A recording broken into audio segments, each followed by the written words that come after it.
Manu Singhvi received support from the TMC and was sent by the TMC to Rajya Sabha, as a matter of courtesy is what TMC had said, because of the legal services essentially that he had rendered to the Trinamool Congress. Congress was not happy about it because the messaging is not very good here.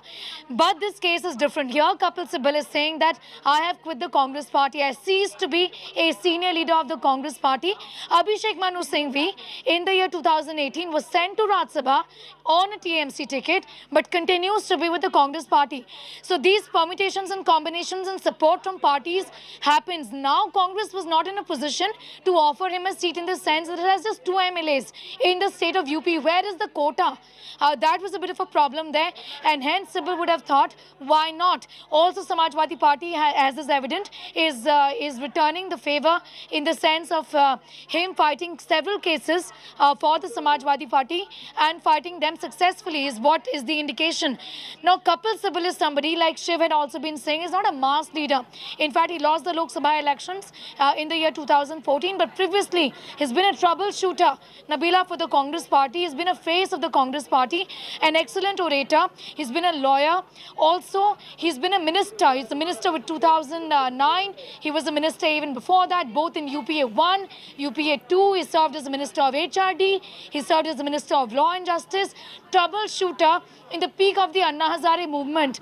He was somebody who was negotiating amongst the many ministers, along with Pranab Mukherjee at that point in time, also other leaders. Salman Khurshid, for example, he was a part of that group that was troubleshooting for the Congress party at the peak of the Anna Hazare movement. In that sense, the optics of this looks like we have stalwarts, we have leaders associated with the Congress party for decades together, quitting the Congress party, and the optics of this certainly isn't good. And Sneha, it sheds light on the success of the Chintan Shivir. As much as the Congress party boasted on how the Chintan Shivir gave a dimension to the Congress party, it's now set things right within the party. They're now trying to, restructure the organization to try and give a boost to the party's prospects for 2024. But clearly, soon after the 3-day Chintan Shivir, it appears that another senior leader, Kapil Sibal, has now called it quits. But nonetheless, at the same time, we're also looking at Sibal trying hard to be entrenched in power. He completes his Rajya Sabha term. He knows he won't be backed by the Congress, so he's now taken the SP's help. Well, absolutely. Because at the end of the day, if you're losing elections in states, that brings down your quota as far as Rajya Sabha is concerned. And there are many contenders who would be looking at re-election. Obviously, there wasn't an option for Kapil Sibal. He was a Rajya Sabha MP from UP in the past. He said that as well. But this time around, there isn't quota. And that's the reason why this offer is coming from the Samajwadi Party. He, like I said, has made it clear that he's quitting the Congress. He's been extremely vocal. In fact, amongst the G23 leaders, he was the most vocal to actually come. Absolutely, and which is why this does not come as a huge surprise, undoubtedly. But stay with us, Neha. I'm going to cut across to Shehzad Poonawala of the BJP joining us. Shehzad, Kapil Sibal, another tall senior Congress leader, after much of the criticism, now calls it quits. He's been backed by the SP, though, for Rajya Sabha nomination. He's just filed it. He's come out and declared that he says bye to Congress. He files as an independent candidate for the Rajya Sabha. Well, one thing is clear, that today the Congress party is no longer a party. It's only about Parivar, and therefore there's no space for dissenters, only for Darbaris. And if you're not a Darbari, and if you're a dissenter, whether it's Hardik Patel, whether it's Mr. Chakad, whether it's Mr. Sibal, then you are shown the door. And more than 177 Congress people, MPs, MLAs have left in the last few years. So clearly this shows that the party has neither any neta, niti or netritva, and there's a complete loss of confidence in the Congress leadership.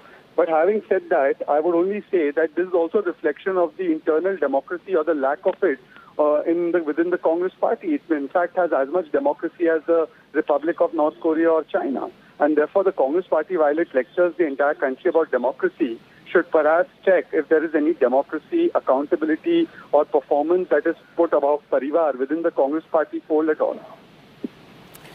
All right, Shehzad, thank you very much for joining us. Let me quickly cut across to Sanjay Jha, who was a former Congress leader.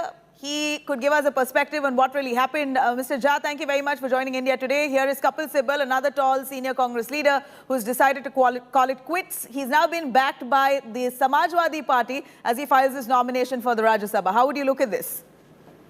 Well, I think undoubtedly a terrible loss for the Congress. He's been a formidable political asset for the party, not just as a great lawyer, but as a phenomenal parliamentarian, and somebody who I think has always stood for the right, secular, inclusive, progressive causes. You can see the battles he takes up in the Supreme Court. He was frustrated to a great extent as being one of the linchpin of the G23 group within the Congress who have been talking about reforms and changes. So I guess he was terribly disillusioned, probably did not see the Congress party reforming at the pace or having the intent to kind of make the changes that were drastically needed. Although he moves over to the Samajwadi Party, I think what is encouraging is that he will continue to kind of take on the current establishment, which in my opinion, where I agree with my very senior colleague that it is a very anti-democratic setup we have in India. And as long as Mr. Sibal succeeds in that crusade, I think the Congress party can still try and kind of ensure that it doesn't lose more good people. In my opinion, losing elections is bad enough, but losing people is awful because replacing talent takes a long, long time. And especially when you are losing people like Mr. Sibal or Mr. Jhakar, who have been with the party for decades and have gone through ups and downs that have hung in there. I think that to me is very, very sad and tragic because I know that at the core, ideologically, Mr. Sibal has been a very true congressman and somebody who I think has always believed that the BJP needs to be taken on. He's aggressive. Everybody in the Congress, I think, wants to stop this juggernaut. Right.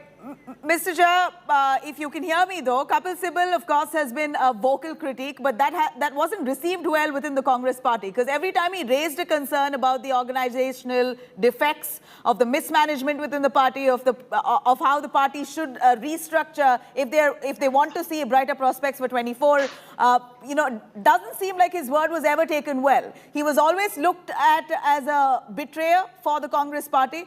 He was looked at someone who was trying to defame the Congress. And his points were never taken. Eventually, Kapil Sibal went on to be his own man. He led the G23 delegation. He hosted dinners for the G23 team. It almost became a parallel leadership within the Congress led by Kapil Sibal. No, I do believe that, Mr. Sibal's heart is in the right place. Even though he's left the Congress party, I do hope people in the Congress recognize that, you got to have dialogue with people. I'm of the fundamental opinion that the leadership must engage with those who are actually questioning you, who are critical of you, because they only do that when they care. There are two kinds of people in politics in my experience. Those who remain quiet and are sycophantic and will never tell you the truths. And those who are vocal, who are critical, who care. And if you're going to ignore those very people who are putting their own political career in jeopardy because they believe that they're actually not doing anything wrong. But, if there's a perception going to be created that anybody who's critical of the party is a pro-BJP guy or, he's a conspirator or he's somebody who wants to disturb the paradigm, that's wrong.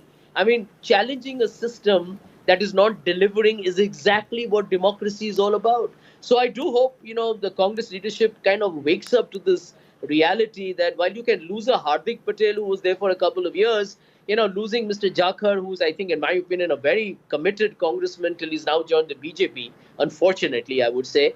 But Mr. Sibal, I'm glad is staying on, at least with a party that too has been a Congress's political ally. And I know Mr. Sibal well enough to tell you with a lot of confidence that he is not going to compromise on his ideological stance. And that, to my mind, is a lesson for all those people in the Congress that you need to stop these leakages. You got to work on it with the determination to say, listen, today I will make a list of 25 people in the Congress who are unhappy. Then we're going to reach out to all of them, listen to them with respect. You're not doing anybody a favor. If the Congress party is to defeat the BJP, it has to start by first getting its house in order. That's what people in the party want. That's what people like Manish Tiwari or Milind Devra or, Prithviraj Chavan, you talk of Shashi Tharoor. All these people are people who have a deep ideological commitment. They want a passionate, robust fight back by the Congress. But when you're going to lose people, how are you going to take on the BJP? I mean, they're a monstrous machine. Absolutely, they are war horses, and you need a mighty opposition to really give a fitting fight for the BJP at this point. Now, Mr. Jha, Sneha has also been tracking those developments. She's, of course, tracked Kapil Sibal's career, his career graph over the years, has been a really vocal critique of the Congress party. But Sneha, interestingly, Kapil Sibal, as Mr. Jha says, did not really join the Samajwadi Party formally. He still decided to go independent. Absolutely. Nabila, thanks for that. Sanjay Jha, I want to ask you, given that Congress is losing elections, state after state, its quota obviously in the upper house is going to come down. I would expect more such desertions within the Congress party. It's happened in the past where Abhishek Manu Singh, we got a ticket from the TMC to contest the Rajya Sabha elections with the TMC support, but didn't quit the TMC here. Sibal has quit the Congress. He's no mass leader in that sense. He didn't win the Lok Sabha elections the last time around and even before that. But in one sense, this is a huge setback because this is the old guard of the Congress party, essentially. Troubleshooter during the Anna Hazare movement, sitting minister in both UPA 1, UPA 2. The optics of this is terrible for the Congress, isn't it? It is. And I'll tell you something, one of the mistakes we very often make is to attribute a mass following only to if somebody is a Lok Sabha MP. Mr. Sibal is well known, perhaps more than many Lok Sabha MPs today. I mean, he's got an influence with large sections of India.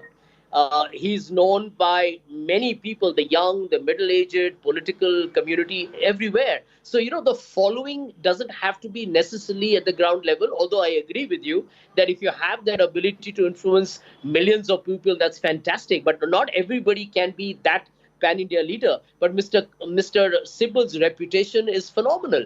I mean, his extraordinary grasp of the legalese is kind of noted by one and all. But you're right. I mean, the Congress has to do something about it now. Now or it's never, because there must be so many other people within the Congress who are disillusioned or, kind of demoralized today, who are not speaking up. And, my concern is Mr. Sibal is leaving, and that's a headline. But what about the thousands of workers who are today joining the BJP or other parties at the ground level, unsung heroes who actually work for you at the booth level? Can you imagine that loss? You cannot replace losing anybody. A Congress ideologue has to be stopped from getting out of the door. And Mr. Sibal, well, of course, with Samajwadi support, he'll be there. So in the Rajya Sabha, the Congress will have somebody who will be fighting for a similar cause. But you need such people in your own team, formally, informally, in every sense of the word. Because, parties can only survive and thrive if they encourage a lot of conversation within, especially those that are critical of your failures, especially that question your leadership fault lines, especially those that actually tell you what could be an alternative way of looking at problems instead of following a status quoist approach. Mr. Jha, stay with us. We also have Rajdeep Sardesai, who gives us an understanding on what this could really mean for the Congress party. Certainly a big blow, Rajdeep, for the Congress party. Kapil Sibal has constantly often demanded for an overhaul, for a strong leadership to lead the party to a victory in the upcoming elections. None of his words were taken well. He led the G23 delegation separately, has been a rebel extensively, hosting dinners and events at his home, sans the Gandhis altogether. And this man finally, after not being heard, says bye-bye. He now files his nomination as an independent candidate for the Rajya Sabha, backed by the SP. That's right. What I am told is that Kapil Sibal met Sonia Gandhi around the 16th, and that's when he told her that he had decided enough was enough, and that he felt that he couldn't be part of the Congress in the way it was going. Remember, Mr. Sibal did not attend the Congress's Chintan Shivir as well. He claims that he cannot attend a meeting on grounds of principle, he says, because he cannot accept, he says, the leadership anymore of the Gandhis. He has been calling for change. Now, out of the entire G23 group, the so-called rebels within the Congress, Mr. Sibal is the only one who has directly attacked the Gandhis time and again. All the others who have been fence sitters have now been accommodated. Bhupinder Singh Hooda, former Haryana Chief Minister, his man has been made Haryana Congress President. Ghulam Nabi Azad, Anand Sharma have yesterday been accommodated in this political advisory group that will work with Sonia Gandhi ahead of the 2024 elections. Mukul Wasnik has been put on an task force that has been appointed by the party for 2024. So what the Gandhis have tried to do is split in a way the G23 by accommodating a number of the old guard. Sibal is the one person who has stood up and taken the Gandhis on and was looking therefore at options. That option has come through the Samajwadi Party. Remember, Kapil Sibal appeared in the courts for Azam Khan, who's just got bail, the senior Samajwadi Party leader. There are other cases also in which he's appearing for the Samajwadi Party, a disproportionate assets case involving Mulayam Singh Yadav. He was also looking at an option from the JMM, which is a direct ally of the Congress, and that's where the problem came. Samajwadi Party is not an ally of the Congress. They had an extra seat. Mr. Sibal has taken their support in the past also to enter the Rajya Sabha. His aides are telling me that he has not joined the Samajwadi Party, but once he has, in a way, contesting now as an independent, this time he has chosen to depart, is the word being used, from the Congress. He has chosen not to sever all his links, but clearly has sent out a message to the Congress that he is now looking at a life beyond the Congress, since his rebellion or his anger against the Gandhi family has not got an echo within his colleagues in the party. Right, Rajdeep, it's very interesting that he has not formally joined the Samajwadi Party. He has taken the independent route. In fact, right after he filed his Rajya Sabha nomination, he says it's very important to be an independent voice within the Rajya Sabha, because if you are an independent voice, then people will look at you with credibility. Then you don't have any party's weight or ideology to carry forward. You have your own independent voice to speak up. People will believe you then. That's what he says. What's the future of Kapil Sibal as an independent candidate as he files his nomination today? Look, he will get elected because the Samajwadi Party has enough MLA support for getting Kapil Sibal elected from Uttar Pradesh to the Rajya Sabha. Will he be truly an independent voice? Possibly. But it also leaves a door open for him to return to the Congress one day, because Sibal says that his battle is not with the Congress party or its ideology. Now it's with the leadership and the way the party is being run. He was hoping to emerge as some kind of a magnet for this rebellion. That clearly has not happened. The Congress has lost. I mean, most Congress leaders who are questioning the Gandhis in private do not have it in them to question them in public or take them on in public or take them on in elections in August, September. And therefore, Kapil Sibal found himself to be almost a lone voice. Now, he is someone, remember, who's also lost elections in recent times to the Lok Sabha. In 2014, he was defeated from Chandni Chowk. He's not a mass leader. He has limited option. The one option he has is that he's a top-class Supreme Court lawyer and therefore has clients in every party. And he's used that to strike some kind of a quid pro quo with the Samajwadi Party, not leaving the Congress, thereby keeping a few options open, but at the same time making it clear that he's not joining the Samajwadi Party either. To that extent, you can claim he's an independent voice who can now speak even more strongly against the Congress leadership without attracting any disciplinary action. Right, but Rajdeep, let's have it clear here.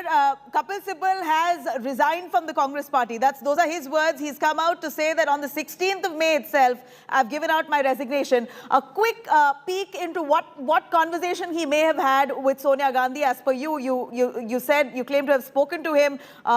What do you think was the conversation that he may have had with Sonia Gandhi? And was there any attempt to pacify this man who's been upset for at least 2 years now? No, there was no attempt made to pacify him. I think all bridges have been burnt because Kapil Sibal has been open and vocal in his view and his demand that the Gandhis step aside.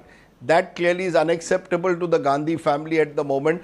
And what has disappointed him is what the others of the G23 have done. Most of them have tried to strike their own deals. We are told that Anand Sharma is hoping to get a Congress Rajya Sabha seat from Haryana. Ghulam Nabi Azad is also hoping to be accommodated in some form in Parliament. So with other leaders around the Gandhis who were questioning their leadership, also now getting accommodated, Mr. Sibal found himself as a lone voice. So he is disappointed, disillusioned, and I believe he has conveyed that disillusionment to Sonia Gandhi, saying that it is very clear that as long as the Gandhis, particularly Rahul Gandhi, continues to be seen as the face of the party, the Congress has no hope of defeating Narendra Modi and the BJP. So he has communicated his views very clearly, and the Gandhis for their part seem to have also decided that they also now need life without Mr. Sibal.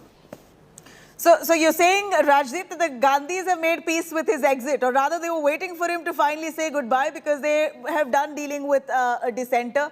They have really nothing to offer, it appears. And finally, Kapil Sibal left. Are the Gandhis more relieved, if anything? Well, I don't know who's more relieved. Look, Kapil Sibal, like, as I said, being a top-class lawyer, has perhaps more options than most other congressmen who would have. The professional politicians in the Congress party, they have no other option but to hang on to the Congress party and hope for the loaves and fishes of office. Look, the Congress also has very little to offer. There are barely half a dozen Rajya Sabha seats that the Congress can really give this old guard. There's one in Maharashtra, one in Tamil Nadu, which Mr. Chidambaram is eyeing. We don't know who they will give the Maharashtra seat to. They have no other seats in North India. They have one in Jharkhand that they can strike with in partnership with the JMM. They have one in Haryana, which we are told Randeep Singh Surjewala and Kumari Shelja are eyeing.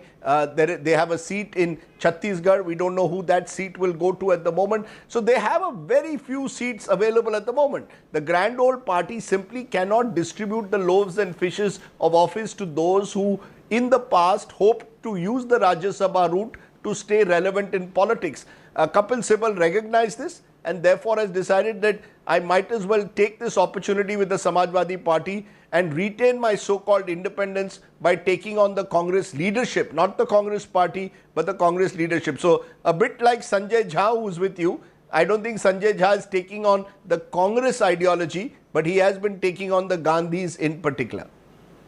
Right, Rajdeep, it's also very interesting to note that the Samajwadi Party, who have barely 3 candidates that they can push to the Rajya Sabha, has decided to back Kapil Sibal as one of them. A man who's not even joined the Samajwadi Party formally, but just because of the kind of equation that he's had with Akhilesh Yadav, it appears they've fully backed him for Rajya Sabha as an independent. Rajdeep, stay with us. Maushmi has been tracking developments within the Congress. Maushmi, what's the reactions within the Congress Party? Have you heard from anyone? Are people reacting to this? Is the Congress more relieved than Sibal?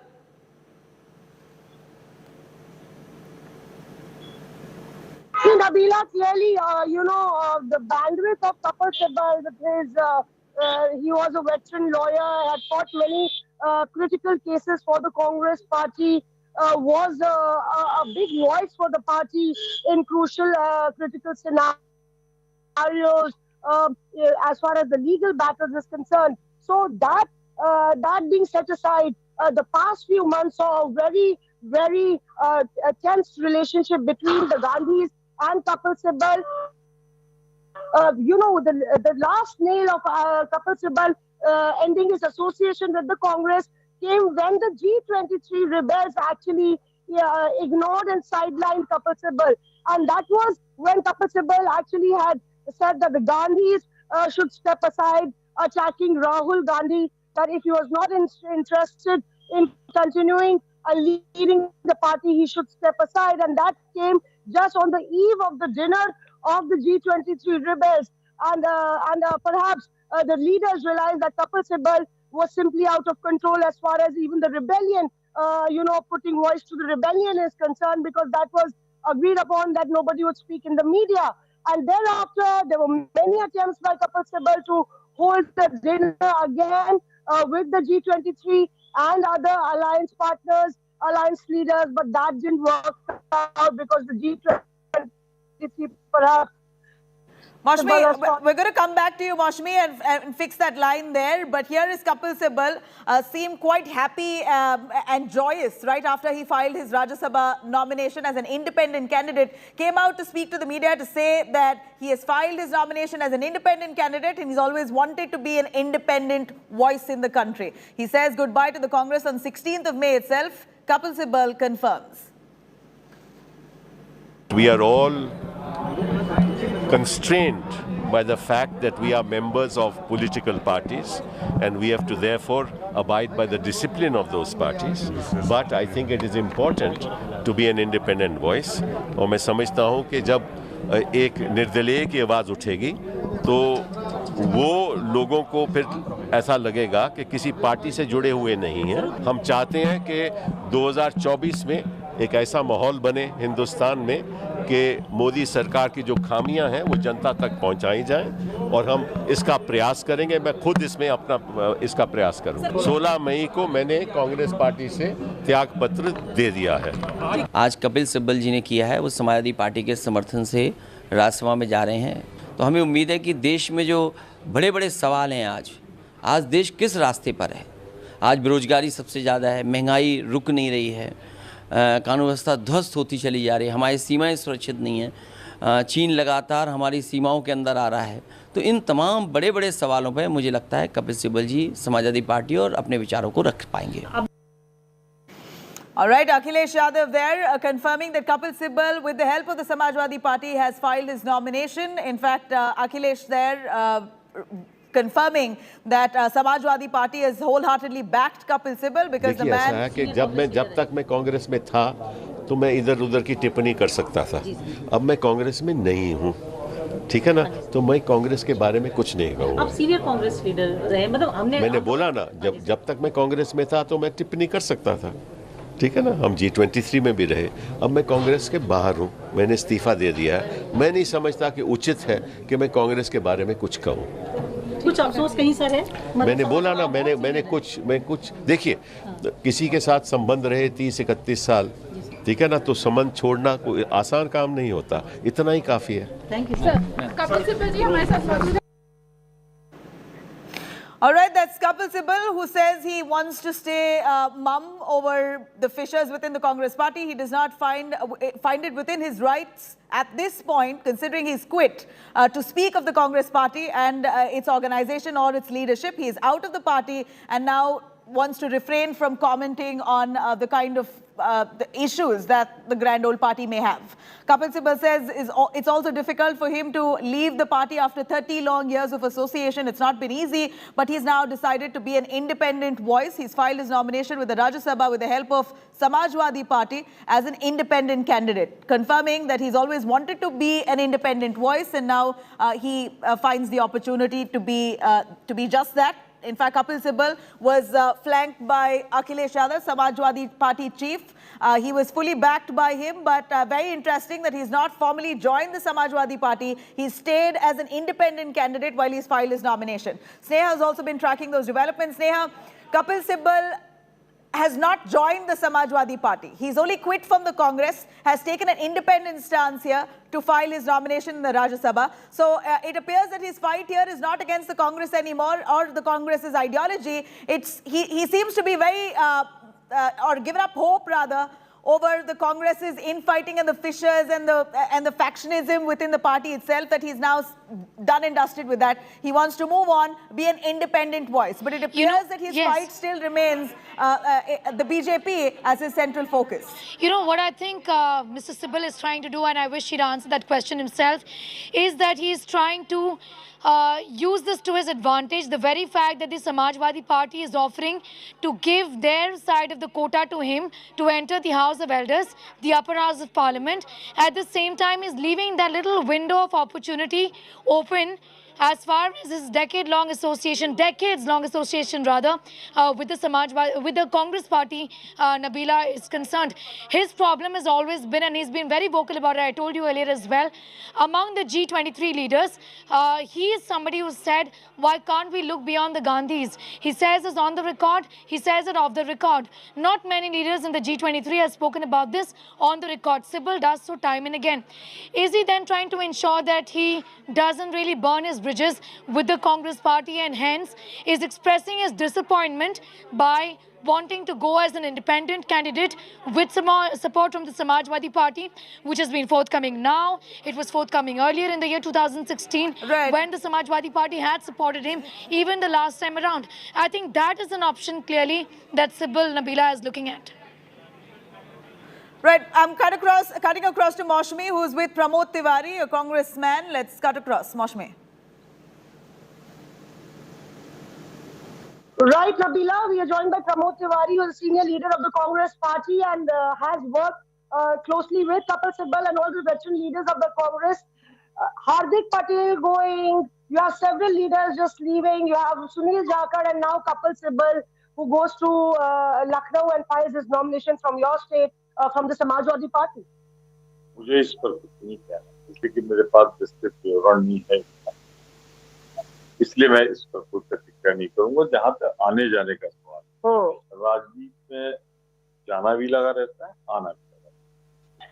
नहीं, अच्छा ठीक है, आप उस पर मत कहिए। उत्तर प्रदेश से उन्होंने भरा है नामांकन, आप उत्तर प्रदेश से आते हैं और समाजवादी पार्टी ने उनको समर्थन दिया, तो कांग्रेस क्यों नहीं दे पा रही थी? उन्होंने कांग्रेस छोड़ दी। मैंने कहा ना, इस संदर्भ में जब तक विस्तृत विवरण सब नहीं आ जाता, मैं कोई प्रतिक्रिया नहीं।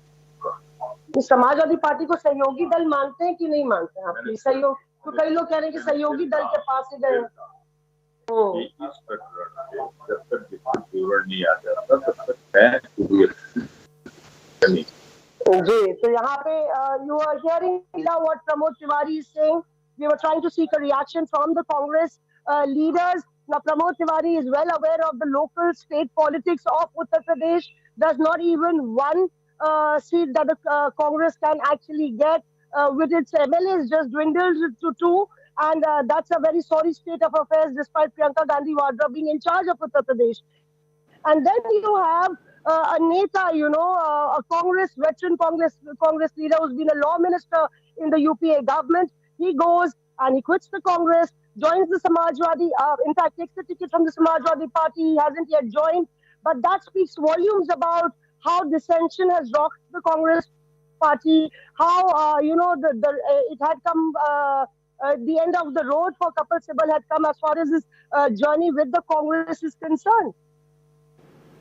Maushmi, while you're there at the Congress office, what's the sentiment among the Congress leaders? Because we know that Kapil Sibal, as much as he's been vocal, he's not got complete support from the party insiders either. So he almost was like a lone warrior within the Congress party trying to make his point, but not much support he received from the veteran leaders. None of them really had the courage to point fingers at the Gandhis or question the Gandhis' leadership. Kapil Sibal was the only man who really spelt it out time and again that one must look beyond the Gandhis. Do you think, considering that the Gandhis eventually sidelined him, was this a deliberate targeting that Kapil Sibal may have faced within the party because he questioned the leadership? Nabila, I don't think it is in black and white because even despite the G23 rebellion, there has been no disciplinary action against the G23 leaders. So it isn't that the Gandhis are going to throw him out or expel him from the party, despite his skating attack at Rahul Gandhi. It is more about Kapil Sibal had lost friends in the party. He had lost friends even in the group that was raising. Sibal lose strength within his own G23 delegation, which he was one to found. Absolutely, yes. That's what I'm saying, that he lost friends in the G23. Nobody was returning his dinner invites. And somewhere they thought that Kapil Sibal was speaking out of turn. And he was not playing as a team player. It was more about when he wanted to speak, he would speak, despite an agreement between the G23 after Sonia Gandhi's outreach. So after falling out from the Congress leadership, if you remember, I still remember that in the Congress Working Committee, when the G23 were voicing their opinion, Kapil Sibal had put out a tweet saying that if Rahul Gandhi is saying that we are colluding with the BJP and we are acting at the behest of the BJP, and he named Rahul Gandhi in that tweet, then this is actually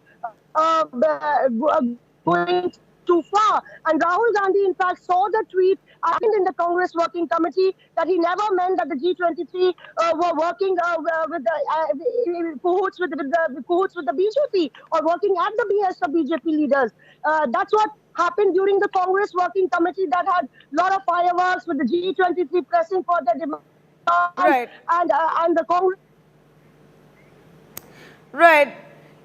You know, Mashmi, stay with us. Abhishek Mishra also joining us. He's speaking to someone there. हमारे साथ खास बात के लिए मौजूद है कपिल सिब्बल जी। आज आपने नामांकन दाखिल किया, आपने कहा कि इंडिपेंडेंट तौर पे, पहली बात है ये सब फैसला क्यों? इस तरीके से फैसला क्यों इंडिपेंडेंट तौर पे? ये तो मैं चाहता था कि अगर मैं वापस, और मैंने पब्लिकली बोला था कि मैं किसी के दल में पेश नहीं होगा, शामिल नहीं होगा। आपको याद होगा मैंने एक पब्लिक स्टेटमेंट की थी। तो एक बार मैं पब्लिक स्टेटमेंट कर दूं तो उसके पीछे मैं कैसे हट सकता हूं? मैंने हमेशा जो कहा उसी का पालन किया, और इसी को सोच, इस बात को सोच पे रखते हुए मैंने अखिलेश जी को कहा कि मैं चाहता हूं कि मैं राज्यसभा में जाऊं, लेकिन एक ही शर्त में कि आप मेरा समर्थन कीजिएगा एज ए निर्दलीय। बिना किसी शर्त के आपको समर्थन दिया अखिलेश? बिना किसी शर्त के। कोई ऐसी बात हुई ही नहीं। किस बात की शर्त? किस बात की शर्त हो सकती है? वो ये मुझे एक मौका दे रहे हैं, मैं क्या शर्त रख सकता हूं? शर्त आपने समय समय पर खुले तौर पर अपनी बातों को सामने रखा है, लेकिन कांग्रेस से इस्तीफा देने की प्रमुख वजह क्या रही? नहीं, कोई वजह नहीं है। ये एक परिवार से हम जुड़े हुए थे 30-31 साल के बाद। लगा मुझे कि अब वक्त आ गया है कि मुझे एक निर्दलीय के रूप में, अगर मुझे सदन में जगह मिलती है तो मैं एक निर्दलीय के रूप में आवाज उठाऊं। यही एक वजह है। मुझे कांग्रेस से कोई खटाव नहीं है, कोई ऐसे कंप्लेंट नहीं है। मेरे संबंध आज भी बड़े अच्छे हैं, लेकिन इस्तीफा देने का वक्त आ गया था। आप लगता है लीडरशिप को लेकर के जो सवाल कांग्रेस में चल रहे हैं उस पर आप क्या ऐसा है, जब मैं कांग्रेस में था तो मैं कुछ सवाल उठा सकता था। अब मैं कांग्रेस में नहीं हूं, और ये सही नहीं है कि मैं अब क्योंकि मैं कांग्रेस में नहीं हूं, मैं कांग्रेस के ऊपर सवाल उठाऊं।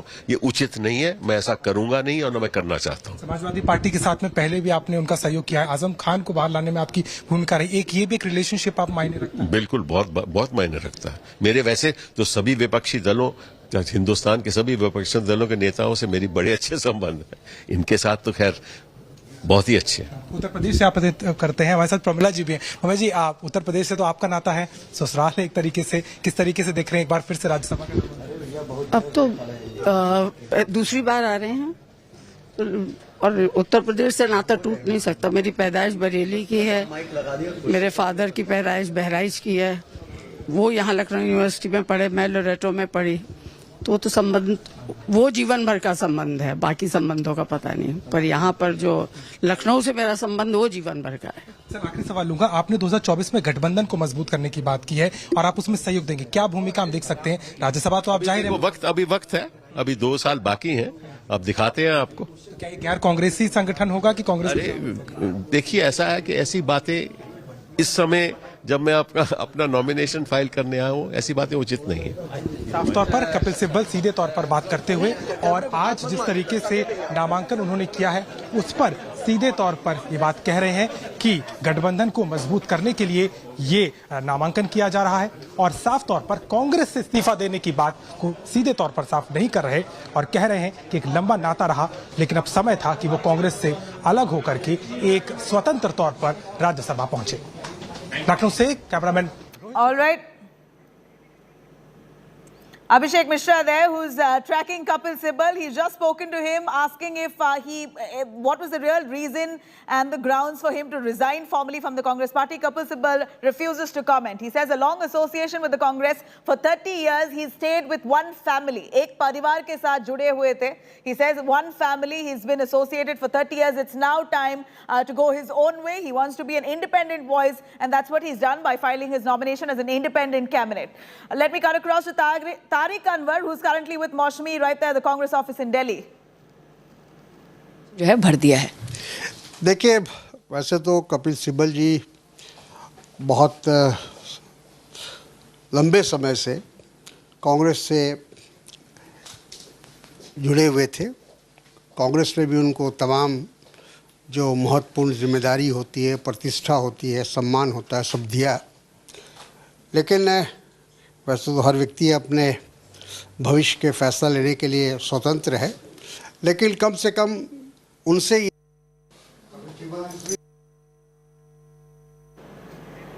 All right, Supriya there, India Today's correspondent, currently with Tariq Anwar. We're going to try and patch that connection there.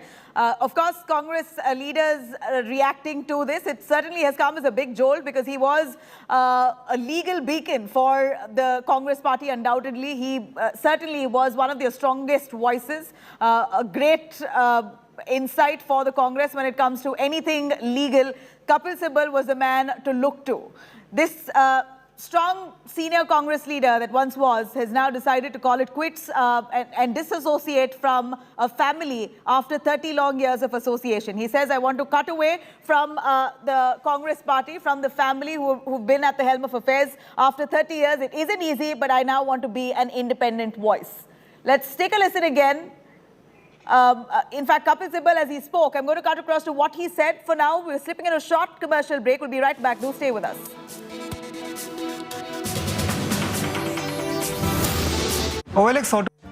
Make your media plan smarter with India Today Live TV on your connected devices. Amplify your brand with 100 million smart internet viewers. To advertise, mail us at sales@aajtak.com or call 9999892171.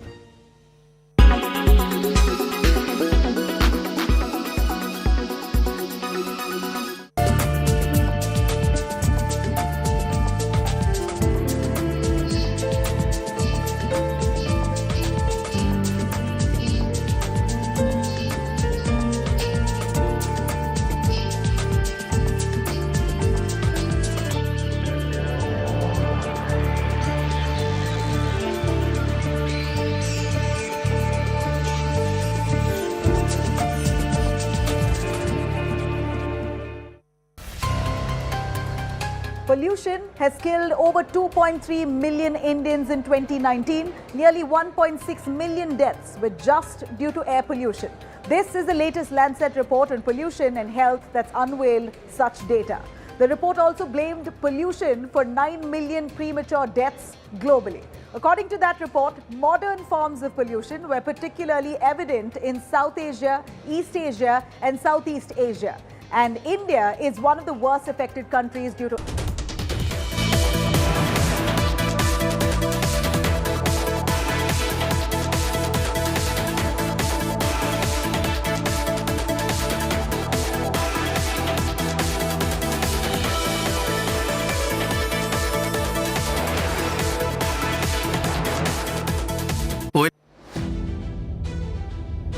History is at a turning point, from the war in Ukraine to the climate and food crisis.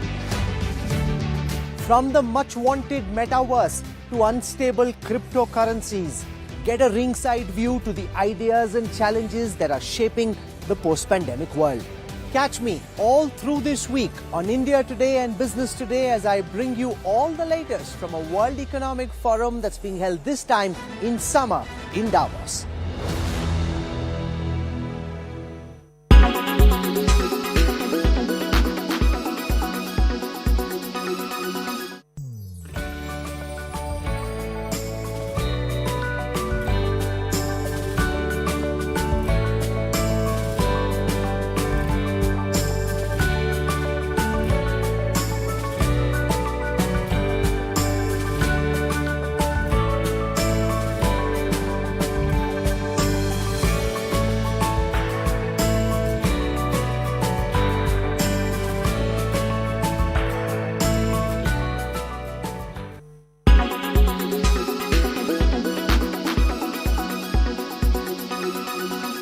Make your media plan smarter with India Today Live TV on your connected devices.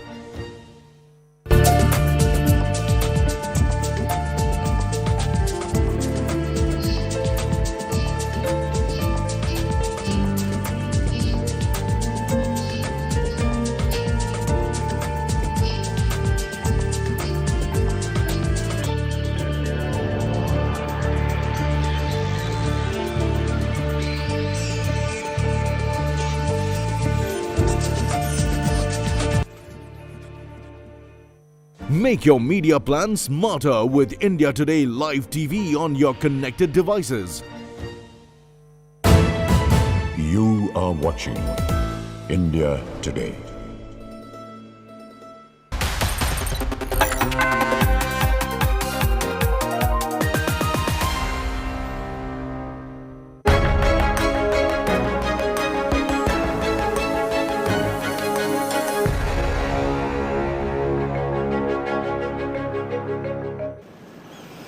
All right, a massive blow to the Congress party. Veteran leader and one of Congress's biggest legal voices, Kapil Sibal, has dumped the Gandhi family. Sibal, who fronted the G23 rebel group calling for Congress reforms repeatedly, has said that he quit the party on 16th of May itself. Today, he was accompanied by SP Chief Akhilesh Yadav while filing his nomination for the Rajya Sabha on an SP ticket in Lucknow. After filing nomination, he said that he wants to be an independent voice in the Rajya Sabha to take on the Modi government's shortcomings. Sibal is believed to share a warm relationship with many SP leaders, including Akhilesh Yadav. He also managed to secure bail for Azam Khan. He recently represented Azam Khan in the Supreme Court, helped him secure bail at a time when he was in need. He seemed to have stood up for the Samajwadi Party even in 2017 when he helped Akhilesh Yadav manage to secure the bicycle symbol for the party. This comes after Patidar leader Hardik Patel, Congress's Punjab face Sunil Jakhar have both quit the party. This is the third senior Congress leader who has given a big blow to the grand old party at this point. According to sources, in fact, we're looking at Hardik Patel, who is now currently mulling over joining the BJP, while Sunil Jakhar openly was invited and joined the BJP with JP Nadda present as part of that induction ceremony there for Jakhar. But now Kapil Sibal has filed his nomination as an independent candidate. He's not formally joined the Samajwadi Party, but has been fully backed by the SP. पूर्व कांग्रेस नेता कपिल सिब्बल ने आज राज्यसभा का नामांकन दाखिल किया है। उत्तर प्रदेश से हमारे साथ खास बात के लिए मौजूद हैं। कपिल सिब्बल जी, आज आपने नामांकन दाखिल किया, आपने कहा कि इंडिपेंडेंट तौर पे। पहली बात ये सब फैसला क्यों? इस तरीके से फैसला क्यों इंडिपेंडेंट तौर पे? ये तो मैं चाहता था कि अगर मैं वापस, और मैंने पब्लिकली बोला था कि मैं किसी के दल में पेश नहीं होगा, शामिल नहीं होगा। आपको याद होगा मैंने एक पब्लिक स्टेटमेंट की थी। तो एक बार मैं पब्लिक स्टेटमेंट कर दूं तो उसके पीछे मैं कैसे हट सकता हूं? मैंने हमेशा जो कहा उसी का पालन किया, और इसी को सोच, इस बात को सोच पे रखते हुए मैंने अखिलेश जी को कहा कि मैं चाहता हूं कि मैं राज्यसभा में जाऊं, लेकिन एक ही शर्त में कि आप मेरा समर्थन कीजिएगा एज ए निर्दलीय। बिना किसी शर्त के आपको समर्थन दिया अखिलेश? बिना किसी शर्त के। कोई ऐसी बात हुई ही नहीं। किस बात की शर्त हो सकती है? वो ये मुझे एक मौका दे रहे हैं, मैं क्या शर्त रख सकता हूं? शर्त आपने समय समय पे खुले तौर पर अपनी बातों को सामने रखा है, लेकिन कांग्रेस से इस्तीफा देने की प्रमुख वजह क्या रही? नहीं, कोई वजह नहीं है। ये एक परिवार से हम जुड़े हुए थे 30-31 साल के बाद। लगा मुझे कि अब वक्त आ गया है कि मुझे एक निर्दलीय के रूप में, अगर मुझे सदन में जगह मिलती है तो मैं एक निर्दलीय के रूप में आवाज उठाऊं। यही एक वजह है। मुझे कांग्रेस से कोई खटाव नहीं है, कोई ऐसे कंप्लेंट नहीं है। मेरे संबंध आज भी बड़े अच्छे हैं, लेकिन इस्तीफा देने का वक्त आ गया था। आप लगता है लीडरशिप को लेकर के जो सवाल कांग्रेस में चल रहे हैं उस पर आप क्या कहते हैं? जब मैं कांग्रेस में था तो मैं कुछ सवाल उठा सकता था। अब मैं कांग्रेस में नहीं हूं, और ये सही नहीं है कि मैं अब क्योंकि मैं कांग्रेस में नहीं हूं, बस कांग्रेस के ऊपर सवाल उठाऊं। ये उचित नहीं है। मैं ऐसा करूंगा नहीं, और न मैं करना चाहता हूं। समाजवादी पार्टी के साथ में पहले भी आपने उनका सहयोग किया है। आजम खान को बाहर लाने में आपकी भूमिका रही। ये भी एक रिलेशनशिप आप मायने रखता है? बिल्कुल, बहुत मायने रखता है। मेरे वैसे तो सभी विपक्षी दलों, हिंदुस्तान के सभी विपक्षी दलों के नेताओं से मेरी बड़े अच्छे संबंध है। इनके साथ तो खैर बहुत ही अच्छे। We are all constrained by the fact that we are members of political parties and we have to therefore abide by the discipline of those parties. But I think it is important to be an independent voice. और मैं समझता हूँ कि जब एक निर्दलीय की आवाज़ उठेगी तो वो लोगों को फिर ऐसा लगेगा कि किसी पार्टी से जुड़े हुए नहीं हैं। हम चाहते हैं कि 2024 में एक ऐसा माहौल बने हिंदुस्तान में कि मोदी सरकार की जो खामियां हैं वो जनता तक पहुंचाई जाएं और हम इसका प्रयास करेंगे। मैं खुद इसमें अपना इसका प्रयास करूंगा। 16 मई को मैंने कांग्रेस पार्टी से त्याग पत्र दे दिया है। आज कपिल सिब्बल जी ने किया है, वो समाजवादी पार्टी के समर्थन से राज्यसभा में जा रहे हैं। तो हमें उम्मीद है कि देश में जो बड़े बड़े सवाल हैं आज देश किस रास्ते पर है। आज बेरोजगारी सबसे ज़्यादा है, महंगाई रुक नहीं रही है, कानून व्यवस्था ध्वस्त होती चली जा रही है, हमारी सीमाएं सुरक्षित नहीं हैं, चीन लगातार हमारी सीमाओं के अंदर आ रहा है। तो इन तमाम बड़े बड़े सवालों पर मुझे लगता है कपिल सिब्बल जी समाजवादी पार्टी और अपने विचारों को रख पाएंगे। Well, one thing is clear that today the Congress party is no longer a party, it's only about Parivar, and therefore there's no space for dissenters, only for Darbaris. Whether it's Hardik Patel, whether it's Mr. Chakad, whether it's Mr. Sibal, then you are shown the door. And more than 177 Congress people, MPs, MLAs have left in the last few years. So clearly this shows that the party has neither any neta, niti or netritva, and there's a complete loss of confidence in the Congress leadership. This is also a reflection of the internal democracy or the lack of it within the Congress party. It in fact has as much democracy as the Republic of North Korea or China. All right, let me cut across to Supriya Bhardwaj, who's been tracking those developments there. She's spoken to some of the Congress leaders too. Supriya, do you believe that the Congress is possibly now saying good riddance? Who's more relieved, the Congress party or Kapil Sibal? What sense did you get from the senior Congress leaders you spoke to?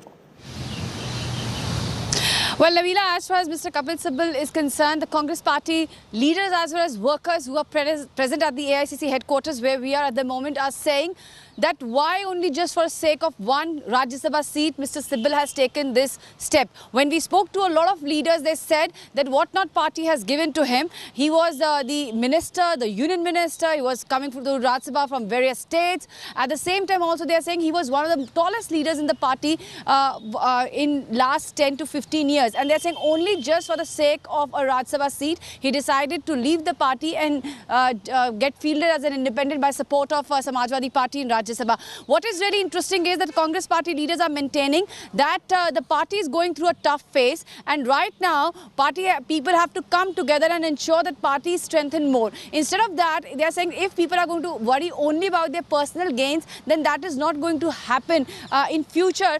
They cannot say, because there will be leaders who will be leaving the party for only for their personal gains. This is what the Congress party is maintaining. When we spoke to Tariq Anwar, he said categorically, Sibal Saab se ye umeed nahi thi. When we asked that why are you saying so, that he said that because party had given a lot to Mr. Sibal, there was a lot of respect. There was also the Rajya Sabha seats, the union minister post. Then Mr. Sibal, when party is going through a very tough phase, decides to leave and go just for the sake of Rajya Sabha, doesn't behave well. This is what Mr. Tariq Anwar said. When we spoke to other section of leaders, they said that there are many leaders in the party, there are many workers in the party who have been working for decades altogether, but party hasn't given them any post or position or ministership, but they are still associated with the party because right now the battle is all about the ideology. And at the same time, some of the leaders, Nabila, are pointing towards Rahul Gandhi's statement which was given yesterday in the Cambridge University, where he said that party is going through transition phase and they will be opening doors for millions and millions of youngsters, people who want to come and join the Congress party and fight this ideological battle. So they are saying that certainly what Tariq Anwar and other leaders we spoke to are maintaining that a lot of people will come, a lot of people will go. Party is not going to, have a huge dent because of Mr. Sibal going, because they are saying go that on, but at the end of it, you're losing out on assets like Sibal. He could have been pacified, even if the Congress is looking at Kapil Sibal's move as hunger for power. At the end of it, Kapil Sibal was the same man who constantly constantly pointed fingers at the kind of the dilapidated state within the Congress party. They could have listened to him and rectified it maybe instead of sidelining him after one point, because we know he also lost out support from the same G23 delegation. So after no response and really no reaction from the senior leaders of the Congress, Kapil Sibal may have taken his decision. He's like, why stay here if I'm getting another opportunity to be part of the Rajya Sabha, even if that means I file as an independent candidate, even if that means Samajwadi Party has to support me. So he got a great chance, which he took an opportunity. Well, Nabila, Mr. Sibal was invited at the Chintan Shivir, the Nav Sankalp Chintan Shivir, which was in a way being seen as a massive exercise by the Congress leadership to pacify all sections and to be battle ready for 2024. But Mr. Sibal didn't turn up there, and rather what is very interesting is in his statement that it was on 16th of May he resigned from the Congress party. On 15th May, the Chintan Shivir ended in Udaipur, and we know that the leaders came back to Delhi and there was a meeting going on at AICC headquarters as to what is going to be the road ahead. But Mr. Sibal, who was invited at the Chintan Shivir, didn't go there, and rather he said today that he had resigned on 16th of May. So the Congress party is maintaining that they had reached out to Mr. Sibal, that come, let's sit down and discuss the entire issue. But was just Chintan like in the case of was the Chintan Shivir the real place for the Congress party to pacify a leader who has been long upset with the party? Was that the space to actually try and reconcile? Not too sure about that. He may have needed special attention, at least for the moment, considering he's had that kind of animosity with the party, has been constantly pointing fingers at the senior leadership. He should have been invited for a separate meeting altogether instead of involving him with a crowd as part of that Chintan Shivir. These are just our views at this point. What could really have gone behind Kapil Sibal deciding to call it quits from the Congress party? But let's have a listen at what suspended Congress leader, political analyst Sanjay Jha had to say about Sibal's exit. Let me quickly cut across to Sanjay Jha, who was a former Congress leader. He could give us a perspective on what really happened. Mr. Jha, thank you very much for joining India Today. Here is Kapil Sibal, another tall senior Congress leader who's decided to call it quits. You know, he was frustrated to a great extent as being one of the linchpin of the G23 group within the Congress who have been talking about reforms and changes. So I guess he was terribly disillusioned, probably did not see the Congress party reforming at the pace or having the intent to kind of make the changes that were drastically needed. So, although he moves over to the Samajwadi Party, I think what is encouraging is that he will continue to kind of take on the current establishment, which in my opinion, where I agree with my very senior colleague that it is a very anti-democratic setup we have in India.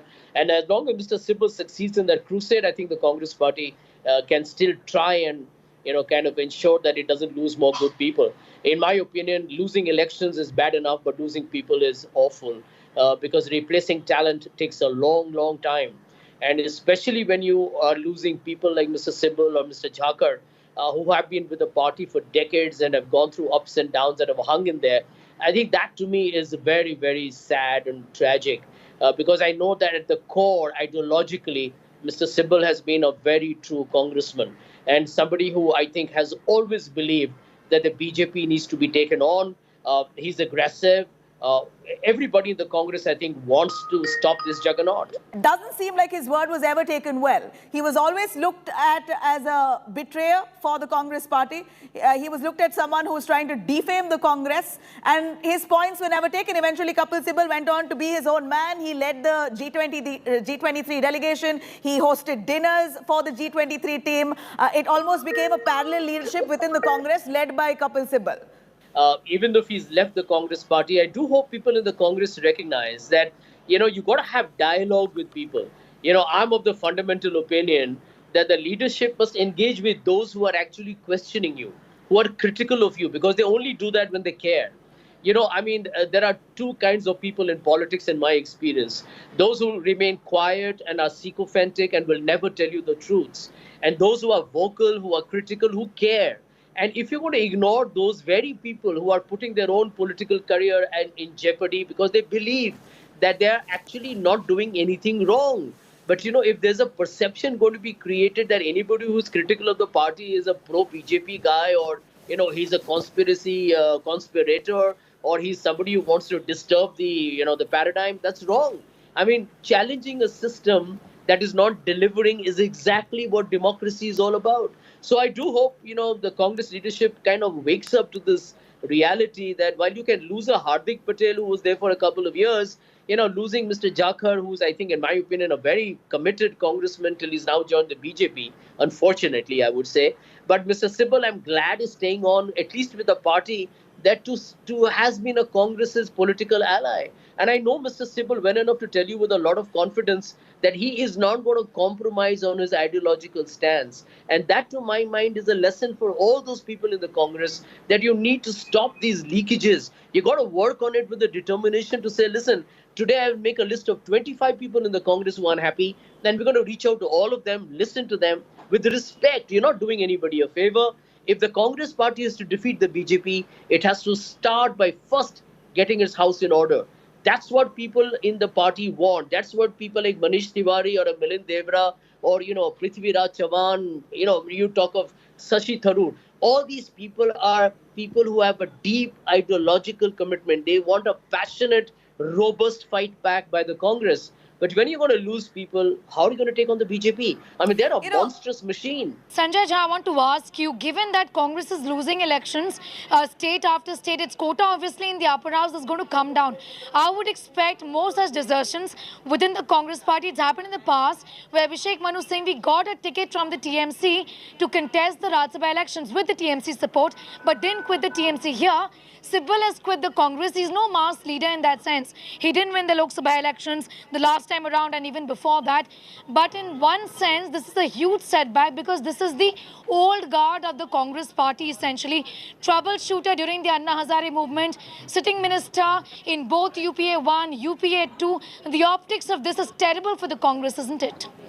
It is. And I'll tell you something, one of the mistakes we very often make is to attribute a mass following only to if somebody is a Lok Sabha MP. Mr. Sibal is well known, perhaps more than many Lok Sabha MPs today. So, the following doesn't have to be necessarily at the ground level, although I agree with you that if you have that ability to influence millions of people, that's fantastic. But not everybody can be that pan-India leader. But Mr. Sibal's reputation is phenomenal.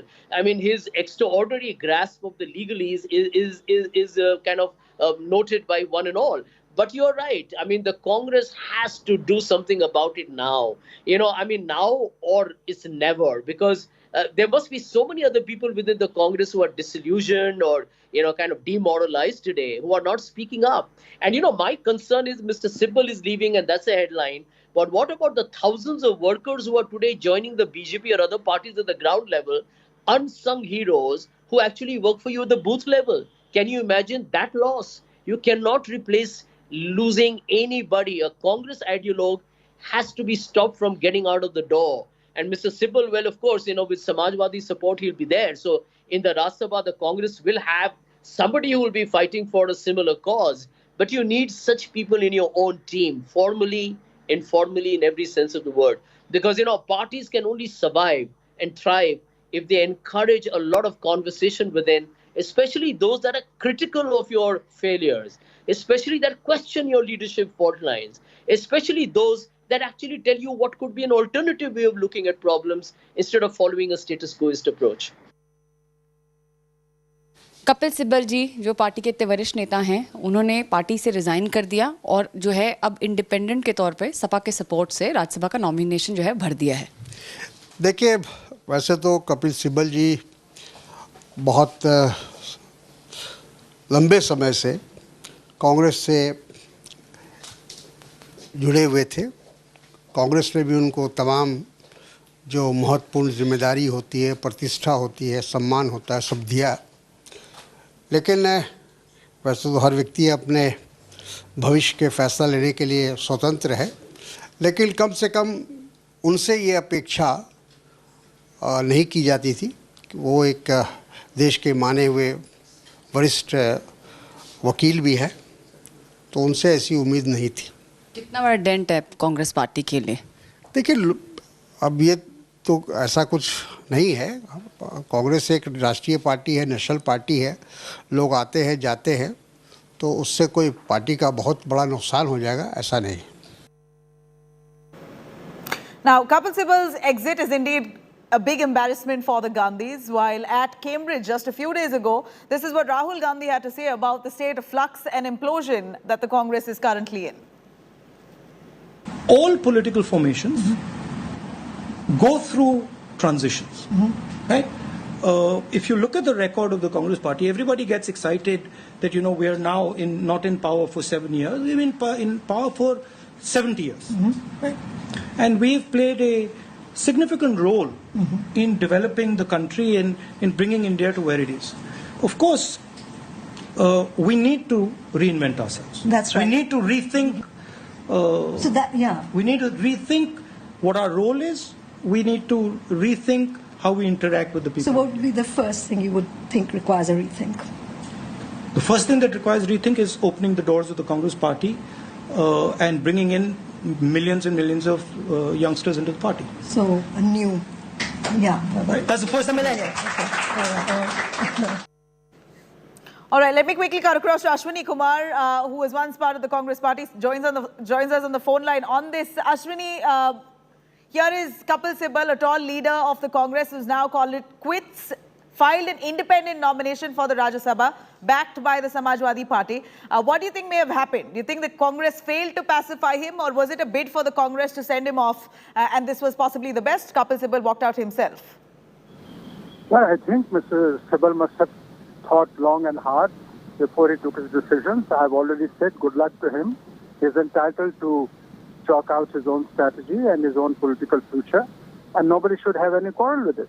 Whether the Congress Party was successful in retaining him or conducted itself in a manner that led to his leaving the party is in the realm of conjecture, and much has been known and said about it. I don't want to comment on it. Right, but here, Mr. Kumar, we know that you yourself quit the Congress Party. You weren't very happy with the way the party functioned at that point. So speaking of experience from your end, would you look at this as inevitable? The situation speaks for itself. One after the other, senior Congress persons known for their long loyalties to the party are leaving the party. Obviously, something is not right. It is only for the leadership to look inwards and see why this is happening, and that these things are happening soon after the Chintan Shiva in Udaipur tells its own story. I don't think there is any rocket science in determining why these things are happening. But I still wish Congress Party the best of luck, and I wish all my colleagues who are charting a new political path for themselves also good luck. Right. Mr. Ashwini, a quick word. Is dissent taken well? Is criticism taken well within the Congress Party? From your experience, have you raised a red flag on the functioning of the party? Was it ever received well? Well, what I did and what I did not do when I was a member of the Congress Party, I would not like to comment on it. I did speak out, and I was listened to as well. Whether things happened in a particular way or should have happened in a different way is now history, and I would like to reopen that. All right, Mr. Ashwini, thank you very much for joining us with those details. Well, here we're looking at a string of exits. The latest, Kapil Sibal now resigns from the Congress, joins as an independent candidate for the Rajya Sabha backed by the Samajwadi Party. This comes just days after Hardik Patel from the Congress Gujarat called it quits, and then you had Punjab's Sunil Jakar, who bid adieu, joined the BJP, certainly coming as a big embarrassment for the Congress Party ahead of the big 2024 poll battle. We're going to continue tracking those developments. It's now time for a short break. Our continued focus here on the big setback for the Gandhis as Kapil Sibal now dumps the Congress. More details up next. Stay with us.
Make your media plan smarter with India Today Live TV on your connected devices. Amplify your brand with 100 million smart internet viewers. To advertise, mail us at sales@aajtak.com or call 9999892171.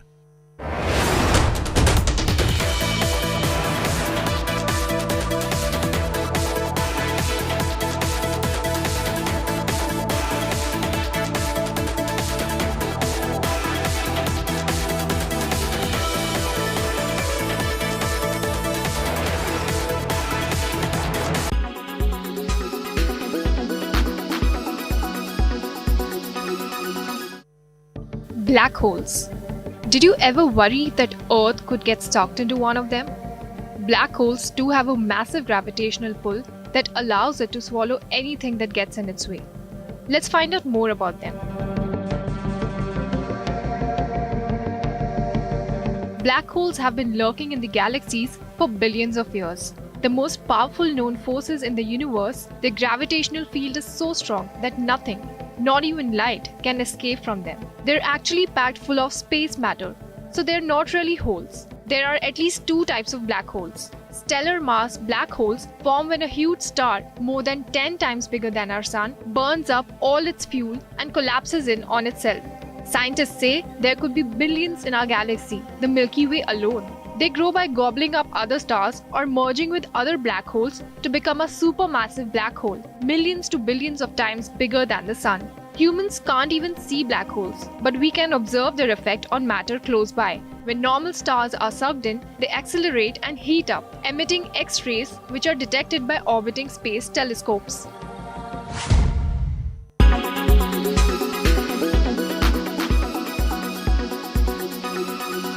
Make your media plan smarter with India Today Live TV on your connected devices. You are watching India Today. In association with LG Refrigerators, stunningly stylish.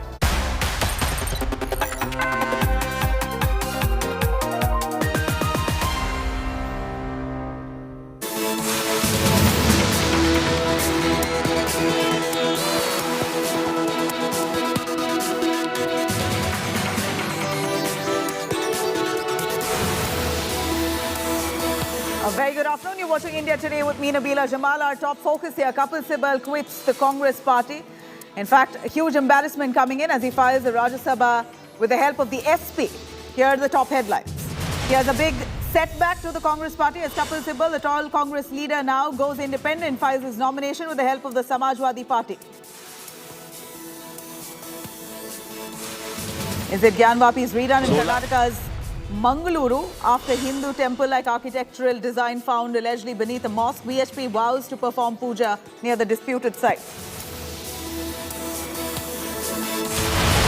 No stopping horrifying street murders in Chennai. BJP functionary hacked with sickle 2 days before the Prime Minister Modi's trip in the city.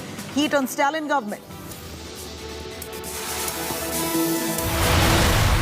9-year-old Safa inflames the entire nation. Terrorists killed her father, Constable Saifullah Qadri, and shot her. India prays for her recovery. Anger erupts over targeted killings of innocents.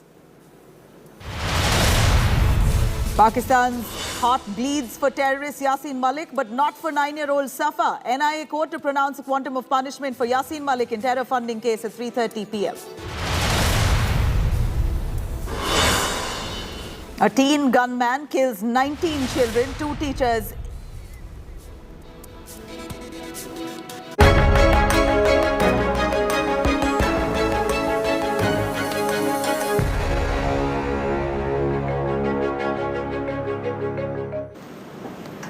Right, here's a massive blow for the Congress party as veteran leader and one of Congress's biggest legal voices, Kapil Sibal, has dumped the Gandhi family. Sibal, who fronted the G23 delegation calling for Congress reforms repeatedly, said that the party eventually he decided to quit the party on the 16th of May itself. He says he's given out his resignation. Today he was accompanied by SP Chief Akhilesh Yadav while filing the nomination for Rajya Sabha on the SP ticket in Lucknow. After filing the nomination, he said that he wants to be an independent voice in the Rajya Sabha to take on the Modi government's shortcomings. Sibal is believed to share a warm relationship with many SP leaders, including Akhilesh Yadav. He also recently represented SP's Azam Khan, who was jailed in fact, in the Supreme Court. He managed to secure Azam Khan an interim bail. This comes after Patidar leader Hardik Patel and Congress's Punjab face Sunil Jakar have quit the party. According to sources, Patel is now mulling to join the BJP, while Jakar has already joined the Saffron camp. पूर्व कांग्रेस नेता कपिल सिब्बल ने आज राज्यसभा का नामांकन दाखिल किया है। उत्तर प्रदेश से हमारे साथ खास बात के लिए मौजूद हैं। कपिल सिब्बल जी, आज आपने नामांकन दाखिल किया। आपने कहा कि इंडिपेंडेंट तौर पे, पहली बात ये सब फैसला क्यों, इस तरीके से फैसला क्यों इंडिपेंडेंट तौर पे? ये तो मैं चाहता था कि अगर मैं वापस, और मैंने पब्लिकली बोला था कि मैं किसी के दल में पेश नहीं होगा, शामिल नहीं होगा। आपको याद होगा मैंने एक पब्लिक स्टेटमेंट की थी। तो एक बार मैं पब्लिक स्टेटमेंट कर दूं तो उसके पीछे मैं कैसे हट सकता हूं? मैंने हमेशा जो कहा उसी का पालन किया, और इसी को सोच, इस बात को सोच पे रखते हुए मैंने अखिलेश जी को कहा कि मैं चाहता हूं कि मैं राज्यसभा में जाऊं, लेकिन एक ही शर्त में कि आप मेरा समर्थन कीजिएगा एज ए निर्दलीय। बिना किसी शर्त के आपको समर्थन दिया अखिलेश? बिना किसी शर्त के। कोई ऐसी बात हुई ही नहीं। किस बात की शर्त? किस बात की शर्त हो सकती है? वो ये मुझे एक मौका दे रहे हैं, मैं क्या शर्त रख सकता हूं? शर्त आपने समय समय पर खुले तौर पर अपनी बातों को सामने रखा है, लेकिन कांग्रेस से इस्तीफा देने की प्रमुख वजह क्या रही? नहीं, कोई वजह नहीं है। ये एक परिवार से हम जुड़े हुए थे 30-31 साल के बाद। लगा मुझे कि अब वक्त आ गया है कि मुझे एक निर्दलीय के रूप में, अगर मुझे सदन में जगह मिलती है तो मैं एक निर्दलीय के रूप में आवाज उठाऊं। यही एक वजह है। मुझे कांग्रेस से कोई खटाव नहीं है, कोई ऐसे कंप्लेंट नहीं है। मेरे संबंध आज भी बड़े अच्छे हैं, लेकिन इस्तीफा देने का वक्त आ गया था। आप लगता है लीडरशिप को लेकर के जो सवाल कांग्रेस में चल रहे हैं उस पर आप क्या कहेंगे? ऐसा है, जब मैं कांग्रेस में था तो मैं कुछ सवाल उठा सकता था। अब मैं कांग्रेस में नहीं हूं, और ये सही नहीं है कि मैं अब क्योंकि मैं कांग्रेस में नहीं हूं, मैं कांग्रेस के ऊपर सवाल उठाऊं। ये उचित नहीं है। मैं ऐसा करूंगा नहीं, और न मैं करना चाहता हूं। समाजवादी पार्टी के साथ में पहले भी आपने उनका सहयोग किया है। आजम खान को बाहर लाने में आपकी भूमिका रही। ये भी एक रिलेशनशिप आप मायने रखता है? बिल्कुल, बहुत मायने रखता है। मेरे वैसे तो सभी विपक्षी दलों, हिंदुस्तान के सभी विपक्षी दलों के नेताओं से मेरी बड़े अच्छे संबंध है। Now, will Sibal join the Samajwadi Party? For now, he said that he has filed his Rajya Sabha nomination as an independent candidate. Let's take a listen to what Akhilesh Yadav said on that. We are all constrained by the fact that we are members of political parties, and we have to therefore abide by the discipline of those parties. But I think it is important to be an independent voice. और मैं समझता हूँ कि जब एक निर्दलीय की आवाज़ उठेगी तो वो लोगों को फिर ऐसा लगेगा कि किसी पार्टी से जुड़े हुए नहीं हैं। हम चाहते हैं कि 2024 में एक ऐसा माहौल बने हिंदुस्तान में कि मोदी सरकार की जो खामियां हैं वो जनता तक पहुंचाई जाएं, और हम इसका प्रयास करेंगे। मैं खुद इसमें इसका प्रयास करूंगा। 16 मई को मैंने कांग्रेस पार्टी से त्याग पत्र दे दिया है। आज कपिल सिब्बल जी ने किया है, वो समाजवादी पार्टी के समर्थन से राज्यसभा में जा रहे हैं। तो हमें उम्मीद है कि देश में जो बड़े बड़े सवाल हैं, आज देश किस रास्ते पर है। आज बेरोजगारी सबसे ज़्यादा है, महंगाई रुक नहीं रही है, कानून व्यवस्था ध्वस्त होती चली जा रही है, हमारी सीमाएं सुरक्षित नहीं हैं, चीन लगातार हमारी सीमाओं के अंदर आ रहा है। तो इन तमाम बड़े बड़े सवालों पर मुझे लगता है कपिल सिब्बल जी समाजवादी पार्टी और अपने विचारों को रख पाएंगे। Now, we spoke to Sanjay Jha, who is one of those Congress leaders who was suspended. He also had his own animosity with the Grand Old Party. Here's what he said after Kapil Sibal resigned. You know, he was frustrated to a great extent as being one of the, linchpin of the G23 group within the Congress who have been talking about reforms and changes. So I guess he was terribly disillusioned, probably did not see the Congress party reforming at the pace or having the intent to kind of make the changes that were drastically needed. In my opinion, losing elections is bad enough, but losing people is awful because replacing talent takes a long, long time.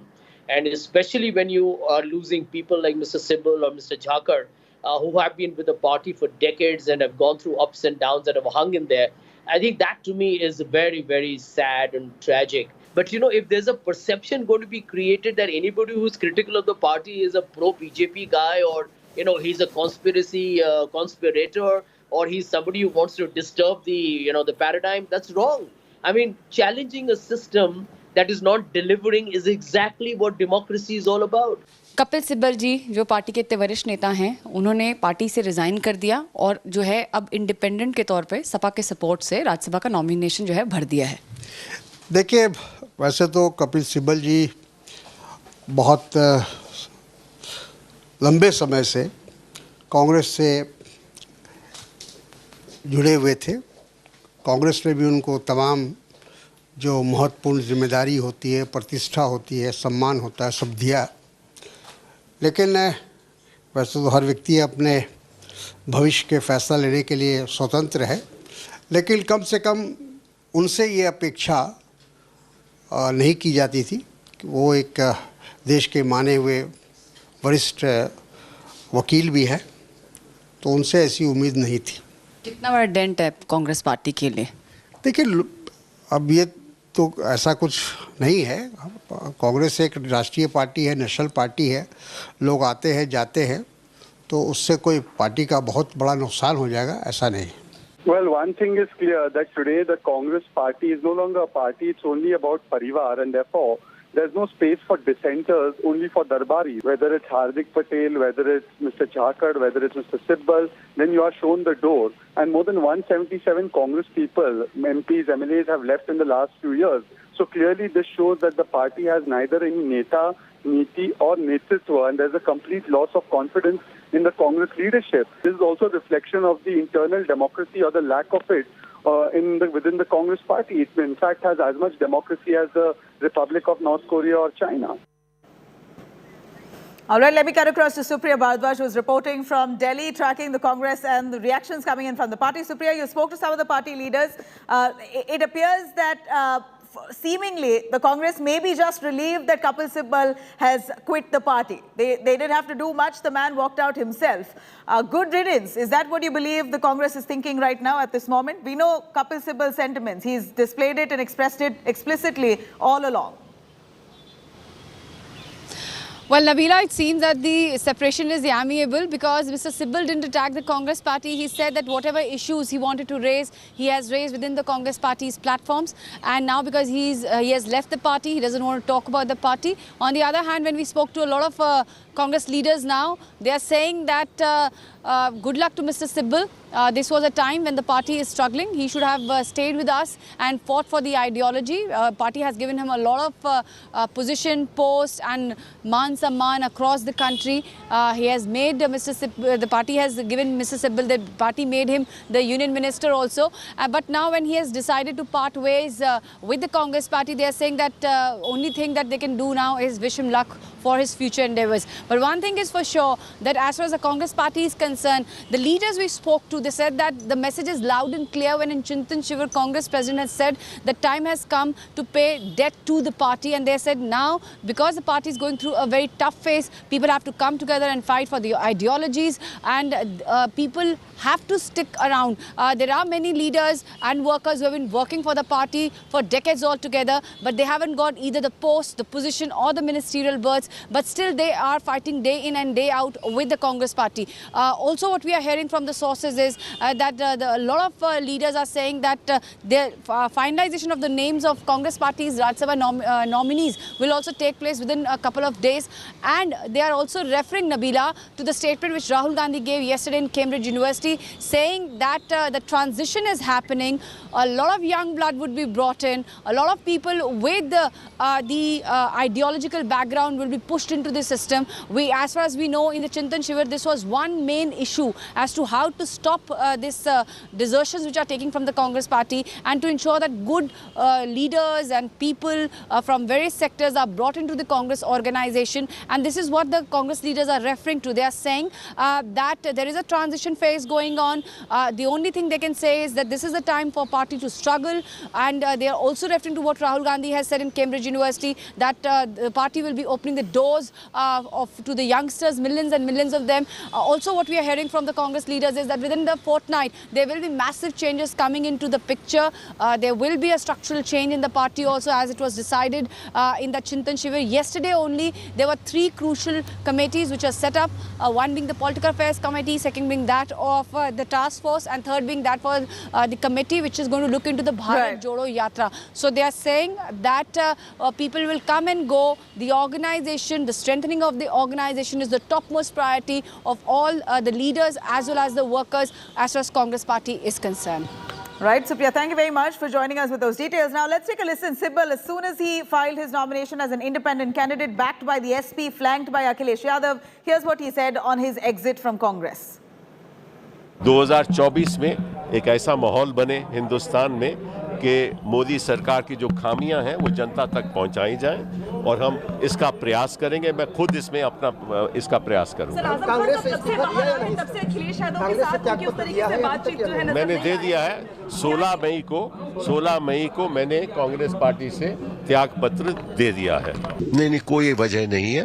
एक परिवार से हम जुड़े हुए थे 30-31 साल के बाद, लगा मुझे कि अब वक्त आ गया है कि मुझे एक निर्दलीय के रूप में, अगर मुझे सदन में जगह मिलती है तो मैं एक निर्दलीय के रूप में आवाज उठाऊं।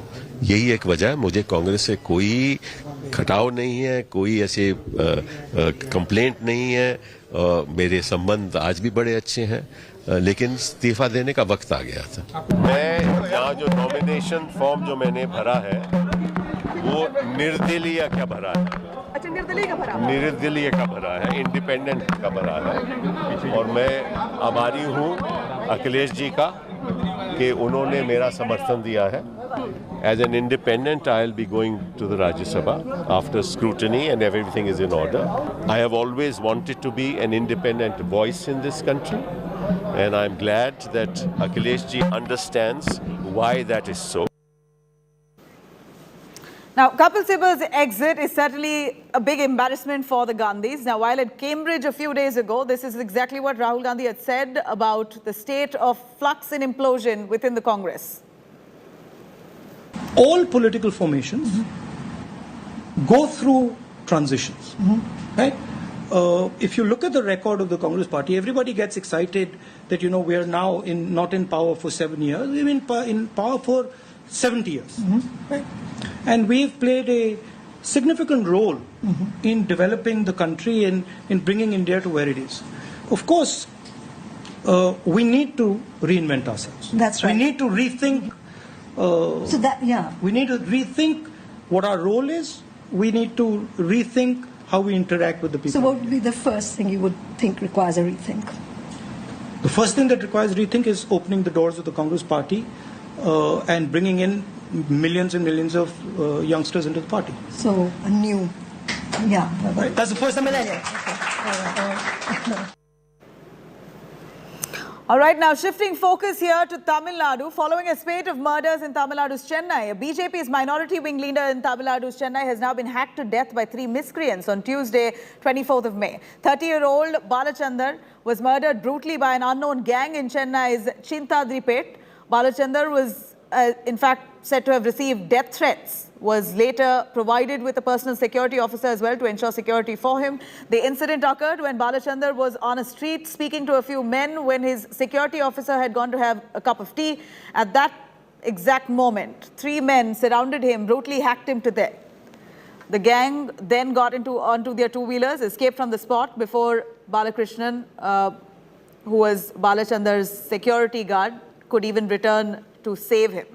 The death of another BJP functionary has raised critical questions here about the law and order situation in the city. On May 18th, 2 spine-chilling murders occurred in the capital. Both were caught on CCTVs. Opposition leader Edapadi K. Palaniswamy has also criticized the law and order situation, claiming that Chennai had turned into a murder city, as 18 murders have occurred over the last 20 days alone in Chennai. Another murder in Tamil Nadu's capital raises the question if Chennai is becoming the murder capital. This is a word from the opposition leader Edappadi K. Palaniswamy, who said that within the past 20 days there have been 18 murders, 19th being on Tuesday around 6:30 p.m. at this location of a BJP functionary.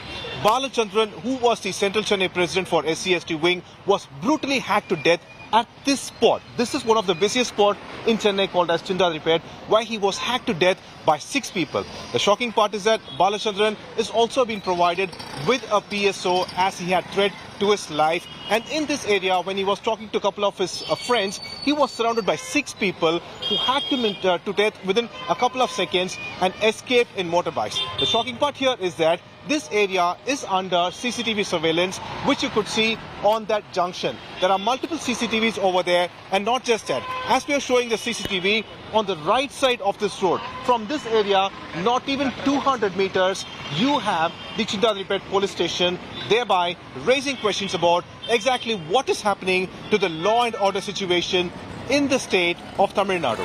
Now, the Commissioner of Police, Shankar Jiwal, says that in the past 20 days, only 10 murders have occurred. If you need to include this, it will become the 11th, and police are doing whatever they can. But the bigger question is that how come gangsters and such elements have become bold, and how come such murders are occurring in broad daylight? In fact, on 18th of May, 2 murders occurred in Chennai. Both were captured on CCTV. Brutal murders. 2 men hacked to death with sharp weapons, sickles, and even now the strange part is that the Tamil Nadu police is claiming that they are trying everything to make sure that the public is safe. But the question is, are the public safe? This is Vivian, Pramod Madhav, Point Today. All right, now coming up on the other side of a short break, a teen gunman kills 19 children, 2 teachers in Texas school shooting. Biden calls for fresh curbs on firearms. More details up next. Stay tuned.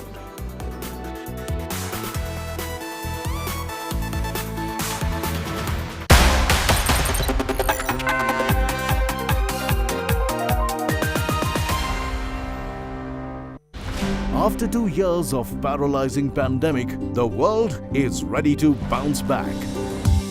Will shifting power centers make this India's big moment? Risk, resilience and revival on the agenda. What's India's role in the global rebalance?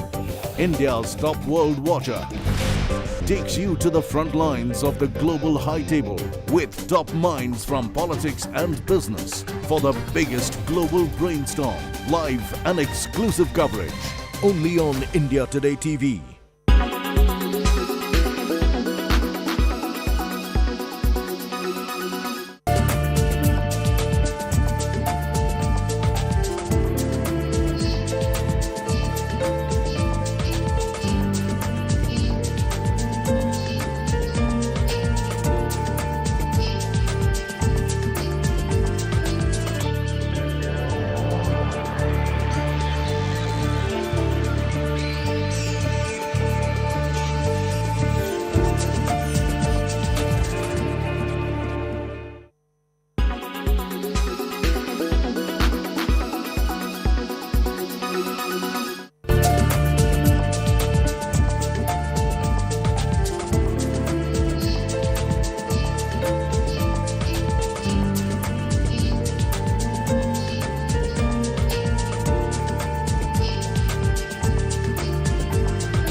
Make your media plan smarter with India Today Live TV on your connected devices. You are watching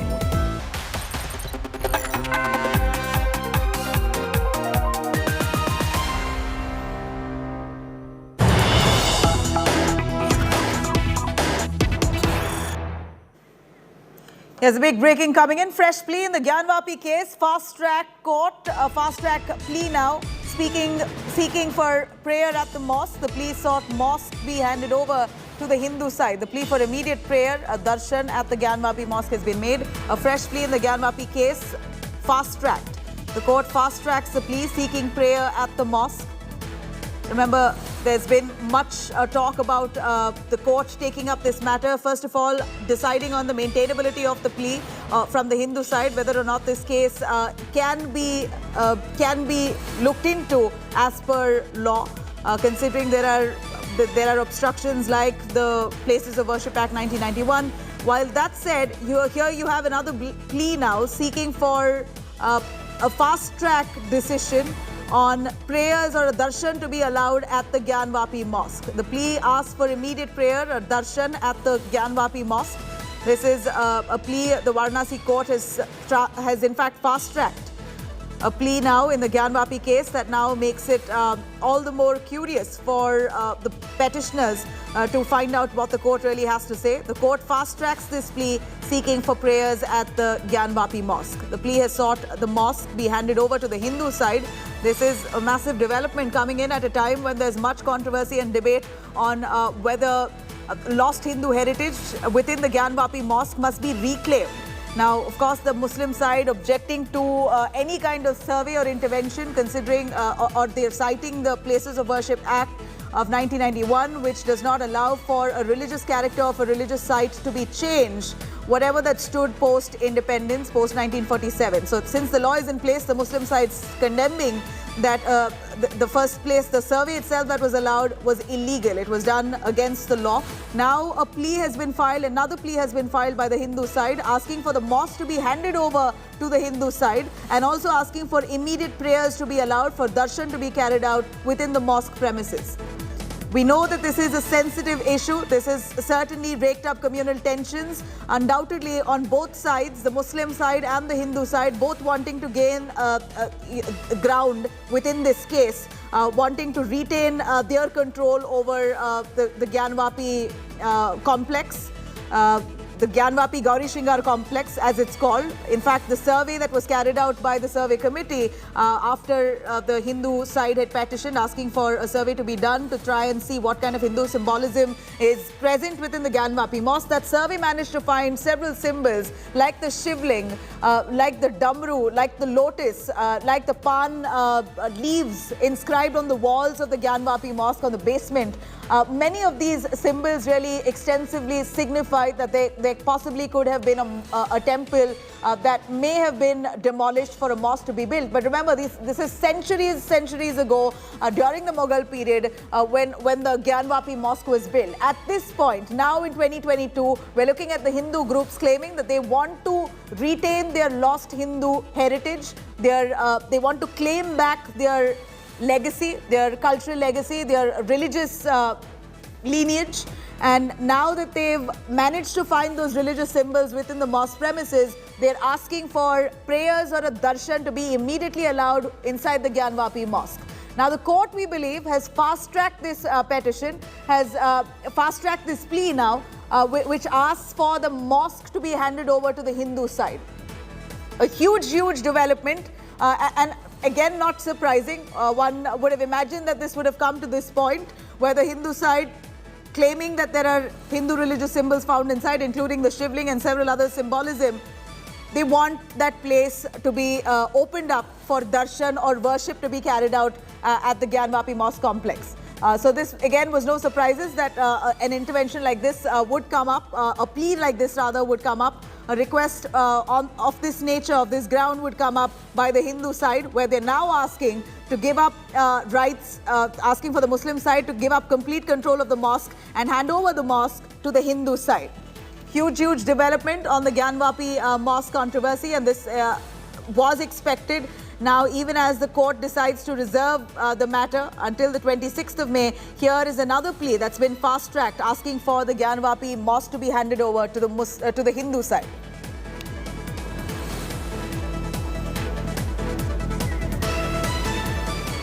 All right, that's it for now. For more news and updates, you could log on to indiatoday.in. You could also download our app for more. Stay tuned. Our India Today Entertainment Special on the other side.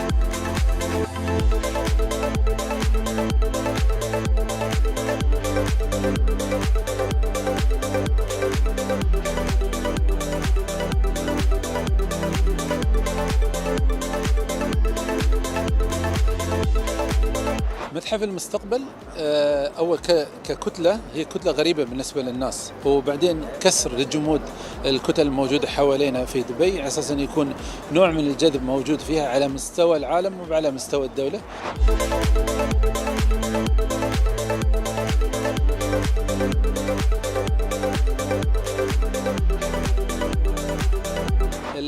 العبارات المقروءة كانت نحن قدام تحدي أن تكون العبارات مقروءة مش مجرد عبارات منثورة، فالعبارات المقروءة دائما فيها نوع من التحدي، كيف تشبك هذه العبارات في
Hello and welcome. You're watching In the Club. I'm Akshita Nandagopal. And first up, let's get you details from the Cannes Film Festival, where jury member Deepika Padukone opted for an Ashi Studio creation for her 4th red carpet look.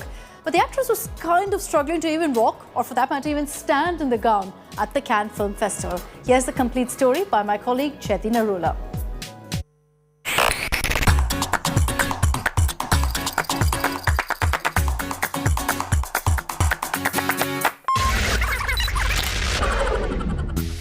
Jury member Deepika Padukone walked the red carpet in a dramatic Ashi Studio dress.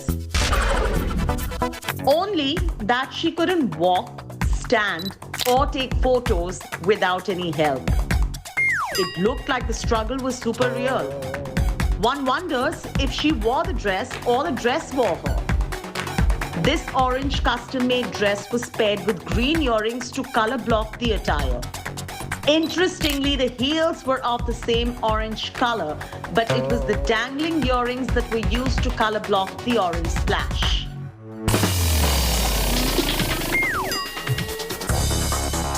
The strapless orange taffeta gown with a floor-grazing hem and weightless drape around her shoulder wasn't as extravagant and maximalist like her 2018 attire from the same designer house.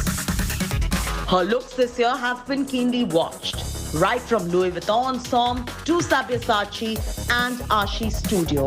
Her looks this year seemed like a course correction from the over-the-top Jim Batista Bali gown until this particular Ashi Studio attire that was probably and perhaps just meant for the mannequin. In New Delhi, Chetty Narula for India Today. New footage of Ranveer Singh taking a casual stroll in the French Riviera and obliging fans with selfies are doing the rounds on social media. This comes a day after Deepika made her 3rd red carpet appearance.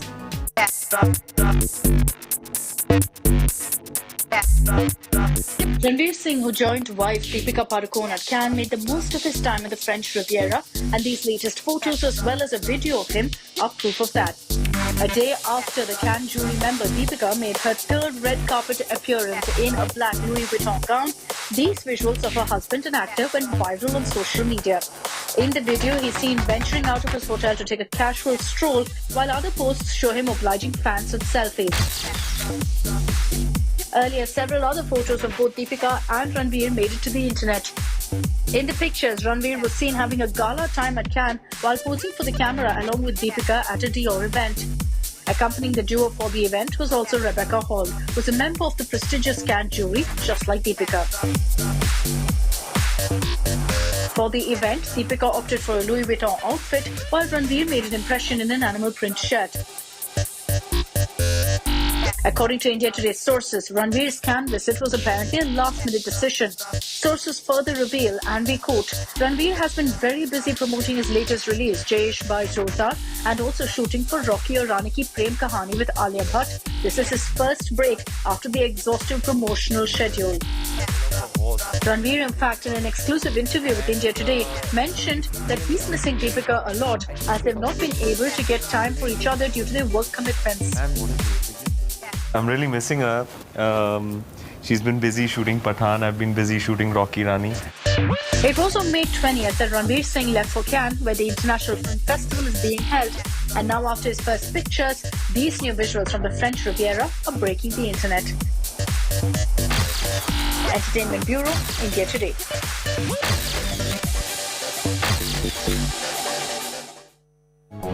The trailer of Kamal Hassan's Vikram has received a thunderous response at the Cannes Film Festival. The superstar is in the French Riviera to promote his film and has also rocked several looks since the time of his arrival.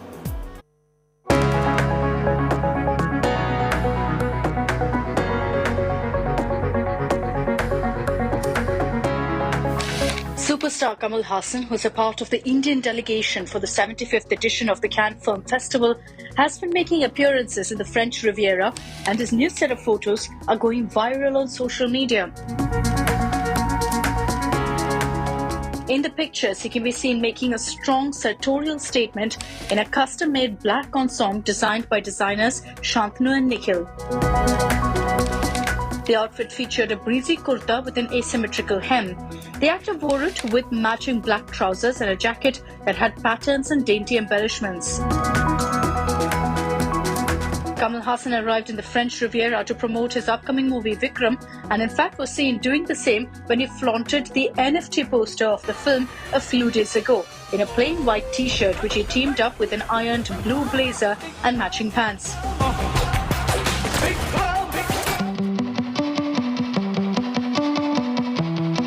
Kamal Hassan has rocked several stylish outfits ever since he arrived for the 75th edition of the Cannes Film Festival, and this yellow suit is one of them.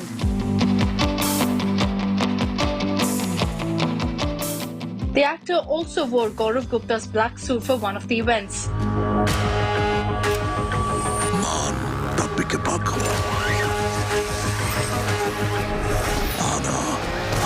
The trailer of his film Vikram was also screened at the Cannes Film Festival 2022, and the video received a thunderous response from the audience present in the vicinity.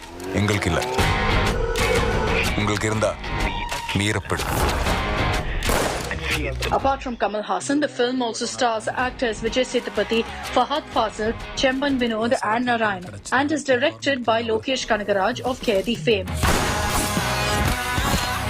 Indian actor Surya Shivkumar of Jai Bhim fame is also a part of the film and plays a pivotal role in Vikram, which has been produced on a grand scale by Kamal Hassan and producer R. Mahendran. Vikram will hit theatres on June 3rd with special premiere screenings in the United States on June 2nd. Entertainment Bureau, India Today. Vikram. Vikram. Vikram!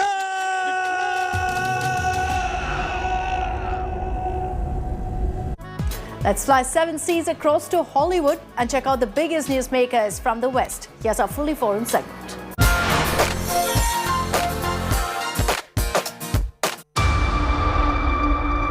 Kids, get your popcorn now. Let me tell you the story of the space Viking, Thor Odinson. He was no ordinary man. He was a god. After saving planet Earth for the 500th time, Thor set off on a new journey. The trailer of Thor Love and Thunder is out, and it shows Thor going back on track and becoming worthy again of his ex-girlfriend Jane, played by Natalie Portman, and steals his thunder in more ways than one. As the one and only Thor. Oh, spoke too soon. Jane? With sparks of their old romance being rekindled. The old ex-girlfriend. What's it been, like 3, 4 years? 8 years, 7 months and 6 days, give or take. Am I, sensing feelings? Well, you're right. The new trailer is significant because it introduces Christian Bale's Gore, the God Butcher in white robe, white makeup and stark yellow eyes, and also gives a glimpse of Russell Crowe's character. So this is my vow. All gods will die. You are not like the other gods of kill. Because I have something worth fighting for. Thor: Love and Thunder is the fourth in the franchise after Thor. Now.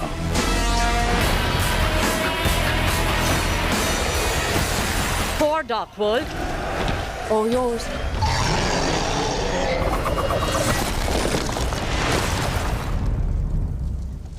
Anyone else? And Thor: Ragnarok in 2017.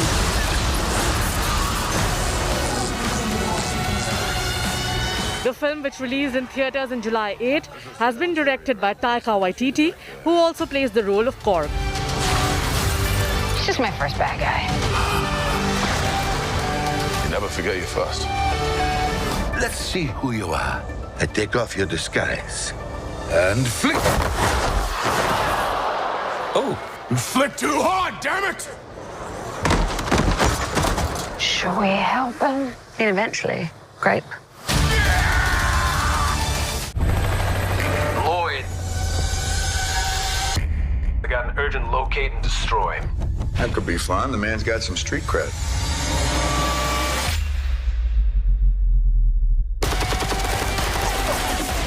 The makers of Grey Man have finally released the trailer, and it gives a sneak peek into the world of spies and espionage. The film explores the story of Ryan as CIA operative Corey Gentry, who goes by the codename Sierra 6, who is hunted by his former CIA worker.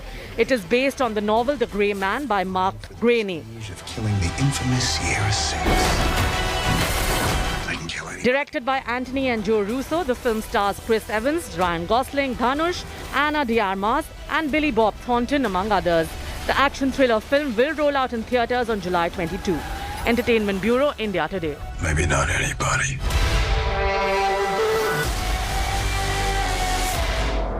It's the Platinum Jubilee celebrations for Queen Elizabeth II in June, and on this special occasion, the Sotheby's is hosting a special show called Power and Image Royal and Aristocratic Tiaras, where the tiaras from the royal family will be put on display. Chetin Arora gets you this special report.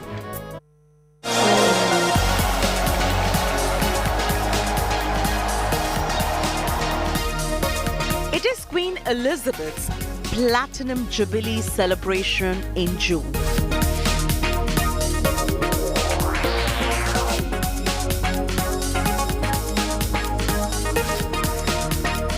There is always much intrigue about the British royal family, and especially Princess Diana.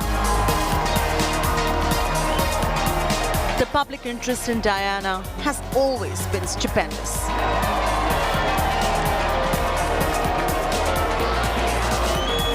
Sotheby's is hosting a special show called Power and Image Royal and Aristocratic Tiaras.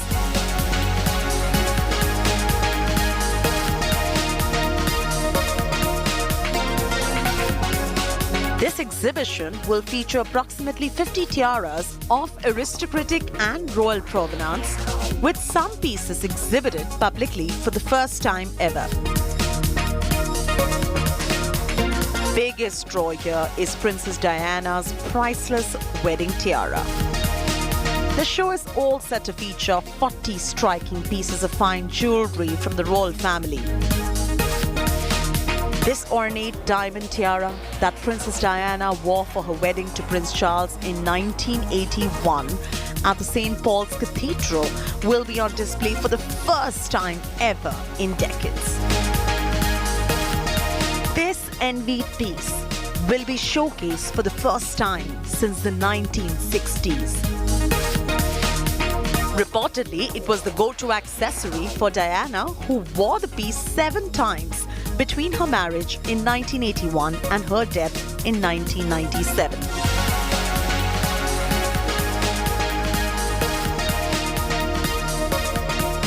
This Spencer tiara features a garland-style design. It has a heart-shaped motif set with diamonds, star and trumpet-shaped flowers, also set with diamonds. It was originally created in 1987. The design is known to have changed over the years as it was passed down in the Spencer family. This is one of the most important pieces of the Spencer history. The tiara is being loaned to Sotheby's by Earl Spencer, the late Diana's brother. This is not it. Many who have loved the history of the British royal family will get a first-hand view of Queen Victoria's most ostentatious crowns. Even the tiara worn by Queen Elizabeth for her 1953 coronation will be on display. Tiaras continue to gain popularity even today. Whether it is popular culture or auction sales, the collectors are always ready to add to their collections. In New Delhi, Chaiti Narula for India Today.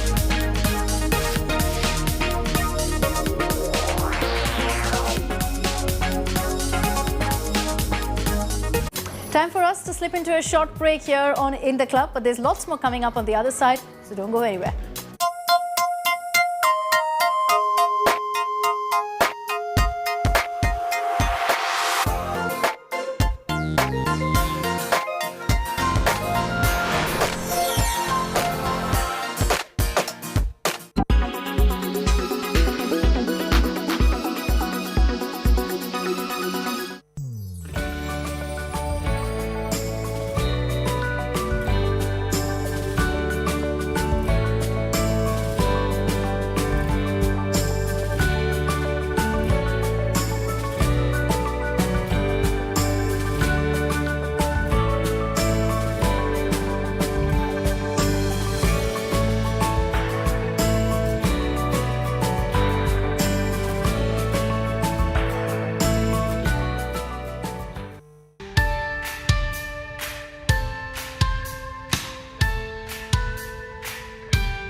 You are watching.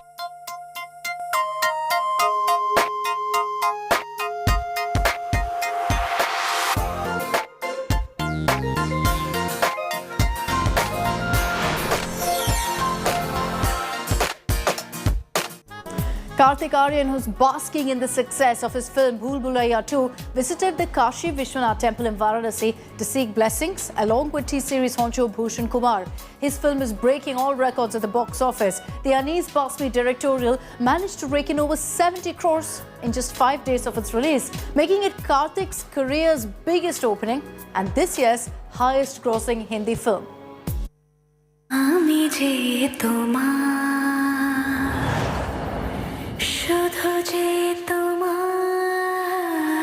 15 साल बाद इस दरवाजे ने फिर दस्तक दी है। इसके पीछे कोई साधारण आत्मा नहीं है, काला जादू करने वाली मंजुलिका है। I can see dead people. बचपन से भूतों के बीच पला बड़ा हूं मैं। वहां खड़े खड़े मेरा मुंह क्या देख रहे हो? देख लो। अभी से बात करो। आपके पीछे जो 2 आत्माएं खड़ी हैं, उनसे बात करो। Bhool Bhulaiya 2, starring Kartik Aaryan, Kiara Advani and Tabu, had a successful first weekend at the box office.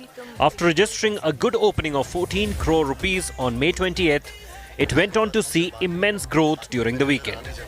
The film minted 18.34 crore on the second day and raked in around 23.51 crore at the box office.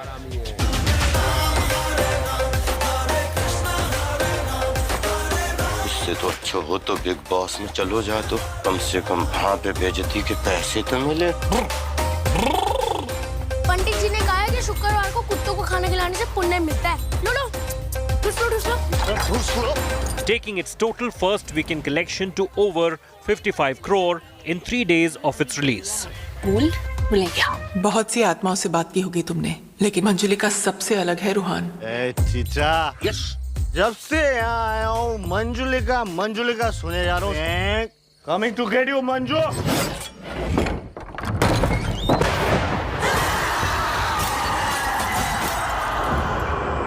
तुम मंजुलिका कैसे हो सकती हो? Donald Trump के tweet और चुड़ैलों के feet हमेशा उल्टे ही होते हैं। According to reports, Bhool Bhulaiya 2 has become Kartik Aaryan's biggest opening till date.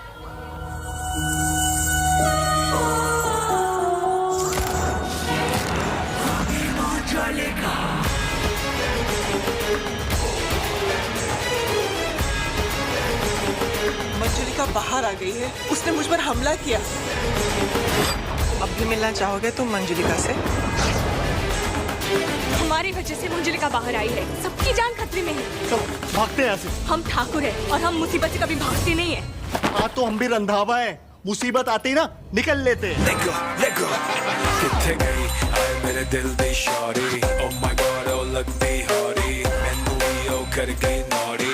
His 2019 film Pati Patni Aur Wo had earned 35.94 crore, while 2019's Luka Chuppi had managed to collect 32.13 crore in its first weekend.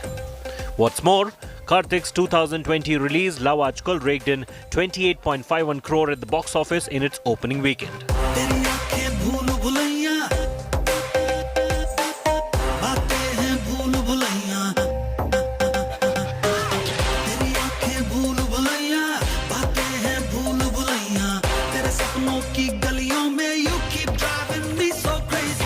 2018's Sonu Ki Titu Ki Sweetie, on the other hand, minted 26.57 crore rupees.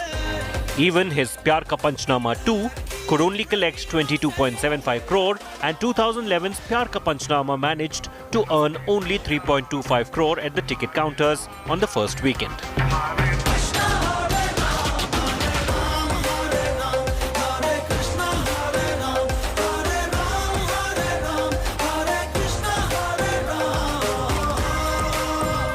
Kartik Aaryan, who is an outsider and has carved a niche for himself in the industry, left no stone unturned to promote Bhool Bhulaiya 2.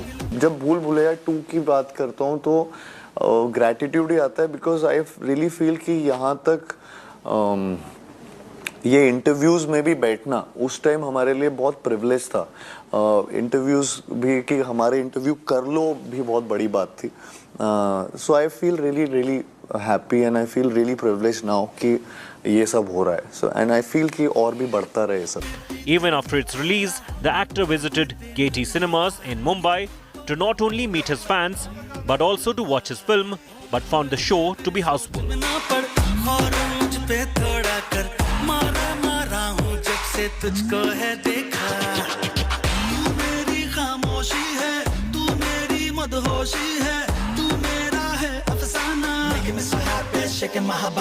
For the unversed, directed by Anees Bazmi, Bhool Bhulaiya 2 is a standalone sequel to Akshay Kumar and Vidya Balan's 2007 hit Bhool Bhulaiya.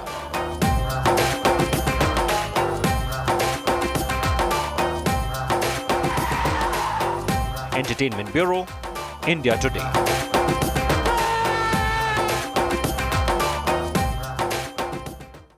And let's get you a roundup of what's keeping our celebrities busy. Here's all that's trending in Tinseltown.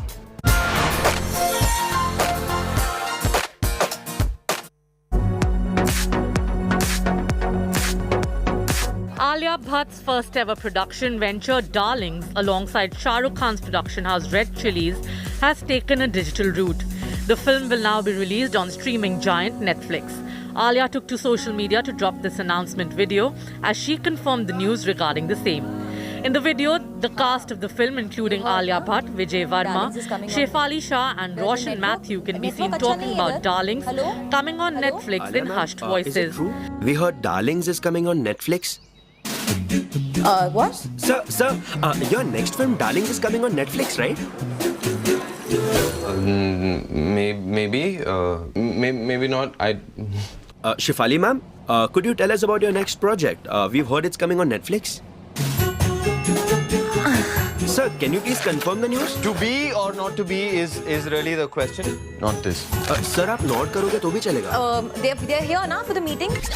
Netflix? Sir, Darlings? अरे मेरे चाचा जी का नाम Netflix है. Ma'am, Darlings is coming on Netflix, right? Darlings. Netflix. Darlings. Sir, I am Malayali. क्या बोलना है सबको? Ma'am, ma'am, sir, ma'am, 1 second. Ma'am, please. Ma'am. अरे यार. See you soon. Touted as a dark comedy, Darlings is directed by Jasmeet Kareen and has a blend of soulful songs from Gulzar and Vishal Bharadwaj. For the unversed, Darlings marks Alia's debut as a producer, and when the actress started shooting for the film, she penned this special note on her social media. It read, "Day one of Darlings, my first film as a producer, but I will always be an actor first and forever. In this case, a very nervous actor. I don't know what it is.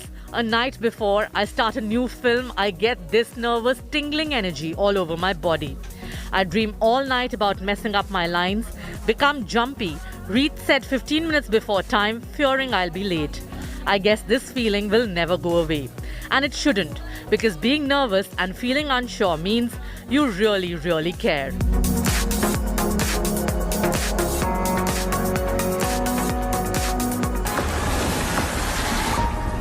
Meanwhile, Alia will be seen next in Ayan Mukherjee's much-anticipated mythological trilogy, Brahmastra, opposite her husband Ranbir Kapoor.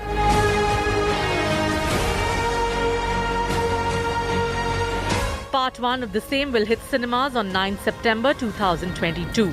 She also has the Hollywood film Heart of Stone alongside Gal Gadot and Jamie Dornan in her kitty.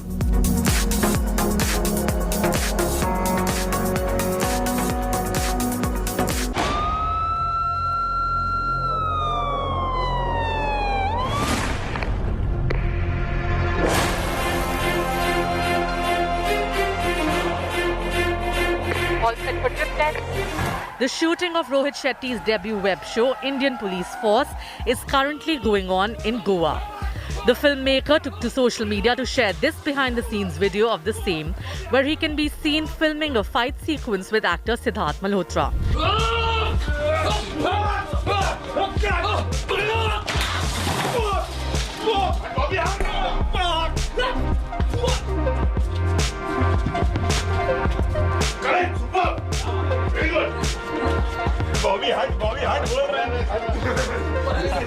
The Cop First maestro captioned the post as, "It's weird how glass breaks, body hits and staircases fall as normal for us. By the way, the camera weighs 27 kgs.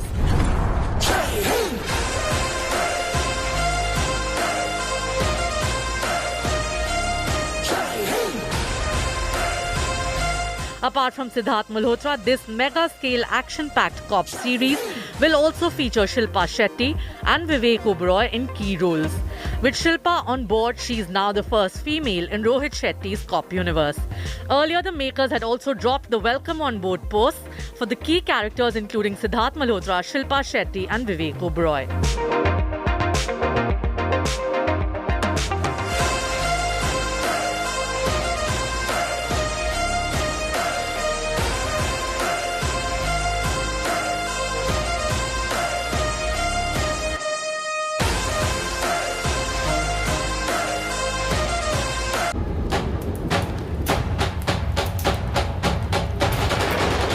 अपन का दो बाप है, God और जनता।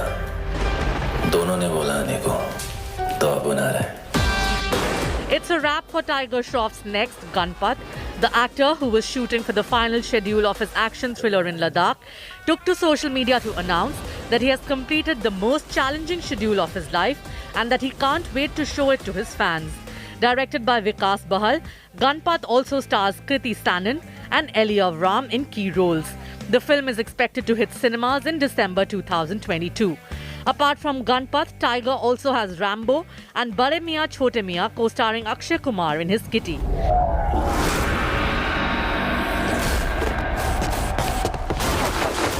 Entertainment Bureau, India Today.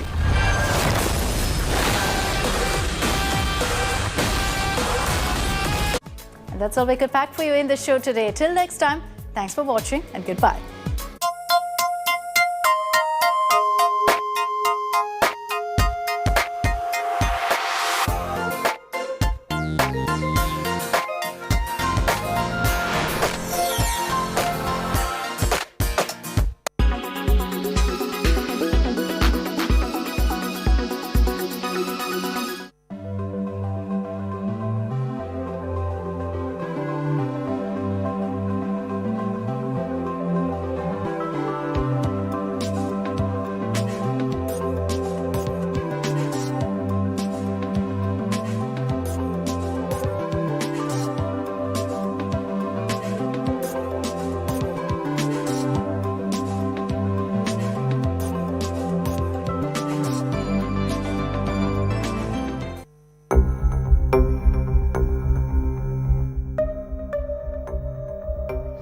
Mars exploration missions are exciting, but nearly 4 years after its launch on Mars, the InSight lander will have to end its activity. The US probe will soon be out of power. There's too much dust on its solar panels. Using an ultra-sensitive French-made seismometer called SEIS, InSight carried out its mission to map the interior of the red planet thanks to recording of 1,300 Mars quakes. Scientists are now able to confirm that the core of Mars is indeed liquid, that the thickness of the planet's crust is less thick than expected, and that it is probably made up of 3 layers. The seismic activity could be a result of temperature anomalies caused by the mantle of planet's crust. The InSight mission did experience one failure, with its heat flux sensor HP cubed. It had to be buried 5 meters below Mars' surface to measure its temperature, but it could not dig down far enough and the effort was abandoned.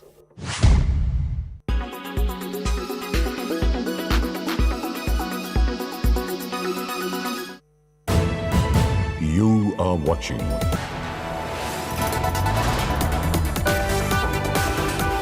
You are watching India Today.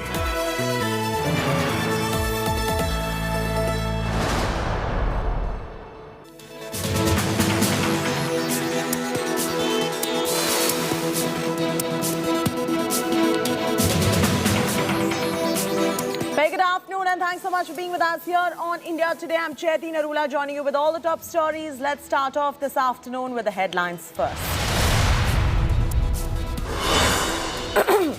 Another big setback to Gandhis. Kapil Sibal dumps the Congress party, files Rajya Sabha nomination on a Samajwadi Party ticket.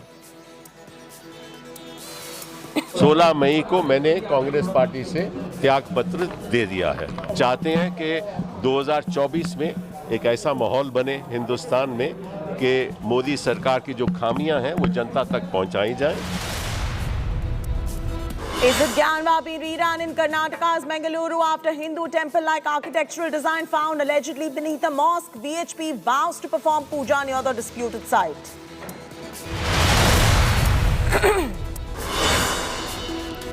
No stopping the horrifying street murders in Chennai. BJP functionary hacked with sickle 2 days before Prime Minister Modi's trip to the city. Heat on Stalin government.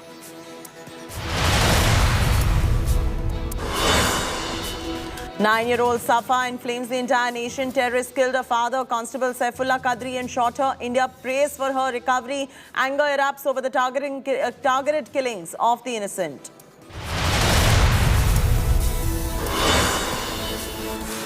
Pakistan's heart bleeds for terrorist Yasin Malik, but not for a 9-year-old girl. Safa NIA court to pronounce quantum of punishment for Yasin Malik in the terror funding case at 3:30 p.m.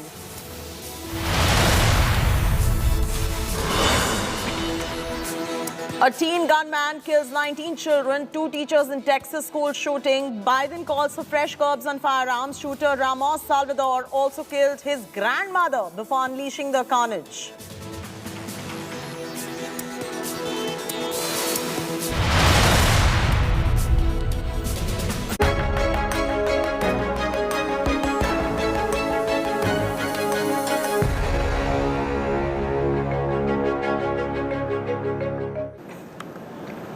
Massive blow to the Congress party. Veteran leader and one of Congress's biggest legal voices, Kapil Sibal, has dumped the Gandhi family. Sibal, who fronted the G23 rebel group for calling for Congress's reforms repeatedly, said that he quit the party on 16th of May. Today, he was accompanied by Samajwadi Party chief Akhilesh Yadav while filing a nomination for Rajya Sabha on a Samajwadi Party ticket in Lucknow.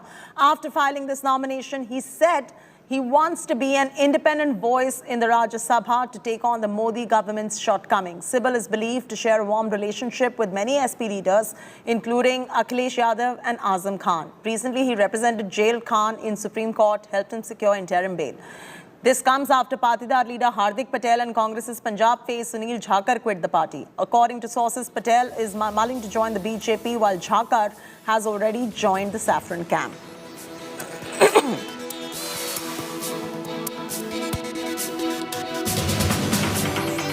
पूर्व कांग्रेस नेता कपिल सिब्बल ने आज राज्यसभा का नामांकन दाखिल किया है। उत्तर प्रदेश से हमारे साथ खास बात के लिए मौजूद हैं। कपिल सिब्बल जी, आज आपने नामांकन दाखिल किया, आपने कहा कि इंडिपेंडेंट तौर पे। पहली बात ये सब फैसला क्यों? इस तरीके से फैसला क्यों इंडिपेंडेंट तौर पे? ये तो मैं चाहता था कि अगर मैं वापस, और मैंने पब्लिकली बोला था कि मैं किसी के दल में पेश नहीं होगा, शामिल नहीं होगा। आपको याद होगा मैंने एक पब्लिक स्टेटमेंट की थी। तो एक बार मैं पब्लिक स्टेटमेंट कर दूं तो उसके पीछे मैं कैसे हट सकता हूं?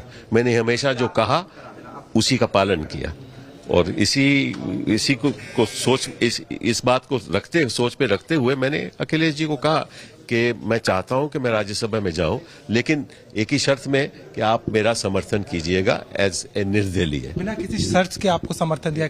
बिना किसी शर्त के। कोई ऐसी बात हुई ही नहीं। किस बात की शर्त हो सकती है?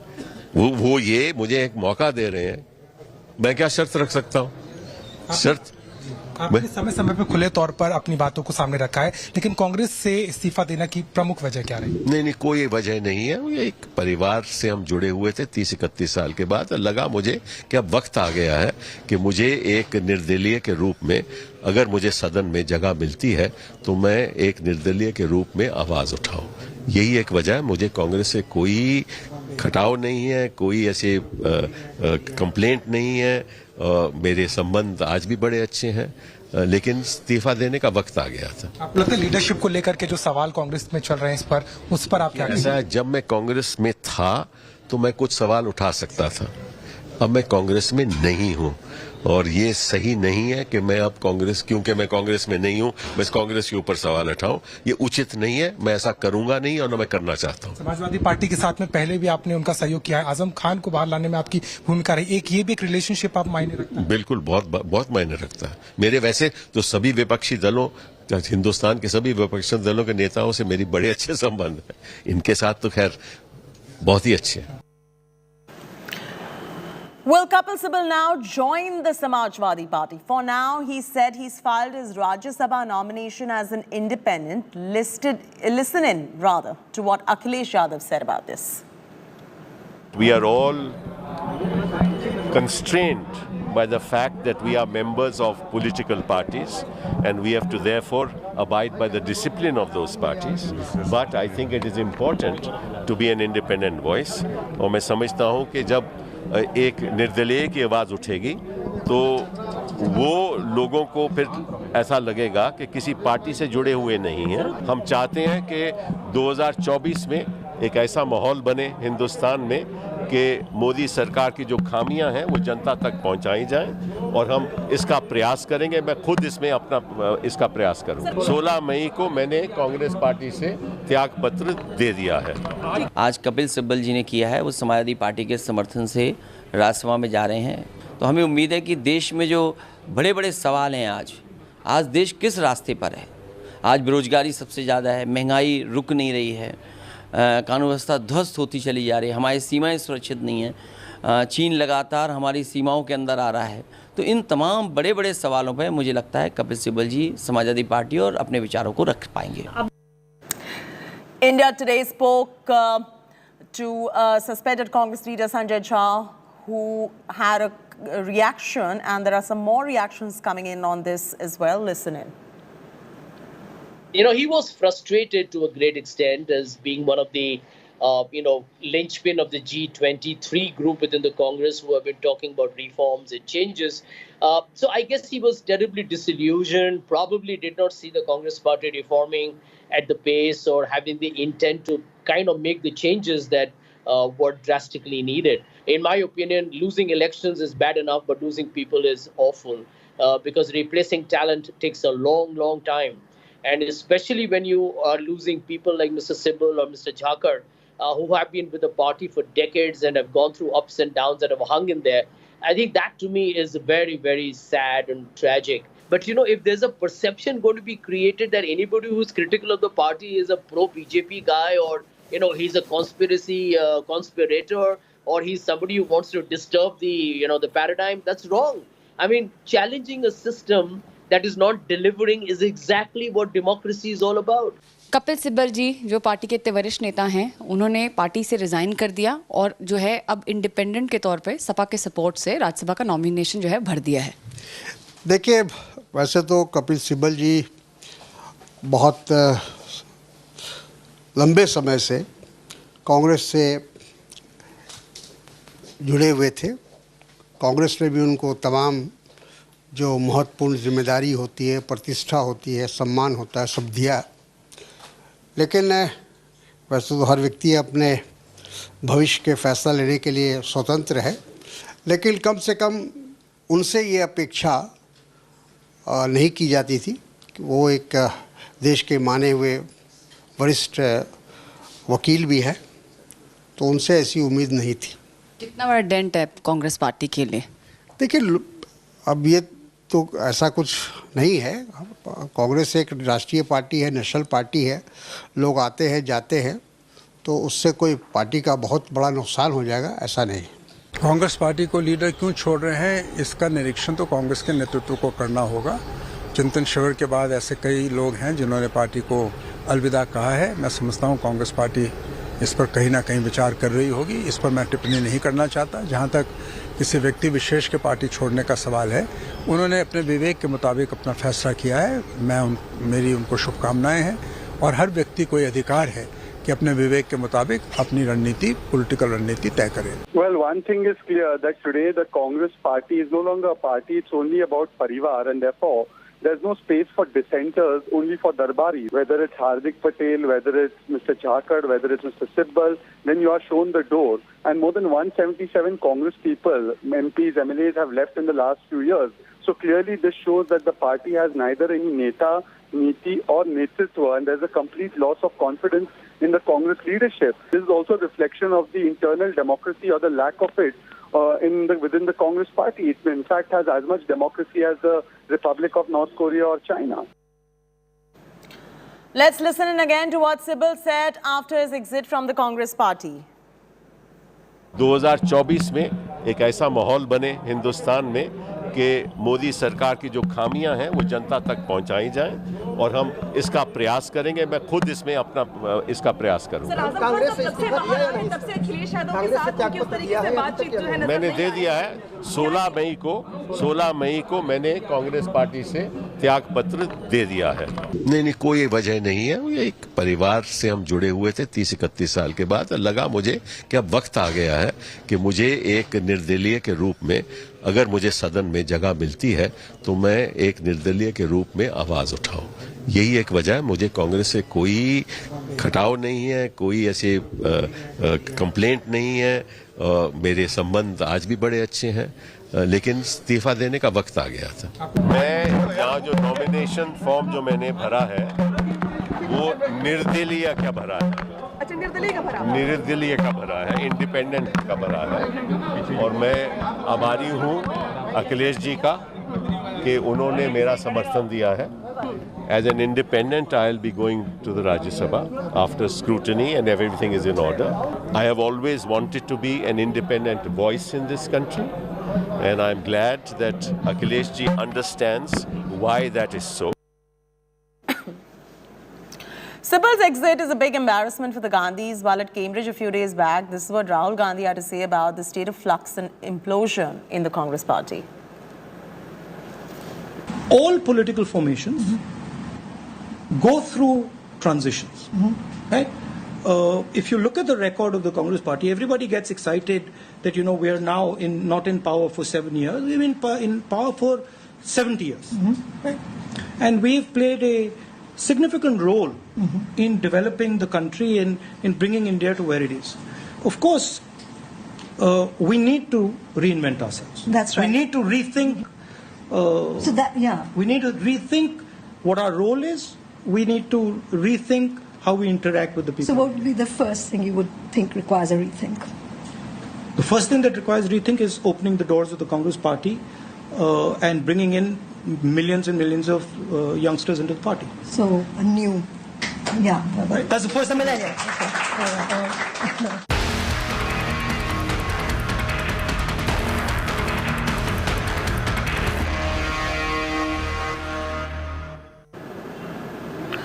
Now to an India Today exclusive showing Qutub's truth from annals of history that shows ancient proof of Hindu past of Qutub. India Today's access 1871 British Raj ASI report that seeks to settle Qutub debate. The report clearly mentions Lakshmi idols, Hindu pillars, Anantnag in Qutub Minar Mosque. The report says pillars erected by Hindu king Prithviraj, and this is on never seen before British era Qutub fact check. Take a look. The report mentions that earlier it was not a mosque. All the evidences shows that it was a temple, and the evidences were hidden by the Muslims, and then they had set up a mosque over there just above the temple. Quite likely that the corridor and the domical structure over it, the trabeate kind of domical structure, they are the elements of Hindu temple architecture that exist over there. But the core area, the sanctum sanctorum or the mukh mandap or vestibule and things like that, the core elements of the temple existing within that area, somewhere near the iron pillar, that whole area, the surface is all covered, so we cannot say. But the corridor as such which we see is the existing one, and now it is part of Quatul Islam Mosque, but quite likely it might be of the temple.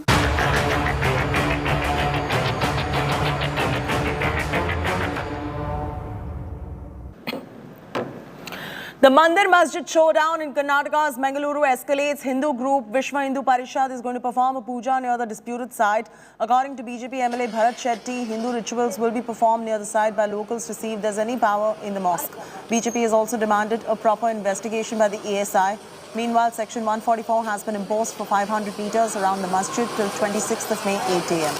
A survey has been demanded after a Hindu temple-like architectural design was purportedly found underneath an old mosque during the renovation. Hindu groups claim that a temple existed at the site before the mosque was built. Right now we are standing in the Bhajana Mandir, which is where the Tambula Prashne to be held, and we can see that all the leaders of VHP and Bajrang Dal is present, and in front of Gopal Krishna Panikar, the expert from Kerala who is conducting this particular ritual here. Also, he has been accompanied by the local Tantri called Polalagiri Prakash Tantri. The team is to find out whether the mosque or the inside the mosque is there any God's power or not.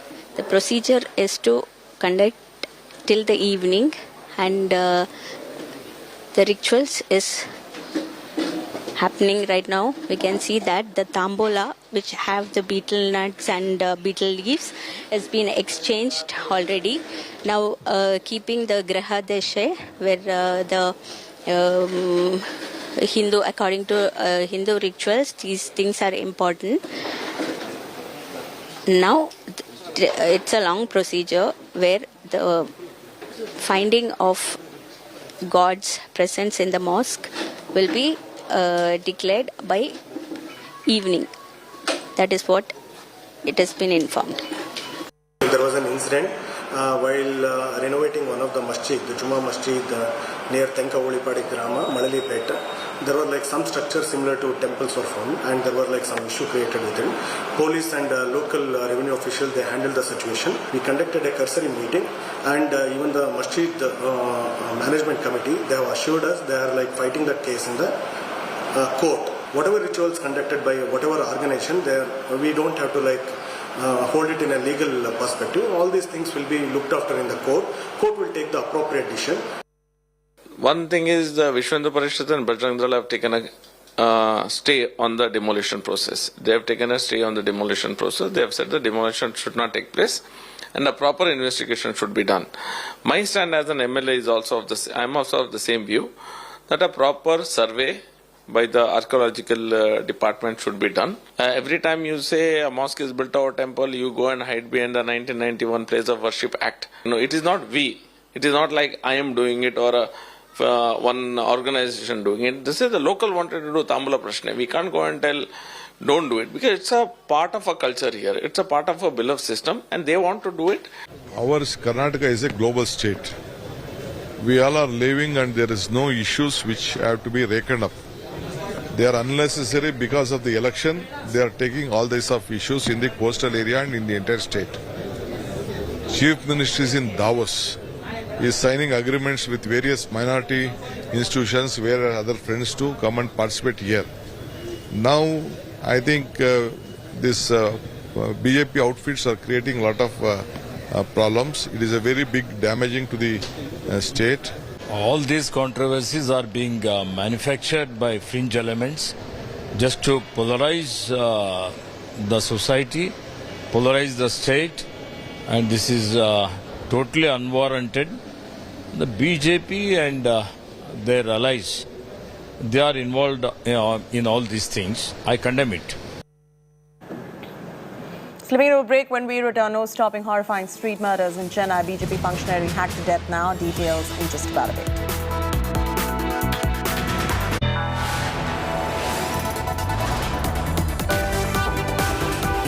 You are watching India Today.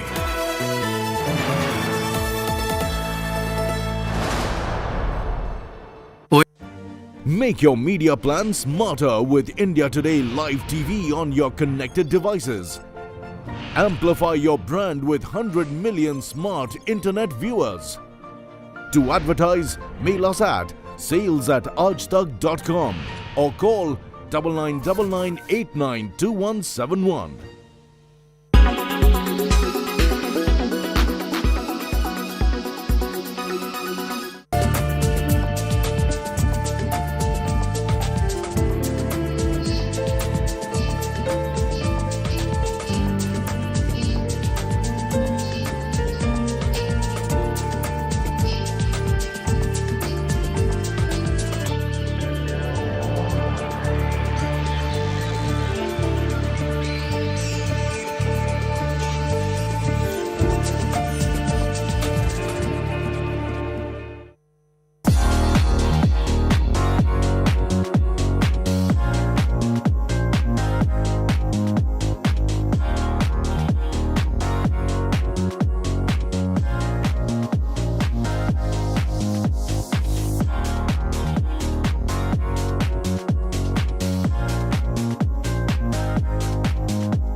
Watching India Today.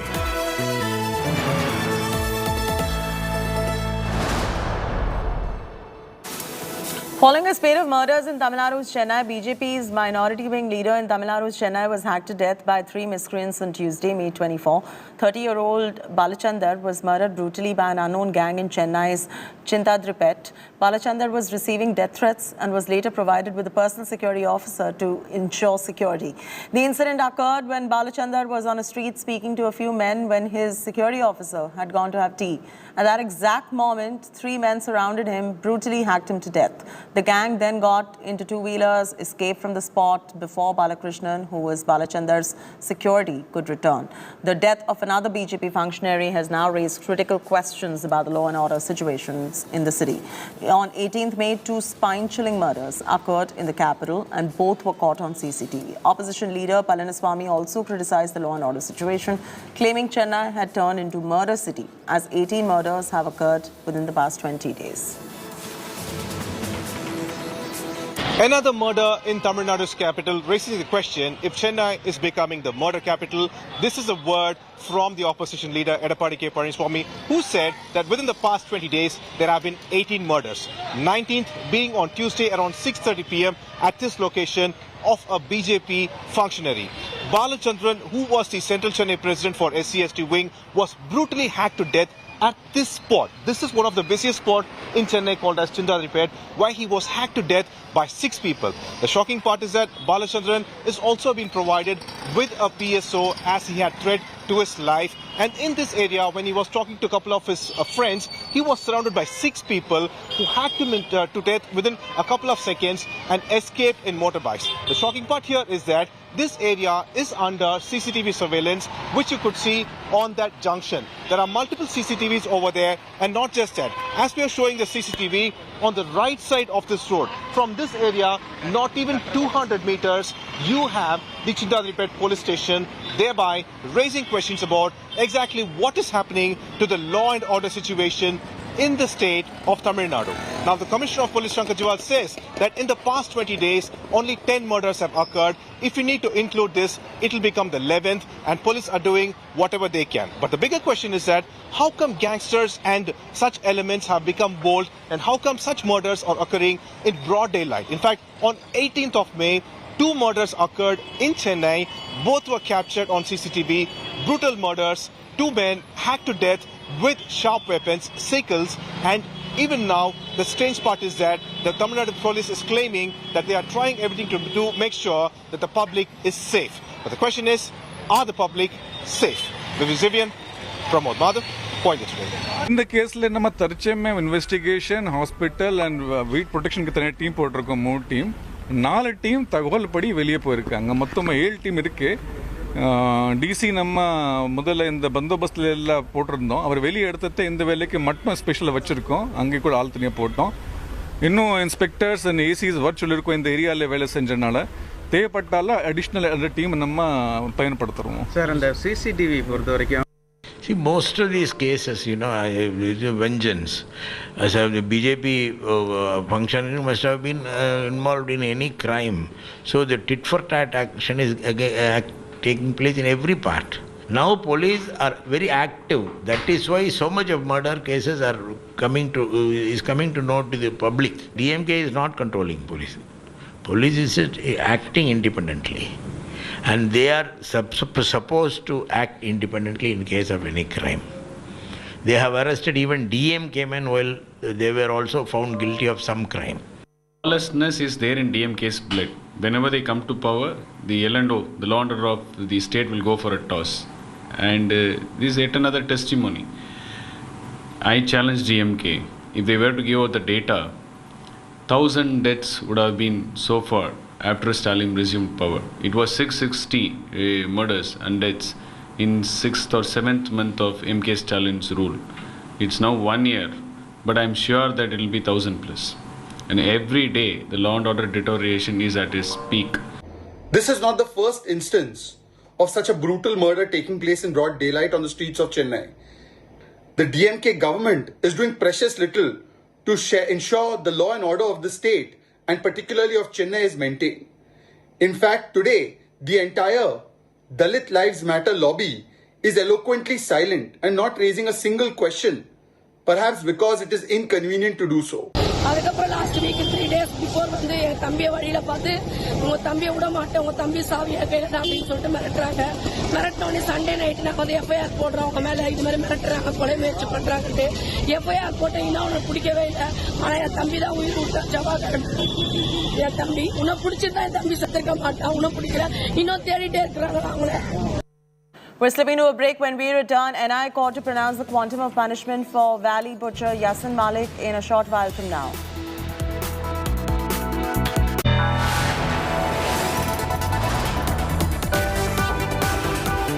You are watching India Today.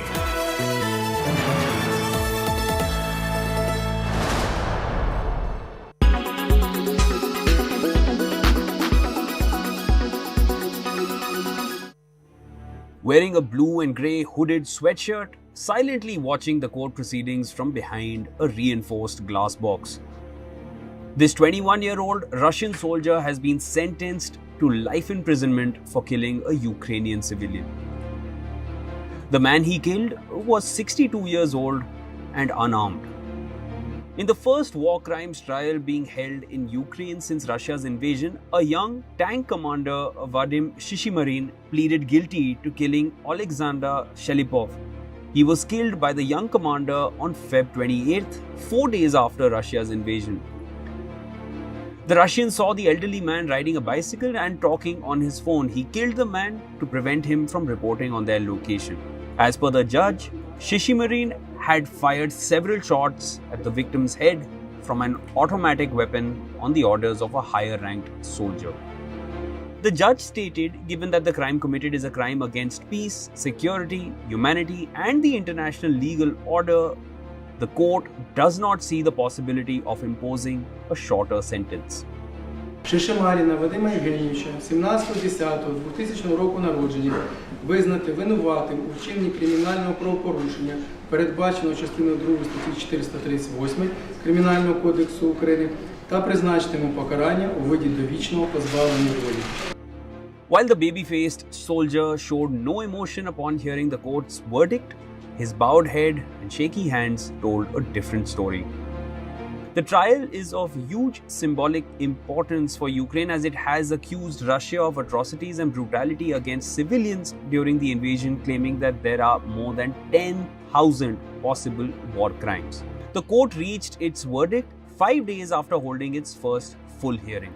There has been no response from Russia to the trial yet, previously stating that it has no information about the trial either.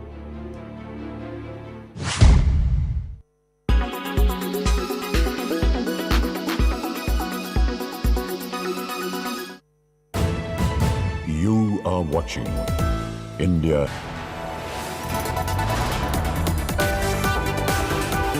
You are watching India Today.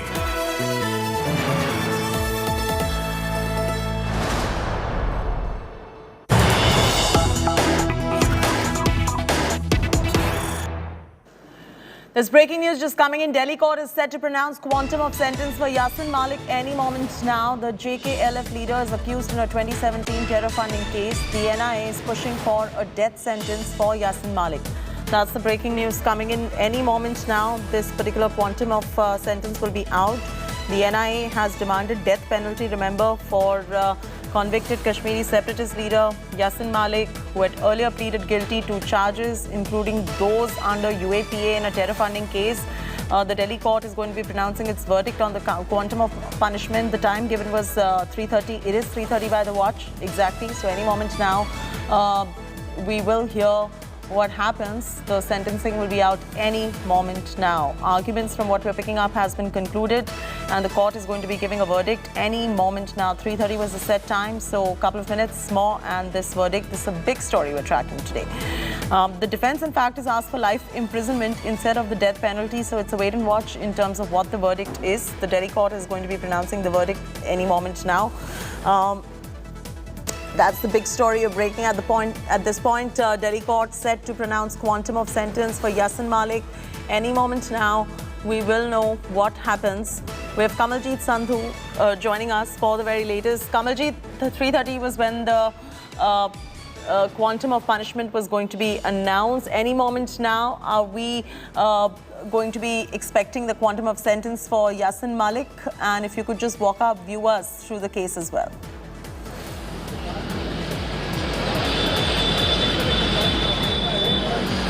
Dramatic set of events which took place inside the court. The NI pleaded that he should be given death sentence, which is the maximum sentence.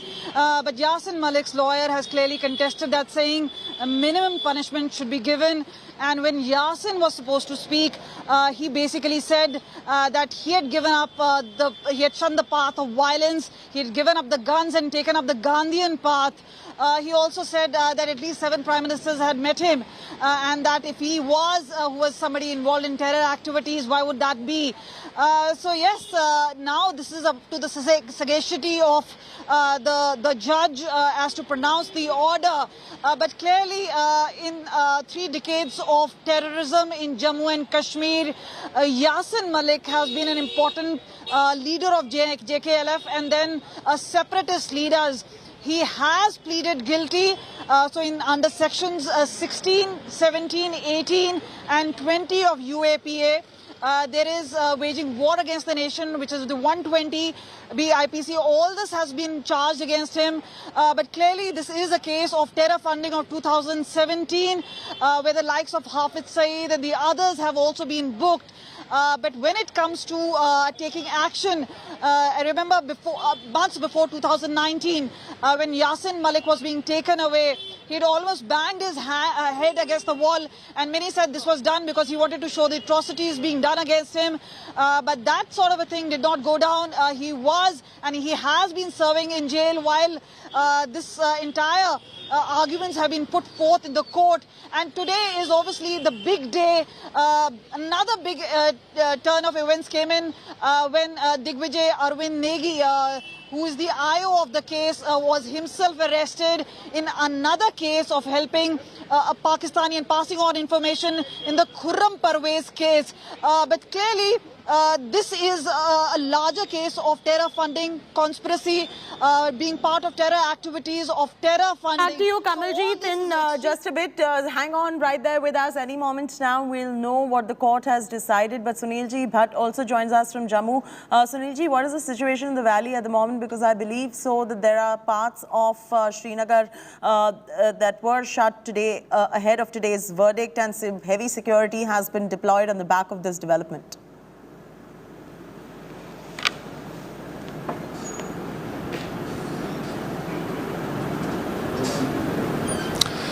Well, Cheti, Yasin Malik was the chairman of the Jammu and Kashmir Liberation Front, and at one point of time he was one of the most dreaded terrorists in the Kashmir Valley, and he carried out some of the most horrific crimes in the Kashmir Valley in early 90s. He has murdered people, he has carried out killings, and right now I am at the residence of Nirmal Khanna. She is the wife of late squadron leader Ravi Khanna. Ravi Khanna was one of those Air Force personnel who was, assassinated by Yasin Malik in January 1990. It has been a very long battle, legal battle for the families of the victims. However, this case pertains to a terror funding case of 2017. But nevertheless, since Yasin Malik has been convicted in this case, it has emerged, it has come as a ray of hope for the families of the victims, who now hope that Yasin Malik will be brought to justice. He was somebody who had carried out,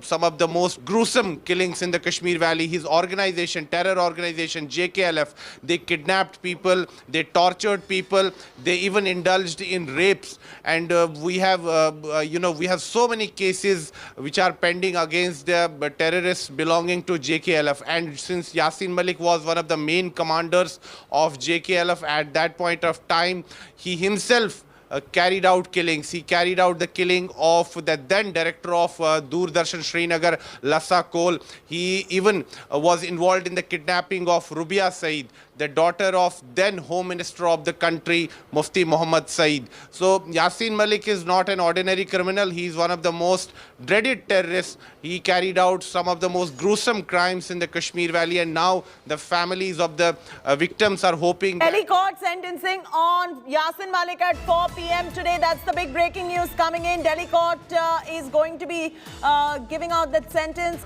at 4 p.m. The time given was 3:30, and now in half an hour from now, the Delhi court is all set to give quantum of sentence. That's the big breaking news coming in. Delhi court set to pronounce quantum of sentence for Yasin Malik at 4 p.m. now. 4 p.m. is the time given, viewers. The JKLF leader, who is accused in 2017 terror funding case. The NIA is pushing for a death sentence for Yasin Malik. All eyes now on what the Delhi court decides. Shreya Chatterjee joins us live for the very latest. Shreya, 4 p.m. is the revised timing. What have been the arguments for and against? If you could walk us through what happened in court. Well, the hearing now, the order rather, will now be read out tentatively around 4 because the court is still writing the order. We do know that it was reserved earlier today when the NIA has sought a death penalty in the terror funding case for Yasin Malik. Now we have to wait and watch whether it's a death penalty or a life imprisonment that is in the fate for Yasin Malik. Remember, this is the 2017 terror funding case that was lodged by the NIA, where hawala routes were used to get in money from UAE, Pakistan via ISI sources and then create unrest in the valley. That was following the time of 2016 after the death of terrorist Burhan Wani, where Yasin Malik and the likes of Altaf Fantoosh, Asya Andrabi, Zahur Watali were also named in the same very case. To just give a brief idea about what this case is, remember there were shell companies that were created by Zahur Watali through which funding was actually pumped in from ISI via Pakistan and UAE. This came from the likes of Hafiz Saeed, Saeed Salahuddin, and the NIA had evidence that there was money received by Yasin Malik from Zahur Watali, which he had used to actually create furor and unrest in the valley. There were notes recovered from during the raids in the matter, where there was clear indication given that people involved in football tournaments should be disengaged, and these youths should be used for stone pelting. This is the same period of time when 89 cases of stone pelting was actually registered in the valley. So this is the entire matter, and now the court will pronounce the order. 4 p.m. is the revised timing, and we will get to know what hangs in the fate for Yasin Malik, whether it's death penalty or life imprisonment. But clearly NIA has sought for death penalty, saying that they want a deterrent punishment in the matter. All right, I'm taking this across to Sunil Ji Bhatt as well. Sunil Ji, you were also getting us some reactions right there, because not just the terror funding case, there are many families there in the valley who are waiting for justice, and they want to see this particular death penalty come in for Yasin Malik as well, on the back of the other crimes that he's committed in the valleys as well. Of course, this case pertains to the terror funding one.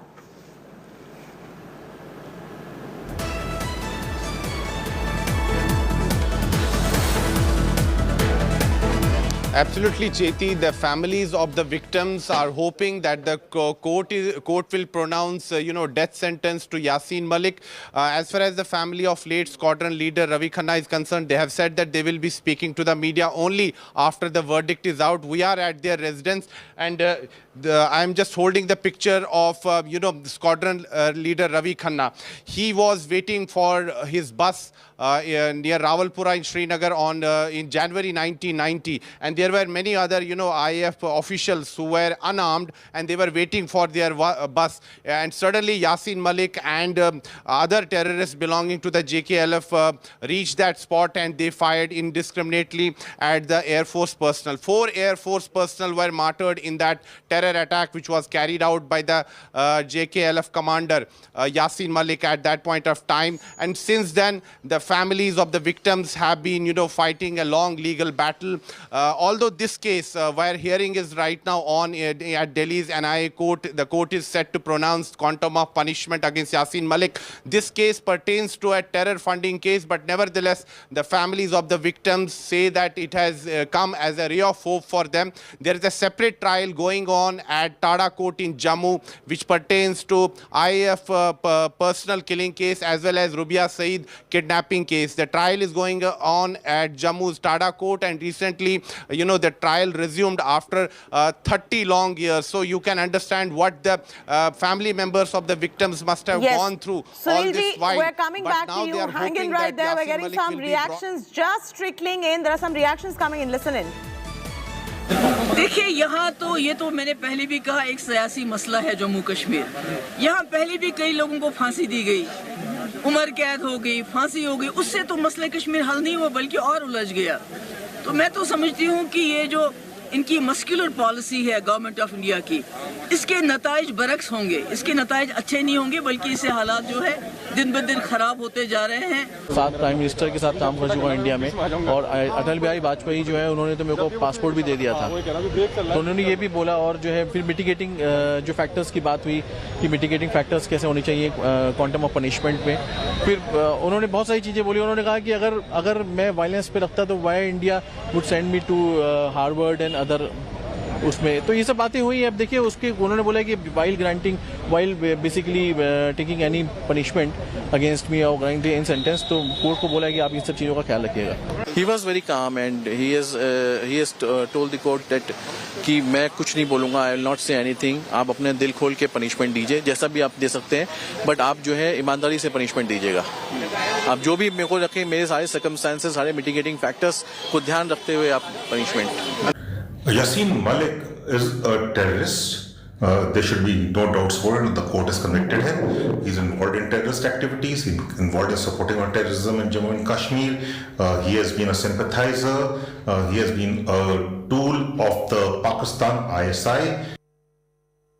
Amidst the radical Islamist jihadis that are killing innocent people in the valley, Pakistan Prime Minister Shehbaz Sharif bats for terror convict Yasin Malik. On Tuesday, terrorists opened fire at a 9-year-old Safa after she tried to save her father, Constable Saifullah, in Srinagar Sora area. Earlier, the Pakistan Prime Minister Sharif openly supported terror convict Yasin Malik. This comes after Yasin has been pleaded guilty in 2017 terror case. Pakistan Prime Minister took to Twitter and urged the world to take note of the Indian government's mistreatment and call Yasin a political prisoner. Sharif also alleges that the terror charges on Yasin and the killings of the Kashmiris are fake. Does the terror sympathizer Shehbaz Sharif's heart bleed for this terrorist and not for the 9-year-old Safa? That is also a big question.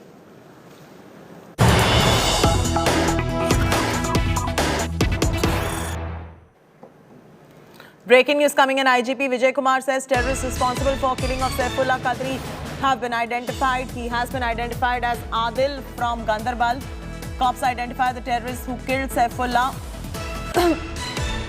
That's the latest coming in at the moment. Cops have identified the terrorists who killed Saifullah. IGP Vijay Kumar, he is the one who has said terrorists responsible for killing of Saifullah Qadri been identified as Adil from Gandharbal. That's the latest that is coming in at the moment. You do remember that the Jammu and Kashmir police constable was killed. His 9-year-old daughter was injured as well when the terrorists opened fire on them in the Sora area, which is in the outskirts of Srinagar. On the back of this, the latest development this is one incident, viewers, that is shaken the entire nation. These visuals are so distressing and has shaken the soul of the entire nation. Now, IGP Vijay Kumar has said terrorists responsible for killing of Saifullah Qadri have been identified. So this is good news coming in that at least the identification has happened. He has been identified as Adil from Gandharbal. We'll get our reporter to join us for more details on this.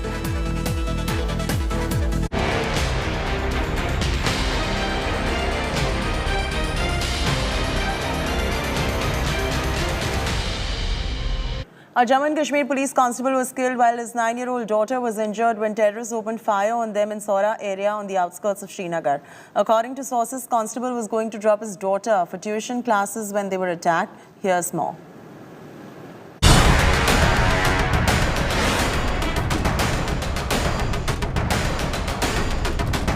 This is 9-year-old Safa.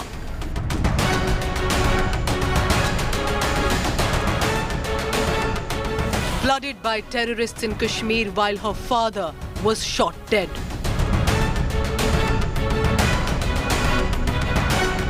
On Tuesday, terrorists fired indiscriminately at Saifullah Qadri, constable of the Jammu and Kashmir police, who was on leave. He was targeted right outside his house in Saura's Ganai Mohalla in Srinagar. Watching the shots fired, this 9-year-old girl ran to save her father, clung to his arms as he battled for life. Heartless terrorists did not spare the child either and fired at her. Both received critical gunshot injuries and were rushed to the hospital, where the policeman succumbed. The child has suffered heavy blood loss, but is said to be stable at present. The area around Ganai Mohalla is cordoned off and a search is on to nab the terrorists. The police have vowed to bring the killers to justice. पूरी society Kashmir society as a whole society को इसका criticise करना चाहिए, इसको करना चाहिए, हम सब क्रिटिसाइज करना चाहिए और टेररिस्ट की फैमिली को भी समझना पड़ेगा कि उनकी फैमिली को भी आगे आके टेररिस्ट के खिलाफ बोलना चाहिए. One more innocent life has been snuffed out by radicalization and terrorism in Kashmir. Bureau Report, India Today.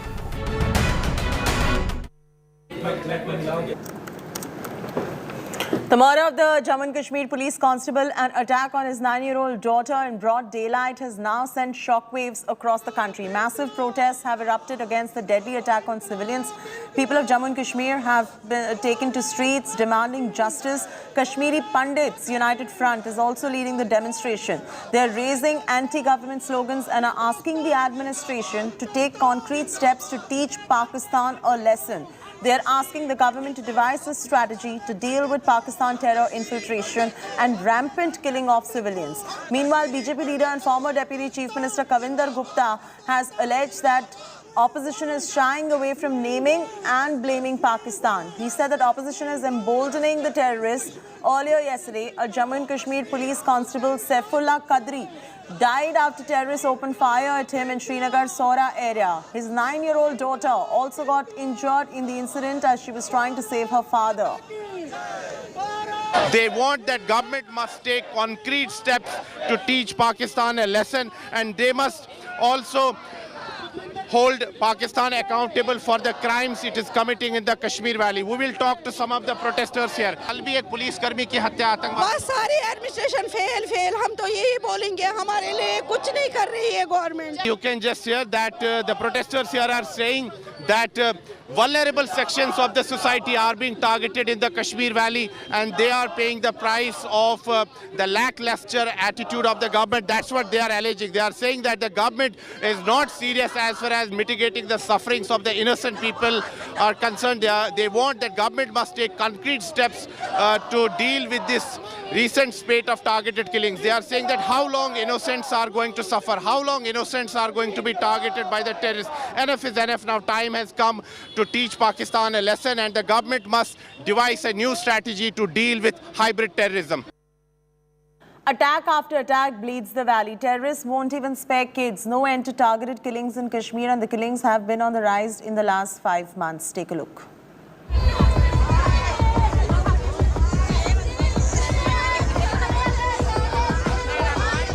Rajouri,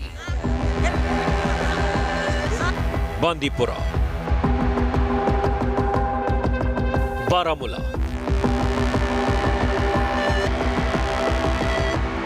Sunjwan,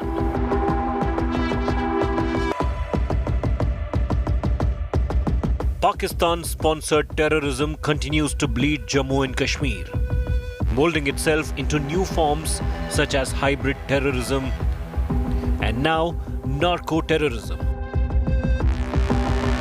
Pakistani terrorist जो है पिस्टल यूज करता है, इधर पूरा इनकाउंटर हो चाहे हैदराबाद का इनकाउंटर हो या खनियाल का इनकाउंटर हो, इसमें जो पाकिस्तानी टेररिस्ट मारे गए सारे के पास से पिस्टल मिला है। पिस्टल से इसको कंसील करने में ईजी होता है, मूवमेंट में दिक्कत नहीं होती है और टारगेटिंग करना ईजी होता है। ये हम लोग के लिए एक इमर्जिंग नया थ्रेट है। In a span of just 5 months, targeted killings have been on the rise.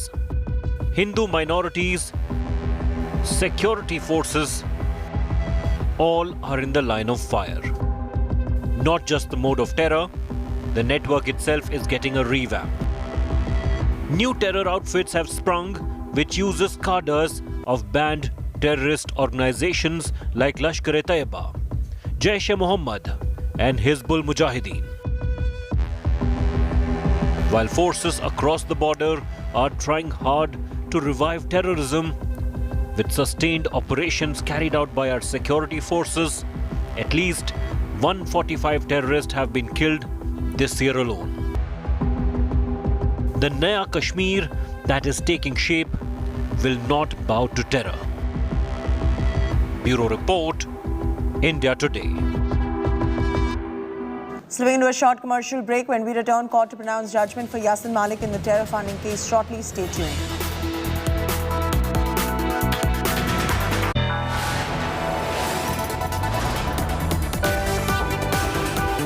You are watching India Today.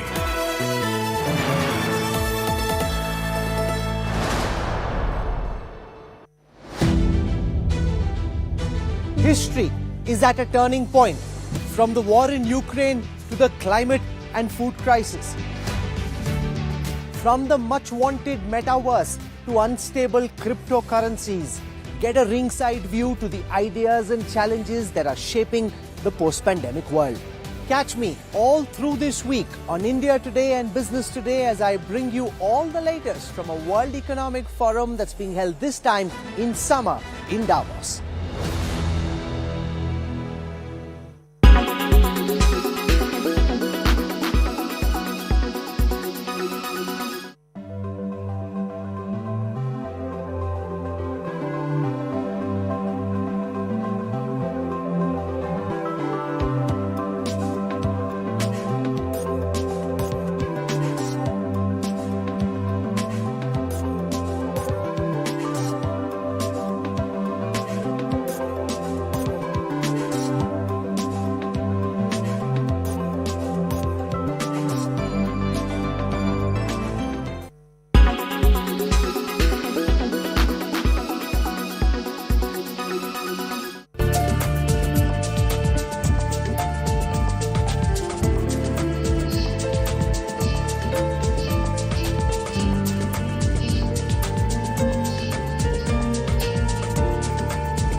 Make your media plan smarter with India Today Live TV on your connected devices.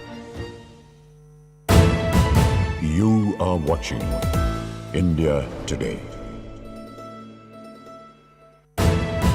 You are watching India Today.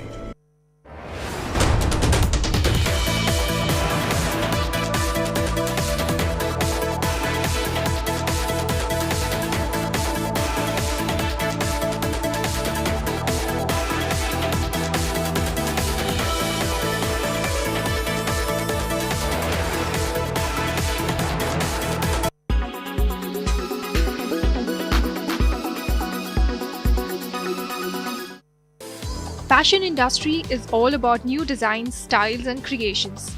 Well, now fashion designers have a new playground for their creations, the metaverse. This digital world where, thanks to an avatar that gives us a virtual twin, we can evolve and act just as we would in the real world. We enter it through wearing a virtual reality headgear or by watching a computer or smartphone screen. The metaverse is a space for experimentation and testing out new products, allowing designers to push the boundaries of their creativity. This has economic advantages too. By testing out their collection in the metaverse, they can then analyze public reaction in it and adapt demand accordingly to avoid surplus production and unsold items in the real world. In other words, an eco-friendly approach. For other designers, their creations will stay digital. On specialized platform brands, commercialize their virtual clothes by attaching to them an NFT or a non-interchangeable unit of data stored on a blockchain that can be sold and traded using cryptocurrency. This kind of marketing saves brands from their worst nightmare: fakes flooding the marketplace. With the second-hand market booming, reselling a pair of virtual shoes associated with an NFT will give the designer royalties on each transaction. Some brands link a virtual fashion item with its counterpart in reality.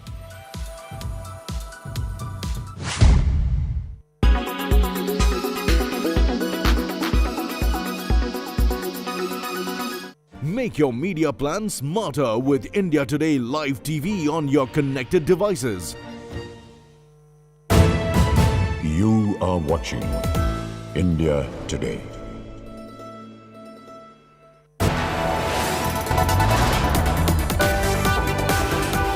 You are watching India Today.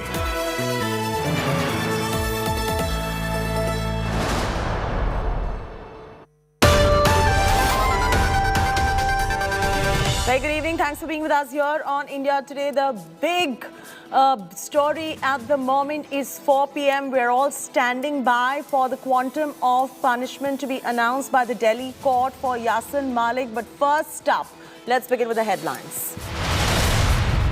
Another big setback for the Gandhis. Kapil Sibal dumps the Congress party, files Rajya Sabha nomination on Samajwadi Party ticket.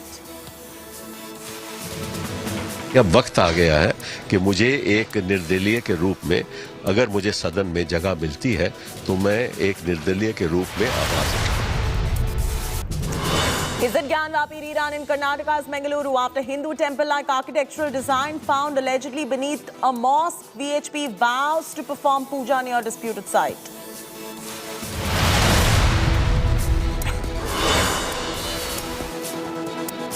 No stopping to the horrifying street murders in Chennai. BJP functionary hacked with sickle 2 days before Prime Minister Modi's trip to the city. Heat on Stalin government.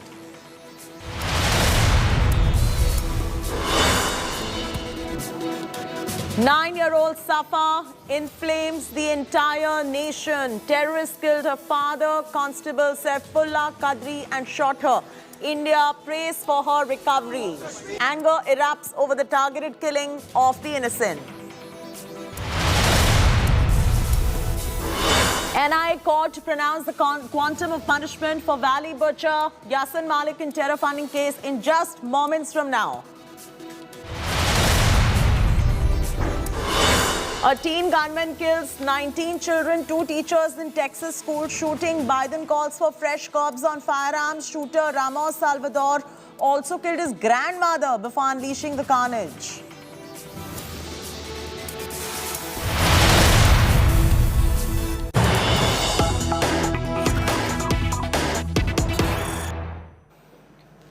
Big breaking news coming in. Delhi court is all set to pronounce the quantum of sentence for Yasin Malik any moment now. Any moment now. 4 p.m. is the time given, and any moment now. It's 3:59. All right, it's 4 p.m. by the watch. So any moment now, the quantum of sentence is going to be out. I promise you, viewers, we're going to stay on the story and get you the latest details.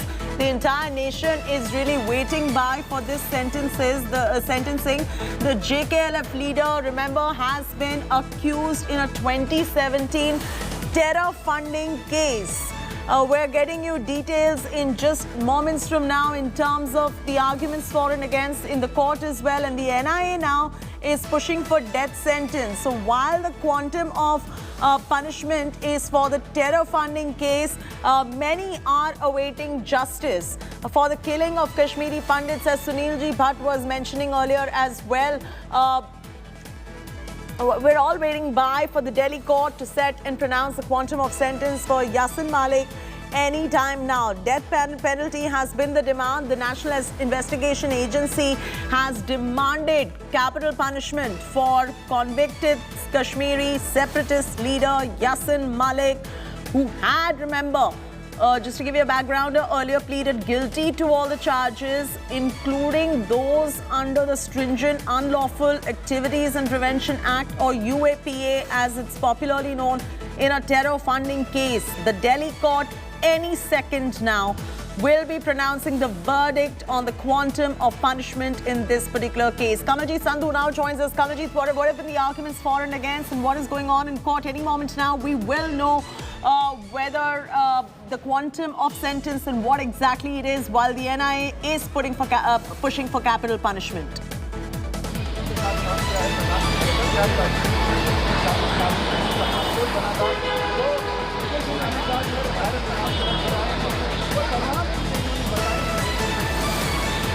Kamaljeet, can you hear me?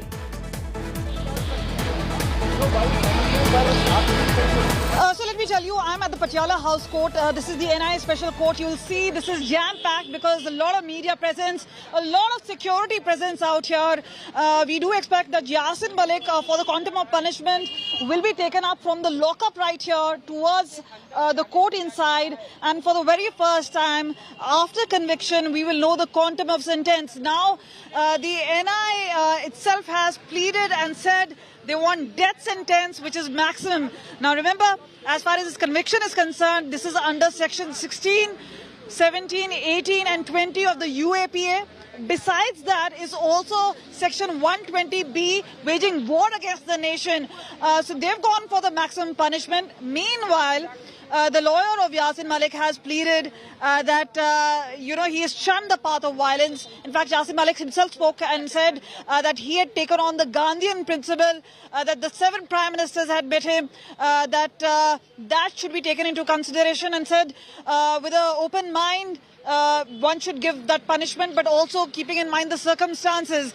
But clearly, as far as Yasin Malik is concerned, the JKLF top commander, he's been behind several of the terror acts, and the conviction is for terror activities. Now, one has to remember this particular case of 2017.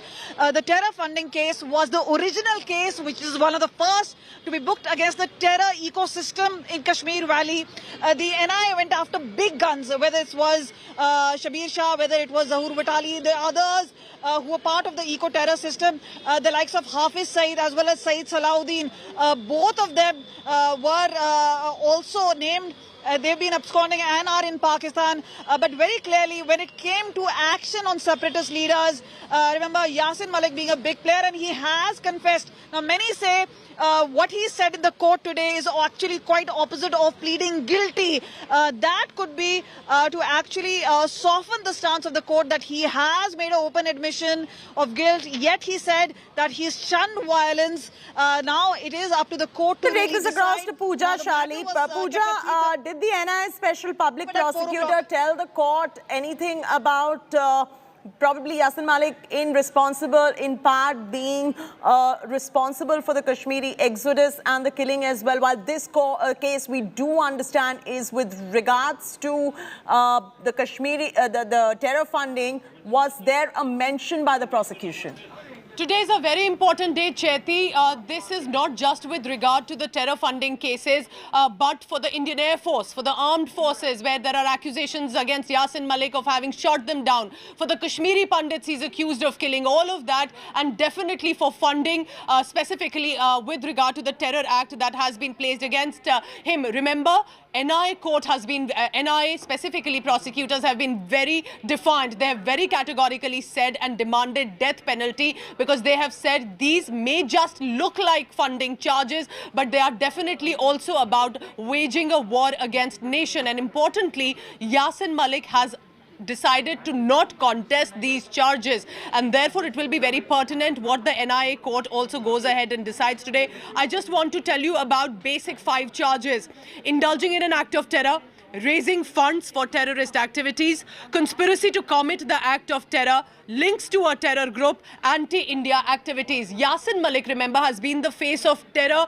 for Kashmir for a very long time. So even if, of course, the Defense Council is trying to come across to say that he's given up arms, he's taken the Gandhian route, yes, right now, but also likely because at this point, this conviction proves that it's not just been about funding, but much more. And therefore, it will be pertinent to see what the judge of the NIA court also decides. But the prosecutors are very clear and have demanded a death penalty over this. Prosecutors have demanded a death sentence, death penalty for Yasin Malik.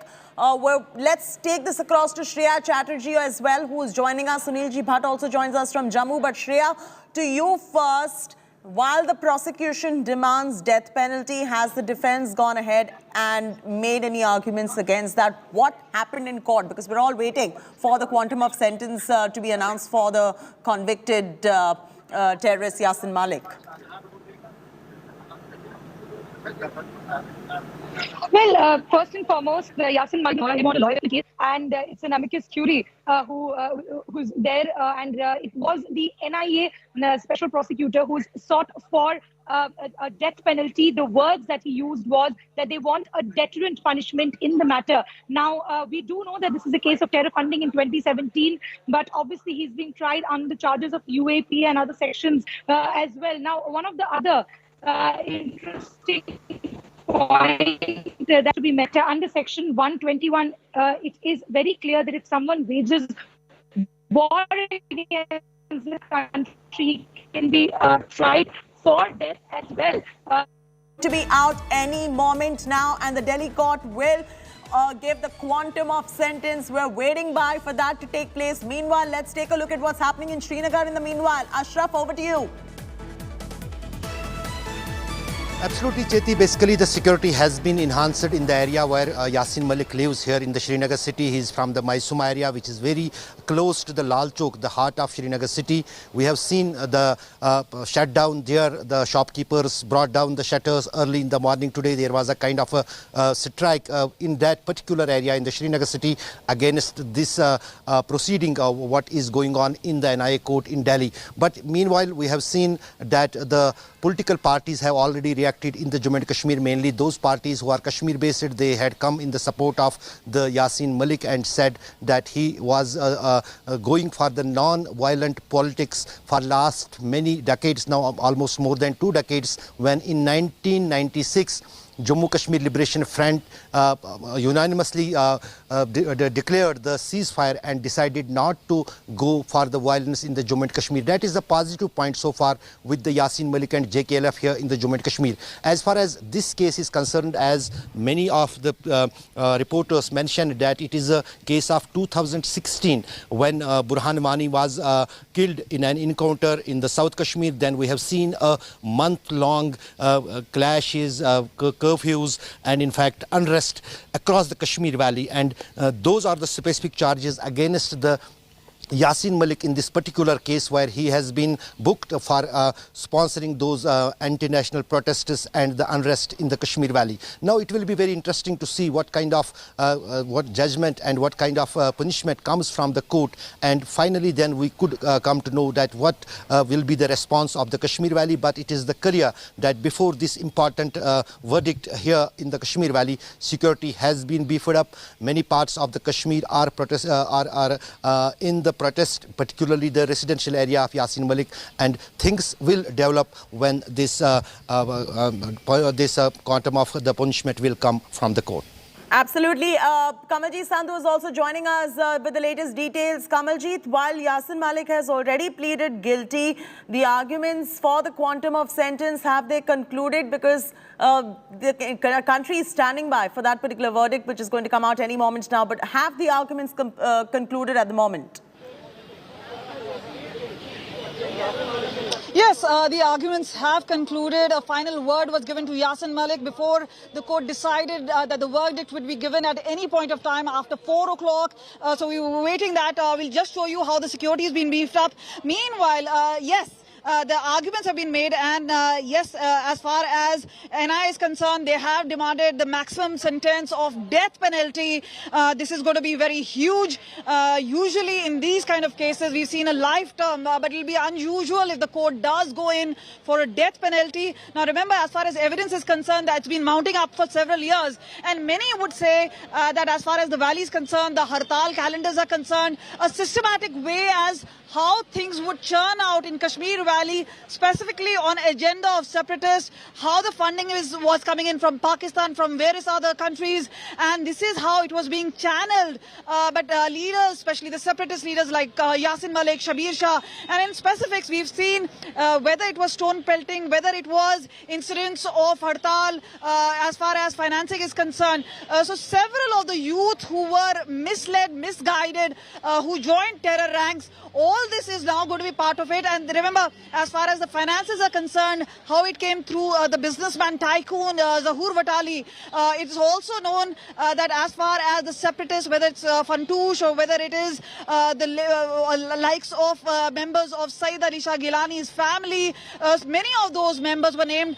Importantly and interestingly, the absconders, including Hafiz Saeed and Saeed Salahuddin, all of these members who have now been named. But clearly, when it comes to conviction, Yasin Malik stands convicted. Now it's the quantum of punishment. And this is, for a long time, Yasin Malik would go to jail and come back. It was only for a temporary time.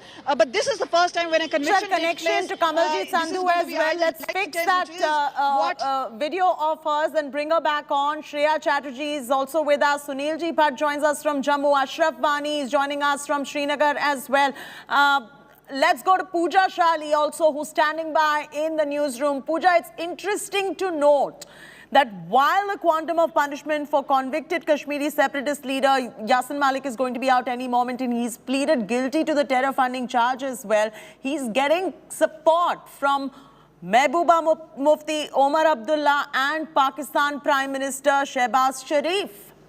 Pakistan expectedly will be supporting Yasin Malik like they have been supporting all the terror groups, the terrorists, and given shelter to anti-India activities as well. So that is clearly not surprising. But I will make a mention here, if you look closely at the videos of Yasin Malik coming to the court today, he's carrying a file with him, and the reason for that is that he's chosen to fight the case himself. So a lawyer not representing him, he's directly putting forth an amicus curiae was there to explain the charges to him, but Yasin Malik has gone forward and done it. But importantly, when he says, I have dropped weapons now, I have followed the Gandhian principle, the question remains, when he had the weapons all those years, it led to killings, unrest, communal violence, exodus of a minority community and their killings as well, their ethnic cleansing, attacks at the armed forces. So all of that is now coming back to haunt him clearly, even though he says he's become a Gandhian. While all of that will always haunt him, and the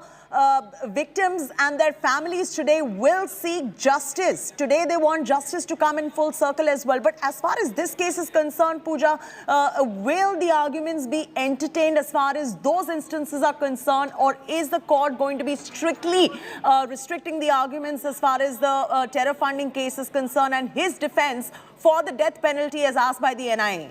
That is a very important point and a question, Chaiti, because yes, today is primarily about funding terror, indulging in terror activities or anti-India activities, but primarily it were about the Hawala transactions, the financial dealings that were done, to which he's already pleaded guilty and he's not contesting the charges, which means it is likely to be as minimum as it can get a life term, as maximum as it can get a death penalty. It will be interesting to see what the NIA court eventually decides. But to your question, about the ethnic cleansing, exodus, all of that and the killings of Indian Air Force personnel may not be directly brought in and considered by the court at this moment. The court may want to make an observation on that. We cannot speculate. But today is primarily about financing terror and anti-India activities. But because Yasin Malik is a known former terrorist, he's a figure whose cases have been out in the open. So it's not that these need to be even mentioned. Hence, Pooja, has there been any kind of legal precedence where there has been death penalty announced in the terror funding case? Because while there is a large sentiment and the NIA wanting capital punishment, because everyone knows about the Kashmiri exodus and the genocide as well in the valley, and the victims today await justice. This particular case, I come back, is on the terror funding bit. Are you picking up from legal eagles somewhere that it perhaps could be life imprisonment? What are you picking up?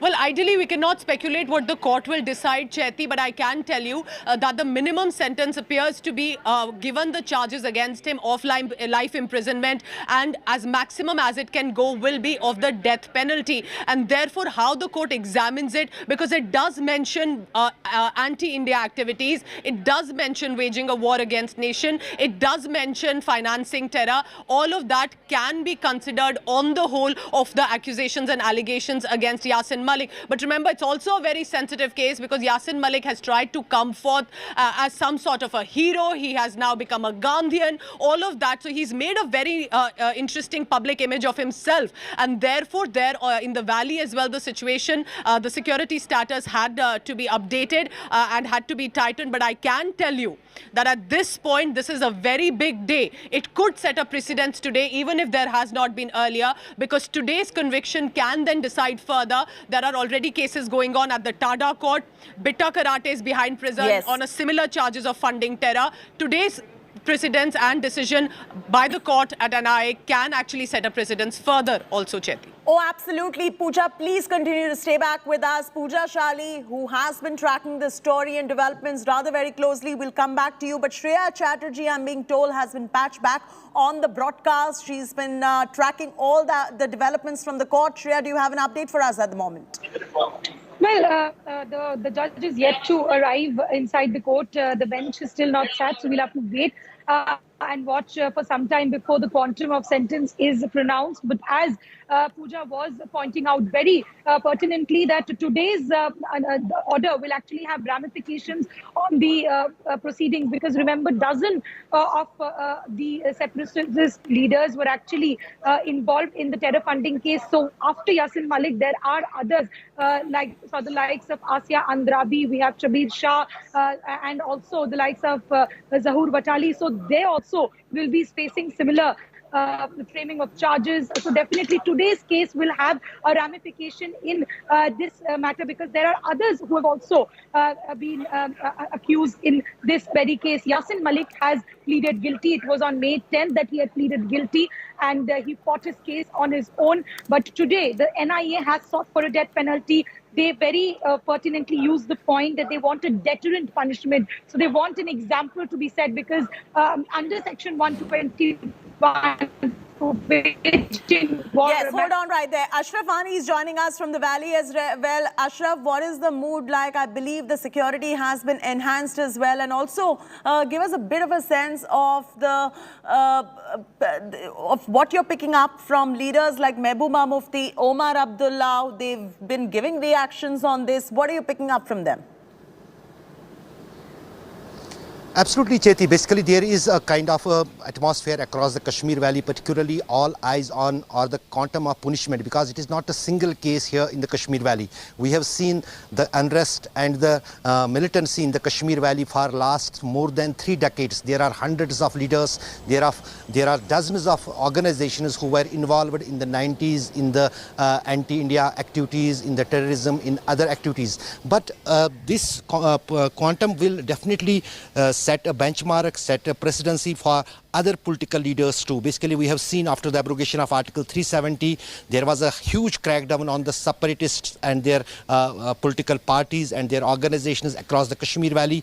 Almost every separatist leader is behind the bars. Only Mirwais Umar Farooq, who is the chairman of All Parties Hurriyat Conference, he is detained inside his residence. He is not allowed to move out of the home. So there are all eyes, not only of the people in the Kashmir Valley, but particularly of the political parties on these developments going on in the Delhi. But meanwhile, the Yasin Malik's case is being seen in that way, because his party, Jammu and Kashmir Liberation Front, has been considered always a kind of a party which is not pro-Pakistan, which has not been supported as well by the Pakistan as the other separatists and militant groups in the Kashmir Valley. So that is something which the Pakistan wants to sell on the international standard. That is why the Prime Minister of Pakistan openly defended Yasin Malik as well as the Imran Khan, the former Prime Minister of Pakistan, and in fact also the political leaders and former chief ministers of the Jammu and Kashmir. Now, as far as all these cases which are being looked after today, which on the basis of which the quantum of punishment will be decided today, those are some kind of cases which are not only with the Yasin Malik but with other separatist leaders. In fact, today there was a development. One of the youth leaders of the Mehbooba Mufti, Wahid Parra, was granted bail in one of the such cases. He was also being booked by the NIA on the charges of terror funding and supporting the different militant groups. So it will be very interesting to see that how this quantum of punishment will be given. And as far as the Kashmir is concerned, as I have said, that the security has been put on high alert, particularly in the Srinagar's Maisuma area, because Yasin Malik comes from that area.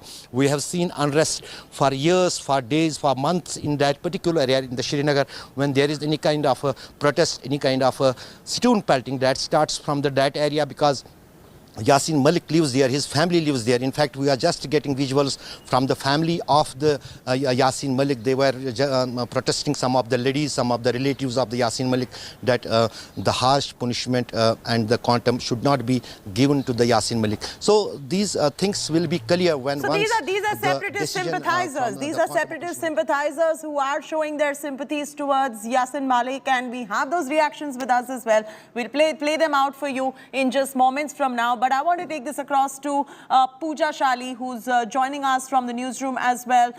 Pooja, if you could just paint the lay of the land as far as Yasin Malik is concerned, one from the point of view of the terror charges and the arguments in court today, and we're all awaiting for the quantum of sentence because he's already convicted, and the other in terms of the larger sentiment vis-a-vis Yasin Malik in the valley, especially when it comes to Kashmiri Pandits.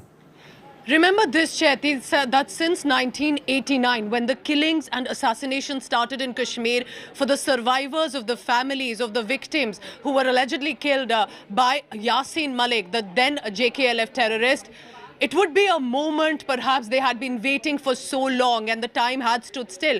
Whether it was Doordarshan director Lasa Kaul, whether it was squadron leader Ravi Khanna, their families will be watching today. Even if the charges are primarily of financing terror and anti-India activities, they were not just statistics. These are families who were uprooted and their lives changed forever. So today when Yasin Malik says, I've given up weapons and I have become a Gandhian, spare me, the question is, will the court consider that, or perhaps all those families who've been fighting legally and democratically for so many years? So today, of course, in just a short while, when we'll have the final verdict and the order coming in from the NIA court today, the prosecutors are saying needs to be death penalty. The charges of financing terror act has been put against him. There is also of a waging war against nation. All of these will be specifically legally considered by the court. But as you're asking of the larger sentiment, I can tell you that yes, he's been a known figure. He's had a share of support as well. But today, Yasin Malik clearly stands isolated, specifically in court, specifically in the larger sentiment. And with daily killings still ongoing in Kashmir, the fact is what Yasin Malik started, the repercussions of that violence are still Pooja, what do you think, what made up his mind to not go ahead and face trial?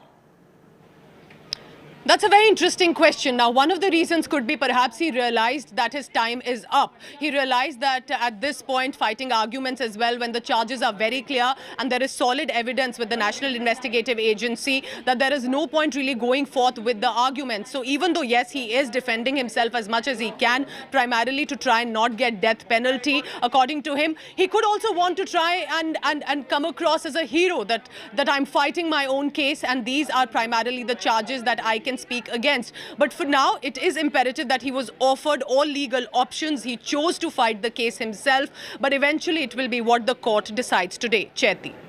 Absolutely. We have Sunilji Bhatt joining us from Jammu as well. Sunilji, at the moment, what are you picking up in terms of the situation in the valley as the entire nation is waiting with bated breath for the Delhi court to pronounce the quantum of sentence for the convicted Yasin Malik in the terror funding case?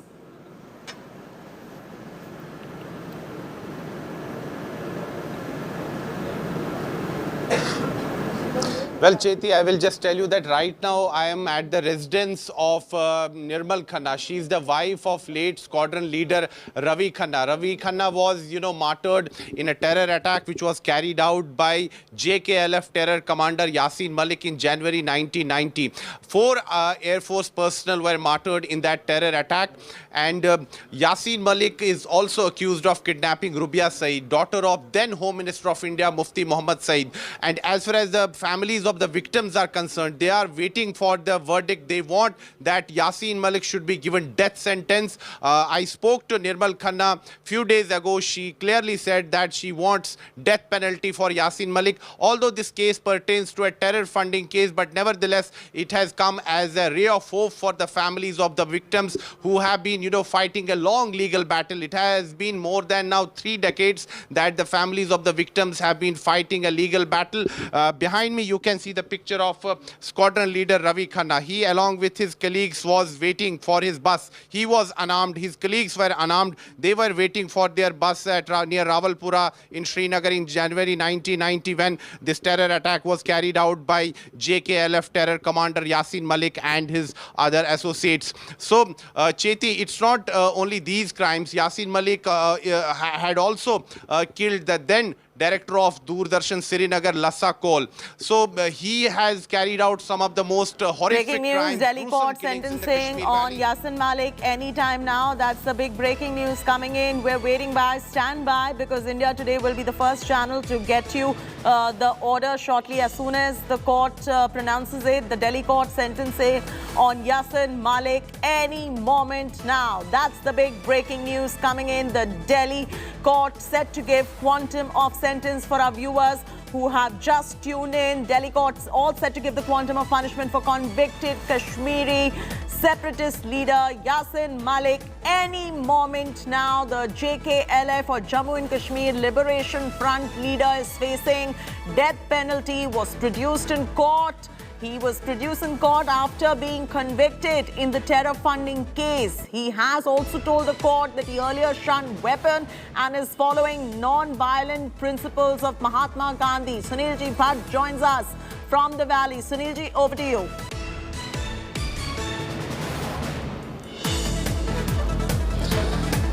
Well, the verdict is expected any time from now, but as I said, that the families of the victims have been waiting for justice for last more than 3 decades. I am at the residence of Nirmal Khanna. She's the wife of squadron leader Ravi Khanna. And Ravi Khanna was one of those 4 Air Force officers who were, they were martyred in the terror attack which was carried out by Yasin Malik in January 1990. Although the case, this case pertains to a terror funding case, and NI is going to pronounce, quantum of punishment against Yasin Malik. There is a separate trial going on at Tada Court in Jammu. The Tada Court is hearing the cases which pertain to Air Force personnel. News break just coming in at the moment. Security has been hiked in sensitive parts of the Kashmir Valley, and verdict in minutes now. And drones to keep tabs in Srinagar also there. That's the latest coming in at the moment.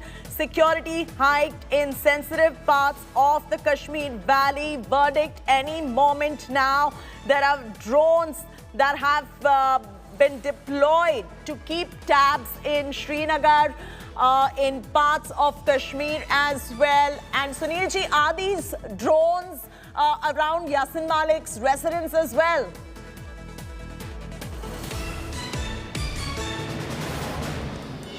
Well, Cheti, Yasin Malik's residence in Srinagar is in Maisuma locality, and Maisuma is a very notorious place because whenever stone pelting used to happen, mostly people from Maisuma locality used to come out and pelt stones at the security forces. In early 90s also, it was a very notorious colony because at that point of time also, the separatists as well as their supporters used to come out and they used to carry out violent protests. So now the security agencies don't want to take any chances, and that is why security has been beefed up in most parts of Srinagar city, particularly in Maisuma locality. The security forces want to ensure that there is no untoward incident after the verdict is out. But Jyoti, this is huge. This is huge because just like, when nobody had thought that Article 370 will be abrogated, similar kind of feeling had creeped in most of the people that Yasin Malik will never be punished. But the time has now come. Yasin Malik is going to be punished now. Quantum of sentence will be pronounced shortly by the NIA court in Delhi, and the families of the victims are waiting for this judgment.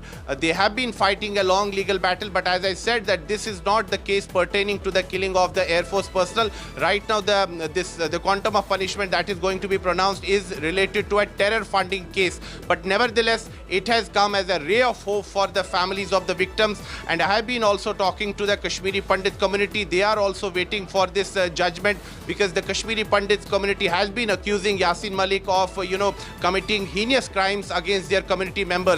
Whether it was Lassa Kaul. Lassa Kaul was the then director of Doordarshan Srinagar. He was killed by Yasin Malik and his terror associates. Similarly, most of the killings of the Kashmiri Pandits that were carried out in Kashmir Valley in 1990 were carried out by JKLF terrorists. So that is why it has been a long pending demand of the Kashmiri Pandit community that cases against Yasin Malik should be expedited. He should be brought to justice. And the Kashmiri Pandit community also has a grievance against the civil society of the nation. They have been saying that the civil society has been rolling out red carpet for him for last 30 years, when this man should have ideally gone to gallows long back. But nevertheless, it may have taken 30 years, but finally there seems to be some semblance of justice as far as Yasin Malik is concerned. He will be now, today punished. He will be given punishment, and all eyes are on Delhi's NIA court. And the victims' families have clearly said, I spoke to Nirmal Khanna a few days ago. She clearly said that Yasin Malik should be given death sentence. Right now, she is not talking to the media. She has said that she will be talking only after the quantum of sentence is pronounced. But few days ago, she spoke to me exclusively, and she said that Yasin Malik should be given death sentence. She has been fighting a long legal battle. And if I just ask my camera person, you can see this is the picture of squadron leader Ravi Khanna. He was among those 4 Air Force personnel who got martyred in that terror attack that was carried out by Yasin Malik and his terror associates in 1990 in January. So victims' families hope that they will get justice today. And they also want that the trial in other cases against Yasin Malik should be expedited now. Day-to-day trial should take place. I have been talking to other victims also. They also want that day-to-day hearings should take place now. Tada Court is hearing the Air Force personnel case in Jammu, as well as the Rubia Saeed kidnapping case. Rubia Saeed, remember, was the daughter of then Home Minister of India, Mr. Mufti Muhammad Saeed, when she was kidnapped in Srinagar by JKLF terrorists, including Yasin Malik. And when Rubia Saeed was kidnapped, then there was some negotiations between the government and the terrorists, and finally the terrorists were released in exchange for safe release of Rubia Saeed. And many Sunil ji, I'm coming back to you. But Pooja Shali is joining us from the newsroom as well. Pooja, today could just be a historic one. In moments from now, the Delhi court will be pronouncing the verdict. All eyes are on this verdict. Even though this is the terror funding case we're talking about, it perhaps could be a historic one, whether he's given death penalty or life imprisonment. It could definitely be a historic day for 2 clear reasons, Chaiti. One, of course, this is about terror funding charges. It is a beginning, a start for the crimes of Yasin Malik, who's been the JKLF terrorist for a very long time and has been accused of killings as well. But the woman we just had a look at, Nirmal Khanna, a young wife of a young Indian Air Force officer who had just walked out of his house to go on duty. He was unarmed. This was not even in an encounter situation. He was just walking out of his house when he was shot dead, allegedly, by the JKLF, Yasin Malik and his men.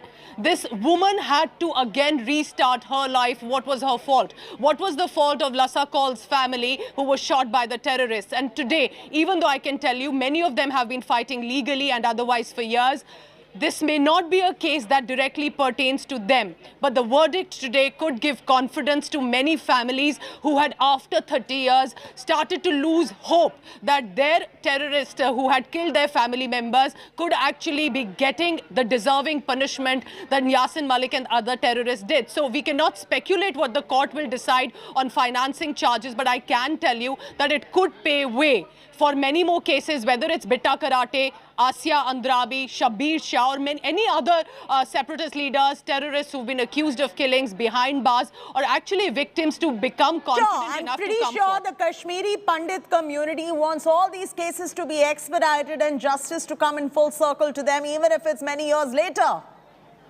Well, absolutely. You know, for some people, 30 years may be a long time, but I can tell you, because I speak to the survivors in Kashmir who've been attacked by terrorists whose lives have been completely uprooted. For many, the time has stood still. They still talk about their houses, their families, and their culture of thousands of years that has suddenly been uprooted and changed, and they had to restart because of terrorists of JKLF and others, and terrorism that still continues. So it's not just about only one community. It is about anyone who's tried to speak against terrorism, like we saw Saifullah Qadri of the Jammu and Kashmir police shot dead in front of his child, who was also hit at yesterday. She is stable. The trauma that Kashmiri children like that who have been orphaned will have to now deal with, and have been dealing for the past few years, only because they've been fighting against terrorism. So Yasin Malik, fighting his own case today, says, I have dropped weapons, I've become and lived a Gandhian way of life. But what about the accusations against him that have caused unrest and violence in Kashmir, that has not only destroyed the paradise, but has never been able to go back to its peaceful existence prior to 1990. And all of that may not be considered today, but the order and the verdict today by the court could pave way and give confidence to many more victims who may realize that the Indian courts are still willing to hear these petitions, take it up, and ensure that the terrorists don't have an easy way out of what they did years ago. You know, Sunilji Bhatt is also with us at the moment. Sunilji, on a very different tangent, the man is convicted in the terror funding case, and we're awaiting the quantum of punishment any moment now. And there have been many separatist sympathizers who have sympathized with Yasin Malik to Bitta Karate. You know, there was a certain narrative that was created around making people like him a hero as well. And today is going to be rather historic in that sense as well, once the quantum of punishment is really announced.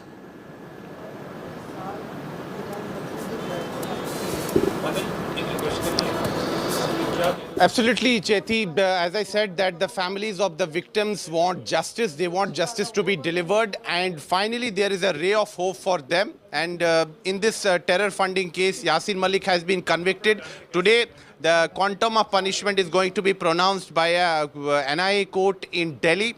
We will talk to the families of the victims, but as I said, that Ms. Nirmal Khanna has said that she will be talking to the media only after the quantum of punishment is pronounced. But few days ago, I spoke to her, and she clearly narrated what happened that day when squadron leader Ravi Khanna, her husband, was assassinated by JKLF terrorists, including Yasin Malik. She has been fighting a long legal battle. So have been the other families of the victims, but there was no justice that was delivered. In fact, Nirmal Khanna ji has been telling me that when Yasin Malik was, greeted by the then Prime Minister, Dr. Manmohan Singh, he was seen, laughing with him, shaking hands with him. She was pained to see at that point of time, because she has always idolized Dr. Manmohan Singh. But when she saw Dr. Manmohan Singh shaking hands with Yasin Malik, she was, at that point of time, she had a feeling that somehow she feels betrayed by the system.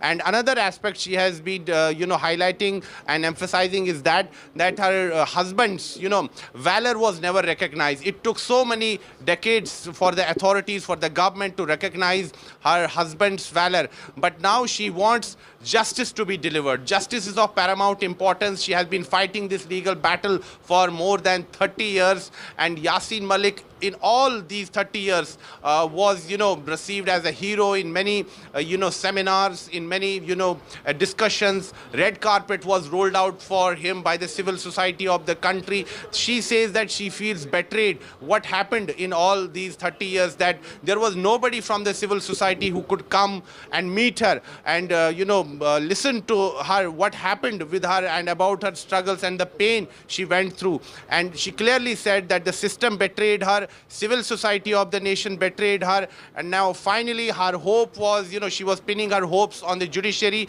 Although it has been, a delayed justice, but nevertheless justice is going to be delivered. But as I said, this pertains to a terror funding. All right, I just want to take a moment and go to Ashraf Wani as well, who's joining us from Srinagar. All right, Ashraf is not with us on this broadcast, so this question goes out to you, Sunilji Bhatt. Drones are out, heavy monitoring and patrol is taking place, security beefed up. Tell us a little about that situation, as well as the nation stands by for the court to announce the quantum of punishment.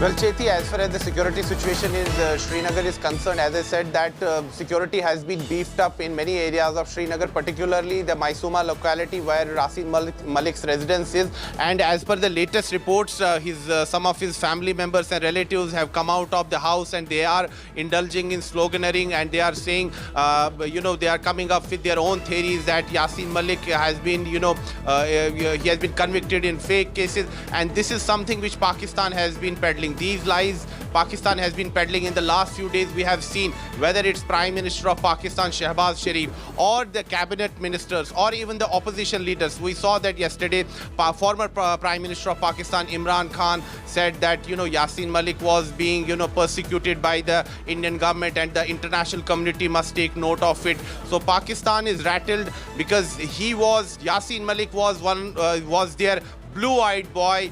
They sponsored him, they provided arms to his group, which is the JKLF terror group, and that is why Pakistan somehow feels rattled that now Yassin Malik is being brought to justice. But Cheti, there is another important thing which everyone must ponder about, that Yassin Malik was even, what many people say, that the snakes like Yassin Malik have been fed by the successive governments here in our nation also to buy temporary peace. So what people want is that the mistakes of the past should not be repeated. It's time to deliver justice.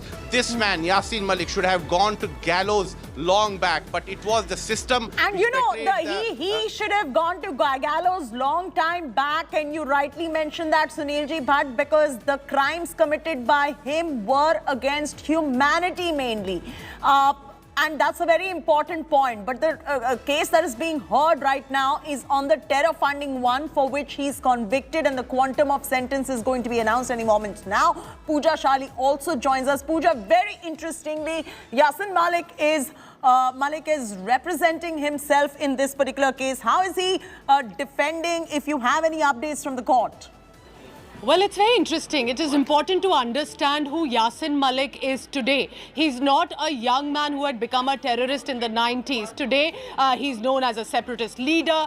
He has his supporters and has managed to get a following at foreign platforms as well, has support from Pakistan. Within India as well, he's managed to build an image of himself. So today also, when he walked into the court, clearly knowing that he's convicted of serious charges of waging a war against country, illegal activities, funding terror, he had a sly smile on his face.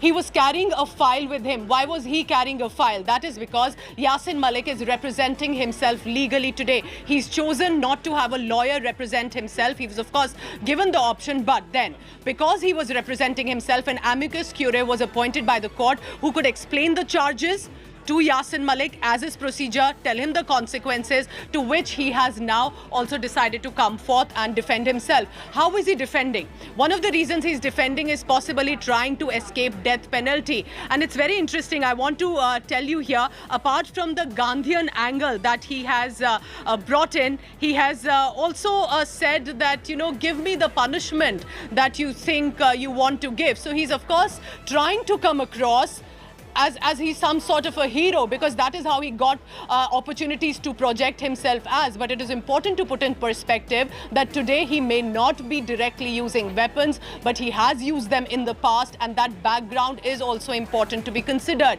So he's fought the case today. He's put forth his defense. He said to the lawyer, you decide whatever punishment that you want to give to And you rightly mentioned that there are certain factions that are painting him like some hero, like some Gandhian of sorts as well. But we must all remember the man is a convicted terrorist. Chaiti, India is a democracy, and even to a terrorist like Yasin Malik, he's been given opportunities fairly to now that he says he's given up weapons to give his point of view, and that is perhaps the significance and power of our democracy. Nevertheless, the law is eventually catching up with Yasin Malik. The court is about to pronounce a verdict. The matter, remember, has been taken up legally as well. But in all these years, he may have wanted to believe that people and victims have forgotten the past, and they have not forgotten. He may want to come across as a hero, Chaiti, because he believes he has support in many parts, supporting his activities. All right, breaking news just coming in at the moment after Pakistan Prime Minister. More support trickling in for Yasin Malik. Yasin Malik is a hero, remember, for Pakistan, but for Indians, he'll always be a convicted terrorist. Now there is more support coming in for the separatist Yasin Malik. That's the big story. Envoy to India Abdul Basit has tweeted backing Malik, saying the world should wake up before India under Modi turns itself into an irreversible fascist state. Shahid Afridi has also put out a tweet saying fabricated charges against Yasin Malik.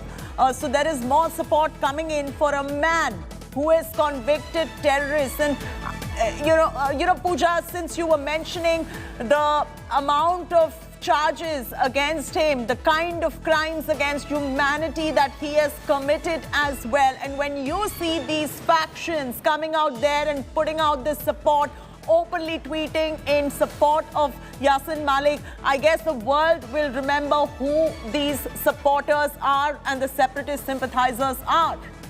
Well, one, we shouldn't be surprised that it is Pakistan coming to the support of separatists and terrorists who are creating unrest in India. Pakistan has blatantly supported terror activities, given shelter, given arms training to young men, and sent them with the weapons into India to disturb not just law and order, but completely change the peaceful character of Kashmir and made it literally a hell that it is for so many people fighting against terrorism today. Shahid Afridi, remember, is a well-known international level cricketer. He's also had fan following here in India, but he's also been a known anti-India baiter when it comes to Jammu and Kashmir. He has pointedly this time supported Yasin Malik. He has used this opportunity to say that all of these are fabricated charges. I need to also add here that Yasin Malik is married to a woman who has been from Pakistan. She also, of course, her origins are in Pakistan. She lives in England. But live visuals on your screens right now are of the drones in the valley where the security has been beefed up. Take a close look at the visuals that are coming in. These are drones that have been deployed in the valley to enhance security and to monitor the situation very closely in the valley. These visuals are from the valley where there is drones that have been deployed to monitor the situation as we speak. There's drone surveillance as well outside Yasin Malik's residence. Sloganeering taking place outside Yasin Malik's residence. That is the breaking news trickling in at this point of time. Security has been beefed up outside the residence of Yasin Malik and several other parts of the valley too, with these drone surveillance cameras being deployed. You can see one of them on your screens very clearly. These are visuals that we're picking up at the moment. And also the breaking news is about security being beefed up, sloganeering that is taking place right there. Sunilji Bhatt joins us. Sunilji, what is the kind of sloganeering that is going on right there in the valley? Well, what is your Well, Chethi, I will just tell you that there are, handful of people who have come out of the Maisuma locality and they have indulged in sloganeering, and most of the slogans are religious slogans, and they have also alleged that Yasin Malik has been convicted in, fabricated cases. But the fact of the matter remains that Yasin Malik is a self-confessed terrorist. He has, confessed to his crimes not once but many times. And this time, as far as this NIA court is concerned, he has confessed to his crimes in the NIA court. He has said that he was involved in terror funding, and that is why he was convicted in this case. And now court is all set to pronounce quantum of punishment. The security agencies don't want to take any chances. That is why security has been beefed up in most parts of Srinagar city, particularly in sensitive places in downtown Srinagar, including Maisuma locality where Yasin Malik's residence is. Chethi, this is huge. I mean, this may sound, like that it's a court judgment, but this is very huge, because Yasin Malik has escaped law for a long time, and in fact he has been visiting the top offices of the country also, including the then Prime Minister Dr. Manmohan Singh. We have seen that he met even the then Prime Minister Dr. Manmohan Singh. So he has enjoyed the sympathy of the civil society of the country also, because time and again the civil society members who were in fact part of track 2, track 3 diplomacy, they were engaging with Yasin Malik, and they were trying to bring him on board in order to buy temporary peace. So these people have also been basically pampered by our agencies also. That's a fact, and now that law is catching up. And it really must be frustrating. It must be really frustrating for the families of the victims of even the Kashmiri Pandits, and you are with one of them right now, and you mentioned that she's going to only speak once the quantum of punishment is announced. So, when they see those particular visuals, the support that people like Yasin Malik enjoy from the civil society as well, it must be really distressing for them to see this. Absolutely, Chethi. It has been very, a distressing experience for the families of the victims in last 30 years. They have seen Yasin Malik with the Prime Minister of the country. They have seen Yasin Malik with the who's who of the civil society of the country. And it was like, it was akin to that somehow, as if civil society was rubbing salt on their wounds. Civil society should have been standing with the victims' families. They should have been seeking justice for them. But instead, they chose to support this killer who is a self-confessed killer. And in an interview with an international news channel years ago, Yasin Malik had clearly, confessed that he had carried out killings, and this was part of his armed struggle, quote unquote. That's what he had said. And even during an interview with a print publication, he had, justified the killing of the Air Force personnel. He had said that they were, I'm quoting him from that interview, he had said that they were agents of enemy. So Yasin Malik had justified the killing of the Air Force personnel. Any moment now, there will be the sentencing. The time given was 4 p.m. So the entire country is standing by to hear the quantum of sentence announced by the Delhi court. India Today, I promise you, will be the first channel getting you the latest developments as soon as it breaks. For now, we're slipping into a very short commercial break. Our coverage continues, taking a short break on these visuals of the drone surveillance that are coming in. Shivarood joins you next on 5 Live.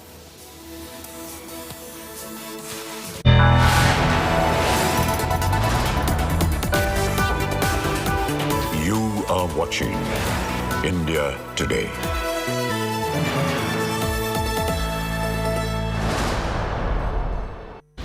After 2 years of paralyzing pandemic, the world is ready to bounce back. Will shifting power centers make this India's big moment? Risk, resilience and revival on the agenda. What's India's role in the global rebalance? India's top world watcher takes you to the front lines of the global high table with top minds from politics and business for the biggest global brainstorm. Live and exclusive coverage only on India Today TV.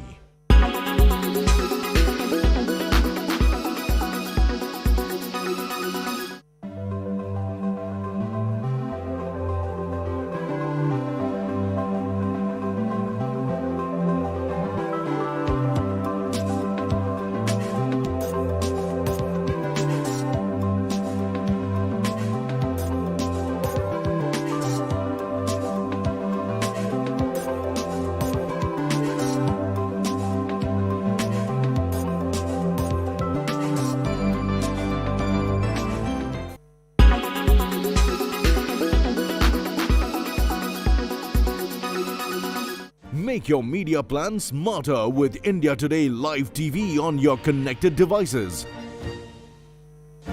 Make your media plan smarter with India Today Live TV on your connected devices. Amplify your brand with 100 million smart internet viewers. To advertise, mail us at sales@aajtak.com or call 9999892171. You are watching India Today.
Pour les entrepôts de préparation de commandes, donc typiquement un de nos clients est Cdiscount.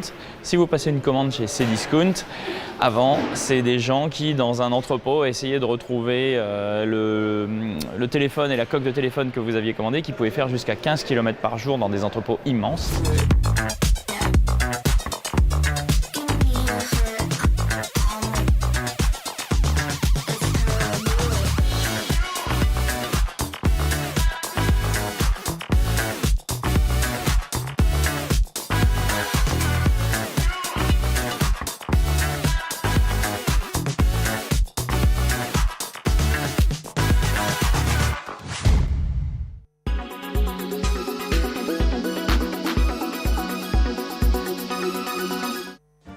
Make your media plan smarter with India Today Live TV on your connected devices.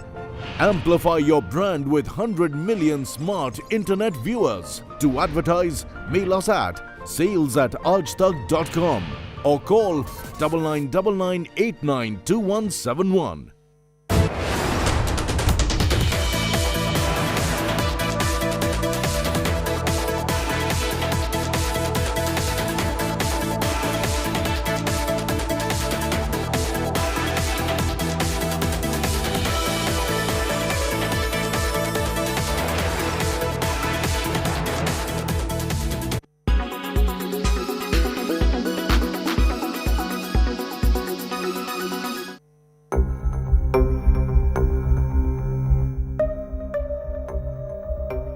Mars exploration missions are exciting, but nearly 4 years after its launch on Mars, the InSight lander will have to end its activity.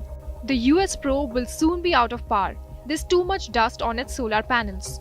Using an ultra-sensitive French-made seismometer called SEIS, InSight carried out its mission to map the interior of the red planet thanks to recording of 1,300 Mars quakes.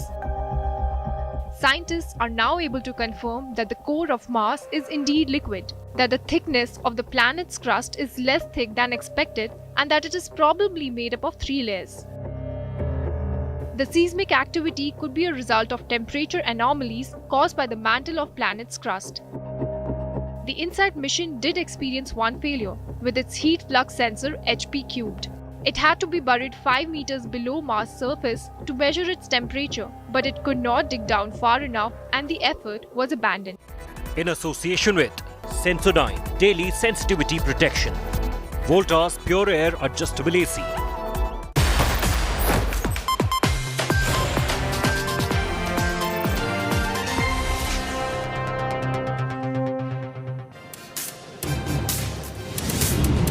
The sentencing of terrorist Yasin Malik is expected in minutes from now.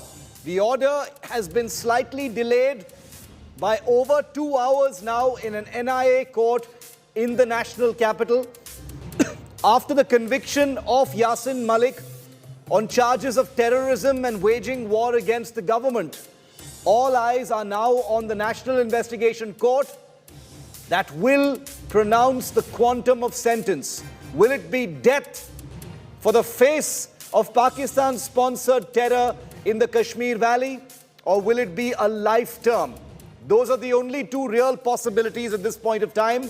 The NIA has asked for the death sentence. Yasin Malik has pleaded guilty to all charges. In the shadow of the suspense over Yasin Malik is the young Safa, 9-year-old Kashmiri girl who was shot by terrorists yesterday, even as she tried to save her father, a police constable in the Jammu and Kashmir police. The newest face of the same kind of terror that Yasin Malik has bred, fermented and spread across Jammu and Kashmir for decades before he claims he gave it all up and became an ally of successive governments of the day. The point is, his victims are asking for justice, and they want nothing less than death for Yasin Malik. But pronouncement of death or life term is not in the public's hands. It is in the hands of the National Investigation Court that will be making its pronouncement very shortly. And I'm going to be taking you live through these big developments right here on India Today. Non-stop coverage here on India Today. Thanks for staying with me. I'm Shiv Arur. These are the headlines at 5. Like I said, NIA court to pronounce quantum of punishment for Valley terrorist Yasin Malik in terror funding case shortly. Faces minimum of life imprisonment, maximum of death penalty, which is what the investigation agencies want. 9-year-old Safa Qadri inflames the entire nation. Terrorists killed her father, Constable Saifullah Qadri, and shot her in Srinagar yesterday. India prays for her recovery. Anger erupts over the targeted killings of innocents. Another huge setback to the Gandhis. India Today, big news break. Kapil Sibal dumps the Congress, files Rajya Sabha nomination on a Samajwadi Party ticket. It's dumping season for the Congress party.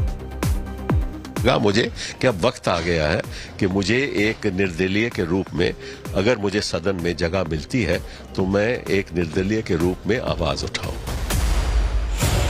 Is it a Gyanvapi rerun in Karnataka's Mangaluru after Hindu temple-like architectural design found allegedly beneath a mosque? VHP vows to perform puja near the disputed site. Non-stop communal polarization less than 11 months before the assembly elections in Karnataka. And no stopping the horrifying spree of murders in the city of Chennai. BJP functionary hacked to death with a sickle 2 days before Prime Minister Modi arrives in the Tamil Nadu capital. Big heat on the Stalin government.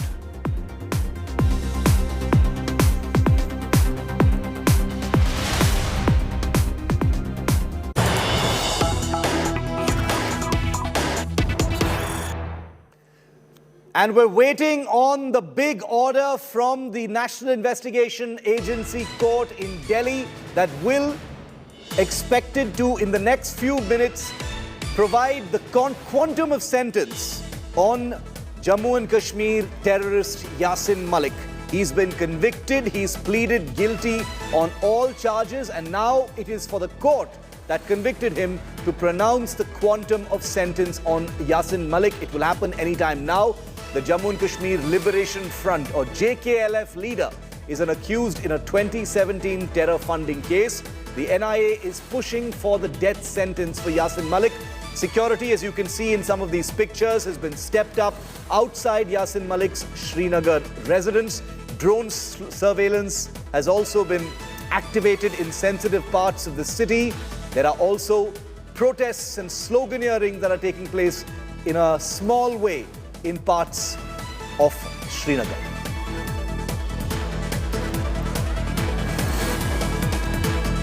Kamaljeet Sandhu is with us live from outside the Patiala House Court, where the quantum of sentence is to be pronounced very shortly. Sunilji Bhatt is live with us from Jammu, from the home of squadron leader Ravi Khanna, one of the 4 Air Force victims that Yasin Malik murdered way back in 1990. Kamaljeet, I want to come to you first. This order was supposed to come out. The first question I want to ask you, Kamal, is are things delayed? How delayed are they? Because this order was supposed to come out sometime around 3 p.m. Now we're past 5.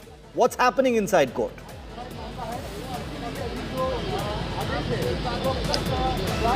Well, Shiv, we do expect the court order anytime soon. But before that, Yasin Malik, who's currently lodged here in the lockup of the Patiala House Court. We'll just try and show you the visual from afar. You can see there is a heavy presence of security on one side, and this is the route he's going to take when he is produced. He'll be called in when the order is to be delivered. The quantum of punishment is to be announced, and before that, you can actually see a plethora of media out here. So we do expect the judgment to come. It may take some time. Remember, this is going to be a detailed judgment. This is regarding the 2017 terror funding case, about how post-2016, after Burhan Wani was killed, how terror was unleashed. There was stone pelting. The entire terror ecosystem worked in a way. So more than 24 people have been accused in the case. Conviction of Yasin Malik has taken place. Now this is regarding quantum of punishment. Now from guns to claiming to be a Gandhian is what Yasin Malik has said. And MS Cure was appointed to him. He's asked for a minimum punishment. The NI has asked for maximum punishment of death sentence. So this is going to be very unusual. Now there are cases in Tada court which are regarding the killing of the 4 Air Force officers. There are the other cases which are pending against him. But this one is very significant because one, this is a newer case. This is regarding the terror funding, about how terror was unleashed, and all the top players, including Yasin Malik, and remember, he's been the top commander of JKLF. So there has been a history of terrorism and militancy before he became a separatist leader. Now, one of the pleas that he has taken is that at least 7 prime ministers have met him, even Prime Minister Vajpayee at that point of time gave him his passport. And remember, this is... Okay, we've lost that link with Kamal. I'll come back to Kamal in just a moment. Sunil Ji Bhatt is with us in Jammu. He is at the home of Squadron Leader Ravi Khanna. Sunil has just had a conversation with Squadron Leader Ravi Khanna's wife, one of the victims of Yasin Malik. Sunil, I heard you earlier say that this is not just any ordinary court judgment. A huge amount of, sentiment, sorrow, tragedy, the hopes and dreams that have been smashed of so many people are all tied to this one individual. Because Yasin Malik, as you and I have discussed in the past as well, Sunil Ji, is someone who represents the worst of anti-India action, a person who has colluded with the enemy, the person who has, facilitated an environment where the killing and, injuring of children like Safa is possible. So in many ways, while we report the story of Safa today, Sunil, all of that is linked to what happens to Yasin Malik. Am I right?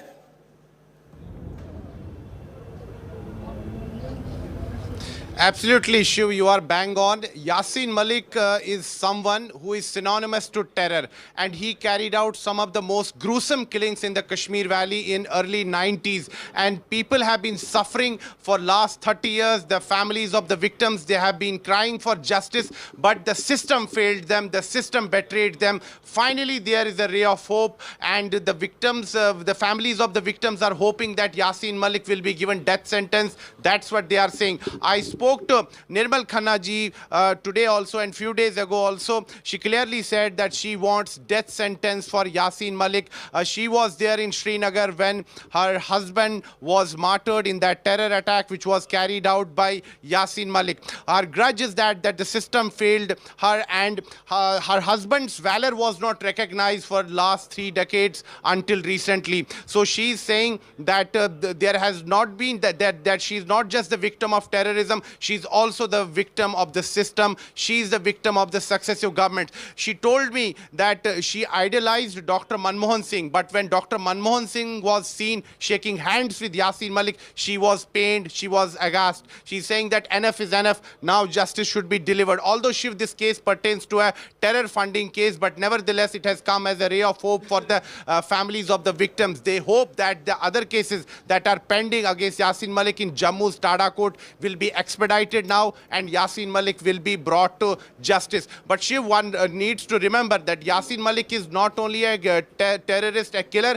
but he's a self-confessed terrorist. Right. He's a self-confessed killer and he's a remorseless killer, because in his interview to BBC's Tim Sebastian, he had clearly, proudly proclaimed that he was the one who initiated, so-called armed struggle against the government of India in the Kashmir Valley. So he was proudly proclaimed that he was the one who started terrorism in the Kashmir Valley. But despite that, Sunil, we've just got breaking news that Yasin Malik is being brought to court. So the sentencing is going to happen in just a few seconds or a few minutes from now. So the suspense has built up to fever pitch and the sentencing is going to happen any moment now. Yasin Malik is being brought to the NIA court, which is happening in the Patiala House Court complex. And that's where the sentencing is all set to take place in just a few minutes from now. High security outside Yasin Malik's residence in Srinagar. There have been some protests and some sloganeering by, his terror supporters. There are drones that are keeping tabs on sensitive parts of Srinagar at this point of time. The security agency is obviously keeping a very close watch on different groups and different sections between Delhi and Srinagar. And Yasin Malik is now being brought to the NIA court for that sentencing. Just less than 10 days after he was convicted, Yasin Malik will now face the full might of the law. He faces charges under Section 16 for terrorism acts, Section 17, raising funds for a terrorism act, 18, conspiracy to commit a terrorist act, and 20, being a member of a terrorist gang or organization of the UAPA. And sections 120B, criminal conspiracy, and 124A, sedition of the Indian Penal Code. These are the charges against Yasin Malik. This is what he has been convicted of. He's not contesting any of these charges leveled against him. But the immediate case on which he's being sentenced is for a terror funding case that dates back to 2017. Let's give you a recap once again of the charges against a man who has perhaps more than any other Valley terrorist become the face of terror, Pak-sponsored terror. Charge 1, indulging in acts of terror. That's under Section 16. Raising funds for terror activities. That's Section 17 of the Unlawful Activities Prevention Act, or UAPA. Section 18, conspiracy to commit an act of terror. Then there is Section 20, charge number 4 under UAPA, being member of a terrorist gang or organization, links to terror groups basically. And finally, you also have 120B, which is 124A, which is sedition or anti-India activities, and 120B, which is criminal conspiracy. So these are the 6 charges against Yasin Malik. He has not contested any of them. He's been convicted on these charges, and now the sentencing will take place. All eyes are on the sentencing. The view is it can only either be a death sentence, which is what the National Investigation Agency is pushing for, or it could be a life term. It is unlikely to be anything else. Yasin Malik, who has basically pleaded before the court that he does not contest these charges, but has portrayed himself as a Gandhian. He has portrayed himself as someone who has dropped the gun and taken on Gandhiism. But that doesn't change the fact that he is a terrorist and continues to remain a terrorist, and he has faced due process of Indian law under sections of Indian legislations. Listen into some of these voices that have been coming in on India Today's big news break coverage of Yasin Malik's fate. He's being taken to court, sentencing in a moment. Listen into these voices.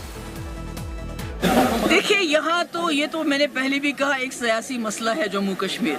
यहाँ पहले भी कई लोगों को फांसी दी गई, उम्र कैद हो गई, फांसी हो गई, उससे तो मसला कश्मीर हल नहीं हुआ बल्कि और उलझ गया। तो मैं तो समझती हूँ कि ये जो इनकी मस्कुलर पॉलिसी है गवर्नमेंट ऑफ इंडिया की, इसके नताइज बरक्स होंगे, इसके नताइज अच्छे नहीं होंगे बल्कि इससे हालात जो है दिन ब दिन खराब होते जा रहे हैं। He was very calm and he has told the court that कि मैं कुछ नहीं बोलूँगा, I will not say anything. आप अपने दिल खोल के पनिशमेंट दीजिए, जैसा भी आप दे सकते हैं, बट आप जो है ईमानदारी से पनिशमेंट दीजिएगा। आप जो भी मेरे को रखें, मेरे सारे सर्कमस्टेंसेस, सारे मिटिगेटिंग फैक्टर्स को ध्यान रखते हुए आप punishment. Yassin Malik is a terrorist. There should be no doubts for it. The court has convicted him. He's involved in terrorist activities. He's involved in supporting on terrorism in Jammu and Kashmir. He has been a sympathizer.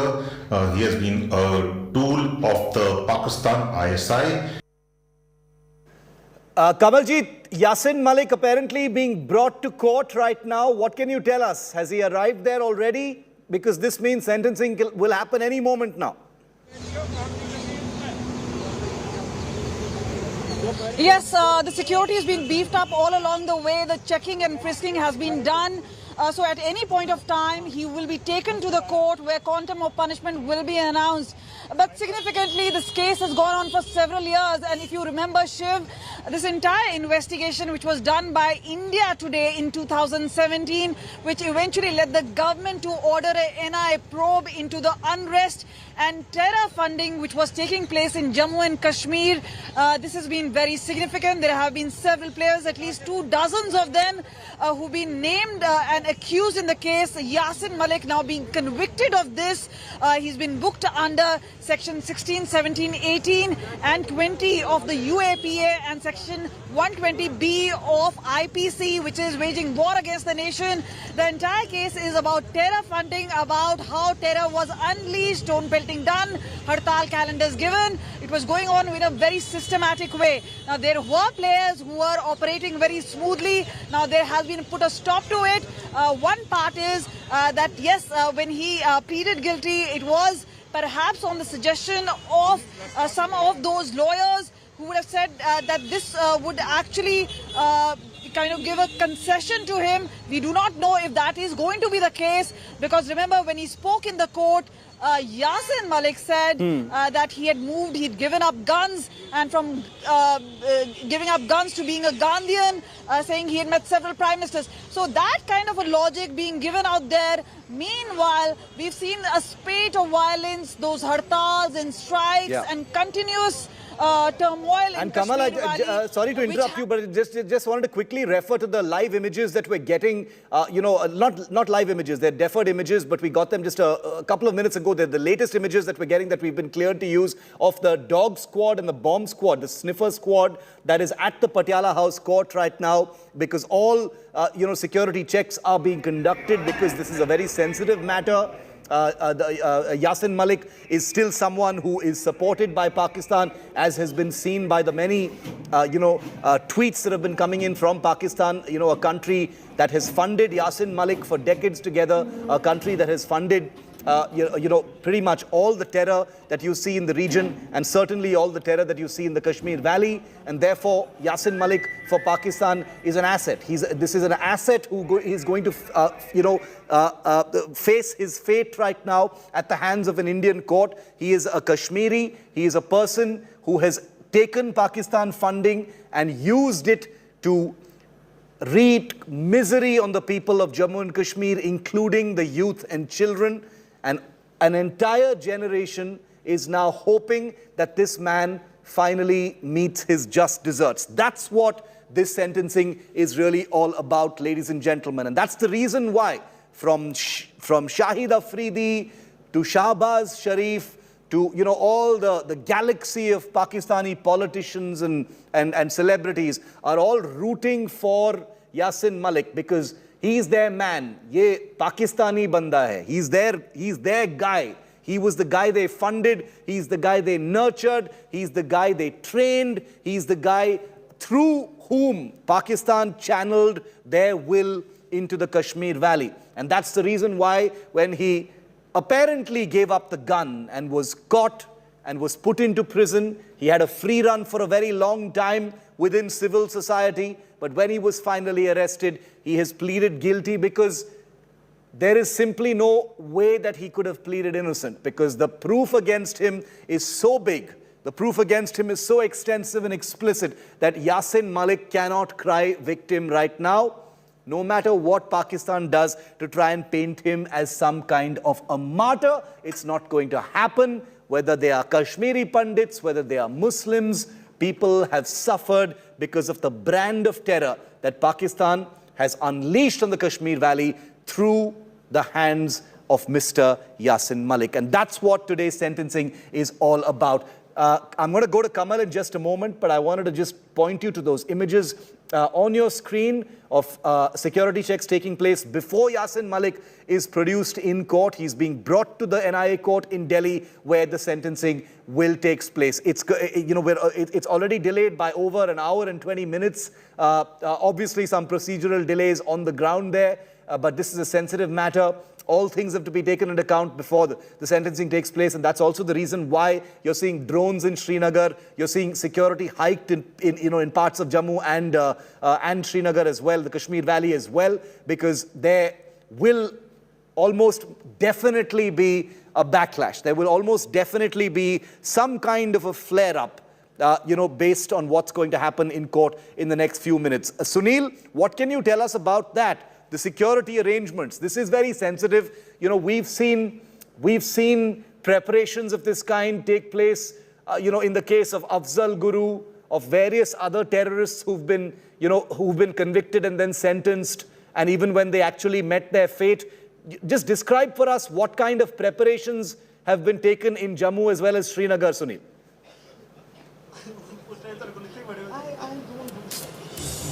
Absolutely, Shiv. Security has been beefed up in most parts of the Srinagar city because the security agencies don't want to take any chances. There is apprehension that there could be a backlash the moment after the quantum of sentence is pronounced against Yasin Malik.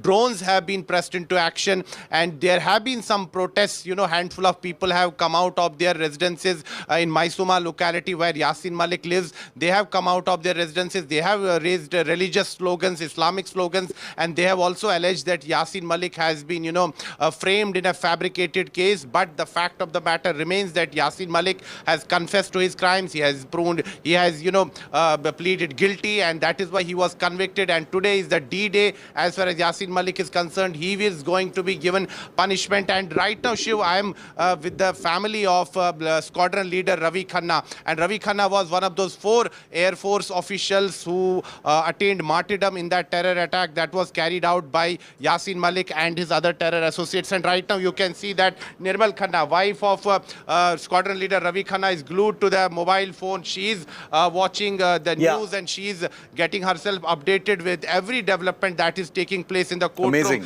I will just try and again request her to talk, although she has said that she will only talk after the verdict is out. Nirmal Khanna ji, I know that you are not going to comment on the verdict, but can you just tell us about what happened that day when your husband attained martyrdom?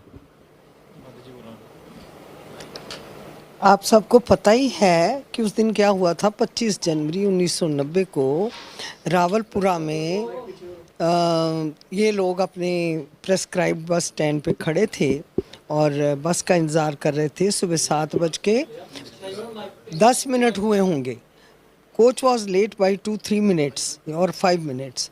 तो इतने में Yasin Malik hero Honda पे आते हैं और आके उनको पूछता है कि नटीपुरा का रास्ता आप मुझे बता सकते हैं। मेरे हस्बैंड उसको नटीपुरा का रास्ता बताने लगे।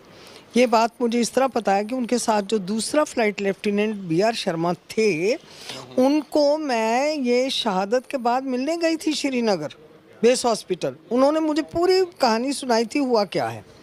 तो नटीपुरा का रास्ता जब ये बता रहे थे मेरे हस्बैंड, तो उसने इनके एब्डोमेन पे एक गोली मारी।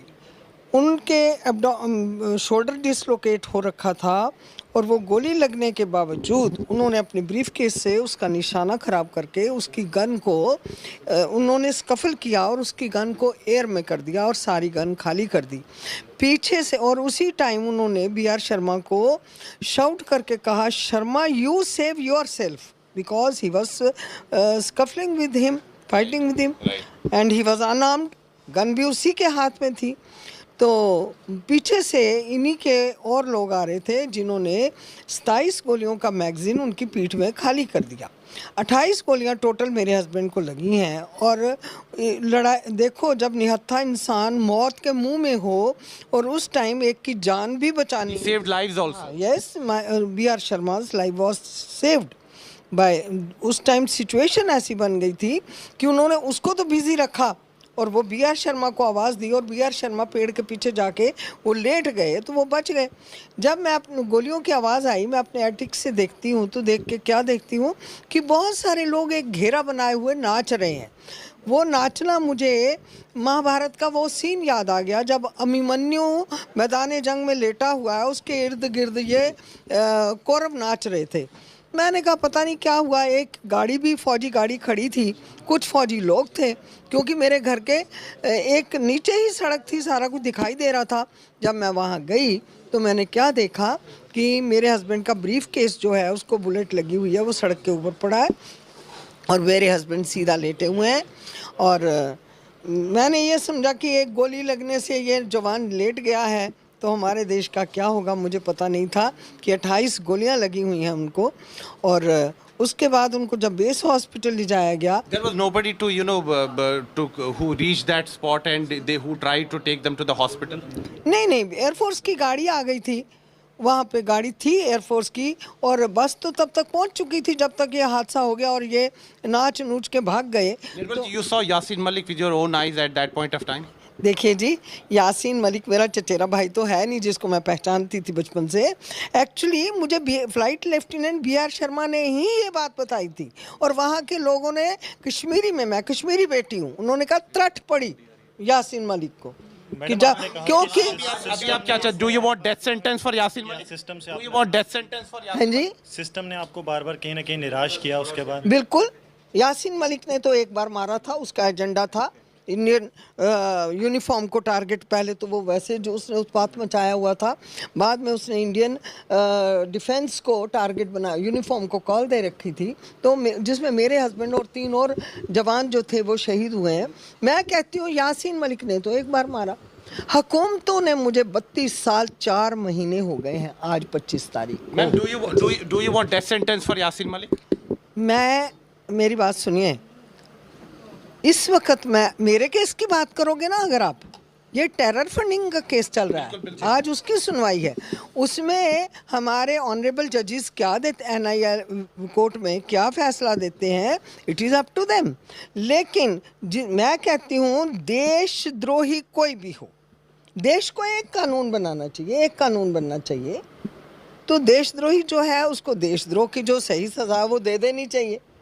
और रही मेरे केस की बात, तो मैं तो यही कहूँगी भाई, खून का बदला खून, मेरे केस की। उम्मीद जगी है इसकी बात की अब यासीन मलिक या ऐसे ही कई लोगों पे कार्रवाई होगी? बिल्कुल, कार्रवाई तो होनी चाहिए। अगर देखिए, कोई भी कानून बनता है, प्रेसिडेंट बनता है, एक को अगर कुछ मिलता है तो सारे खड़े हो जाते हैं। अब एक को इंसाफ मिलेगा तो बाकी चुप बैठेंगे, बाकी भी खड़े होंगे। तो ये देश को देखना है, हमारी हुकूमतों को, हमारी जुडिशरी को, सब कुछ।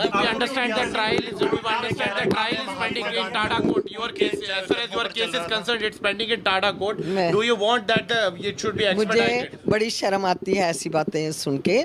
महात्मा गांधी ने तो अहिंसा परमो धर्मा कहा था, उन्होंने हिंसा नहीं कहा। और उन्होंने लाठी मारने के लिए नहीं उठाई थी, लाठी चलने के लिए उठाई थी। आज मैं आपको कह दूं, मैं सुभाष चंद्र बोस हूँ, जय हिंद की सेना तैयार कर रही हूँ मैं। तो ये सारी जो बातें हैं ना, इन बातों का कोई मतलब नहीं है। कोई गांधीयन कहे, कोई बुद्धा कहे, कोई कुछ कहे, जब जिसकी जो चीज़ भीतर से जाग जाती है। दृश्यम पिक्चर आपने देखी होगी, आप जो दिमाग में दृश्यम बना लेते हैं उस दृश्यम से चलते रहो। जो पाकिस्तान की तरफ से जो बयान आ रहे हैं यासीन मलिक के समर्थन में, उस पर आप क्या कहेंगे? भाई उनको अपना देखिए जी, उनके विषय में मैं क्या कह सकती हूँ। हर एक की, क्या हिंदुस्तान क्या पाकिस्तान, जिन जिन की दुकानें चल रही थी, रोजी रोटी चल रही थी, वो आज सारे एक हो गए हुए हैं। ये आज महबूबा मुफ्ती ने कहा कि फांसी से या इससे कोई मसला हल नहीं होगा। महबूबा मुफ्ती ने भी यासीन मलिक का समर्थन किया है। कैसे देखती हैं? महबूबा मुफ्ती ने जो ये कहा कि फांसी से या उम्र कैद से कोई मसला हल नहीं होगा, महबूबा मुफ्ती की स्टेटमेंट को कैसे देखती हैं कि अभी भी कश्मीर के पॉलिटिशियन जो हैं पैट्रनेज दे रहे हैं आतंकवादी यासीन मलिक जैसे आतंकवादियों को? देखिए, महबूबा मुफ्ती जो हैं वो पॉलिटिशियन हैं और सीएम रह चुकी हैं। उनका अगर पॉलिटिक्स का ट्रैक रिकॉर्ड गवर्नमेंट देखेगी तो सारी बातें गवर्नमेंट को समझ आ जाएंगी कि वो ऐसी बातें क्यों कर रही हैं। उनको ये बातें करनी है। आहत हैं उनकी स्टेटमेंट से, क्योंकि मेरी बात सुनिए, मैं आहत इसी बात से हूँ कि 32 साल 4 महीने वो मेरे हस्बैंड को मारने के बाद जी लिया, बस सिंपल। मैम अब आप क्या चाहते हैं, आप क्या मांग करते हैं? मैं आज के केस में क्या मांग कर सकती हूँ, मुझे बताइए। तो वर्डिक्ट आएगा तो मैं अपनी स्टेटमेंट दूंगी कि मैं क्या इंसाफ हुआ है। वर्डिक्ट आने तो निर्मल जी, आपने कहा कि आप डॉक्टर मनमोहन सिंह को अपना प्रेरणा स्रोत मानते थे, लेकिन जब आपने उनको यासीन मलिक के साथ देखा, उसके साथ हाथ मिलाते हुए देखा, ठहाके लगाते हुए देखा, आपको काफी पीड़ा हुई। मैं आज भी उनको अपना प्रेरणा स्रोत मानती हूँ। ये बात थोड़ा है कि अगर उन्होंने अपने ऑफिस में किसी दबाव में या किसी, आप मेरे घर में सब लोग आए हो, मैंने आपकी इज्जत की है, आइए जी आज आपने मेरा इंटरव्यू लेना है, लीजिए। इसी तरह जब वो प्राइम मिनिस्टर थे, ना जाने ऐसा कौन सा दबाव था उनके ऊपर कि उनको उसको मिलना भी पड़ा, बात भी करनी पड़ी। ये सारी जो है कुक्ड होती हैं ये सारी चीज़ें। डॉक्टर मनमोहन सिंह जी बजाते खुद एक बहुत ही नेक खुदा दोस्त इंसान है, उनके लिए मैं कोई भी अपशब्द नहीं कह सकती हूँ। हाँ,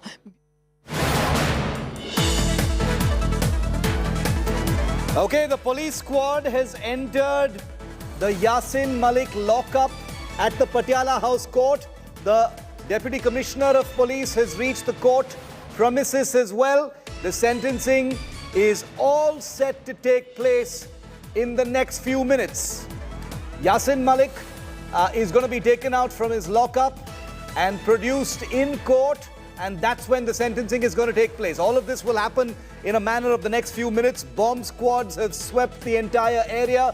Senior police officers have taken stock of the security arrangements. Our editor on the ground is Kamaljeet Sandhu, looking into every aspect of this unfolding story. Kamal, what's the latest? It looks like that sentencing is finally going to happen in the next few minutes, Kamal.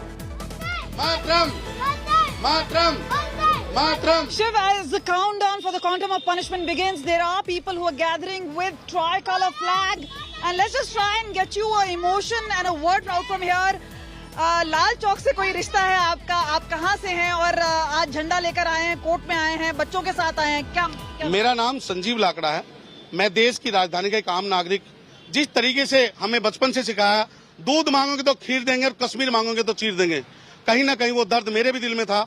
मुझे भी हमेशा लगता था कि क्यों नहीं हमारा ऐसे गद्दार लोगों ने, यासीन मलिक जैसे गद्दार लोगों ने, जैसे 1990 से आज तक घाटी को लगातार तोड़ा है, देश की सेना पर हमला किया है, देश की सेना पर गोली चलाई है, पत्थरबाजी कराई है, हुर्रियत लोगों से जिस तरीके से आतंकवाद फैला है, ऐसा है पहला नतीजा जब देश की राजधानी में सुनवाई हो रही है। तो किस तरह का नतीजा आप कर रहे हैं? उम्र कैद देख रहे हैं या फिर क्या? कम से कम फांसी, ताकि ऐसा नासूर देश में पैदा ना हो दोबारा। जितने भी आतंकवाद मूवमेंट को लेकर वैली में जो हादसे होते हैं, उनके जनकों को, उनके लोगों को ये संदेश जाए कि आगे कोई सर ना उठा सके, आतंकवाद का कोई राह ना चुने, कोई युवा ना भटके। केवल और केवल राष्ट्रवाद, देशवाद, इसके अलावा नहीं चलेगा कोई आतंकवाद। So sentiment is high and we can give you a 365-degree view. There is a lot of security out here. There is obviously a lot of huge media presence out here. But what is important and significant is that even as Yasin Malik is to be produced, this is going to be very significant. His first conviction, and yes, NI has already sought that he should be given death sentence, the maximum. The plea also being given by the MS Cure that it should be minimum of a life sentence. Yeah. Remember, the emotions have been running high. There has been no closure for Kashmiri Pandit families. This is a case of terror funding, so it has not to do with those particular cases which are going on in Tada, in Jammu. But clearly, the entire country is looking at it. They're looking and monitoring very closely. As the first word really gets out of the conviction has taken place, but it's the quantum of punishment. And this is from where, and you can see it, this is choke-a-block. So all eyes definitely on the sentencing, which is to do with terror funding. Remember, it's 3 decades of terrorism, a low conflict. And remember, the way the sort of Pakistani establishment has been giving the statements, right from Shahbaz Sharif to Bilal Bhutto to the likes of the cricketers. So remember, this is something that Pakistan has championed. Remember, several of those people who've been saying that there are stooges in Kashmir who've been running that entire plot. Yasin Malik being the commander of JKLF and has spearheaded terrorism there and then moved on to separatism. So he has taken a plea that he's shunned guns and he has become Gandhian. But will that break any sort of ice or cut any ice as far as that plea is concerned? But definitely order being given, and since it has taken so much time, a detailed order is expected to come out. And yes, Yasin Malik only a few minutes to go, Kamal, because Yasin Malik is inside the NIA court now. So I'm guessing only a few minutes to go. The operative part of it should be out, hopefully very, very quickly. In the next few minutes, we will have the details of what it's going to be for Yasin Malik. Gaurav Sawant is also with us live. We'll have Ashraf Wani from Srinagar, where there is a security hike that's taken place there. Sunil Ji Bhatt is with the family of the victims of Yasin Malik. So India Today has you covered 360 degrees as we wait for the verdict that's going to be dropping any moment now. Gaurav, in your view, you've tracked not only these terror cases, but also the case pertaining to Yasin Malik. How much is riding on what the sentencing is going to be, Gaurav? Shiv, Yasin Malik is the big daddy of terror. He's amongst the first batches of terrorists to have gone across the line of control and was trained by Pakistan Army and ISI in 1988-89. He's the one who was crucial in the abduction Gaurav, of apologies for the interruption. I'm coming back to you in just a moment. Just want to show our viewers these live pictures from outside the Patiala House Court. Gaurav, I'm just coming back to you in 30 seconds. Live images of Yasin Malik, we are told, who's now being produced inside the Patiala House NIA court. This is the Patiala House court complex in the national capital, so that our viewers are not confused. The Patiala House Court is called Patiala House Court, but it is very much in Delhi, the national capital. And there is a lockup in the court premises where Yasin Malik, has been all this while, and he's been taken out from that lockup. And as you can see in these pictures on India Today, first and exclusive, of course, Yasin Malik is in that crowd being taken inside to be produced inside that court. Go ahead, Gaurav. So, Shiv, Yasin Malik went to Pakistan-occupied Kashmir for training.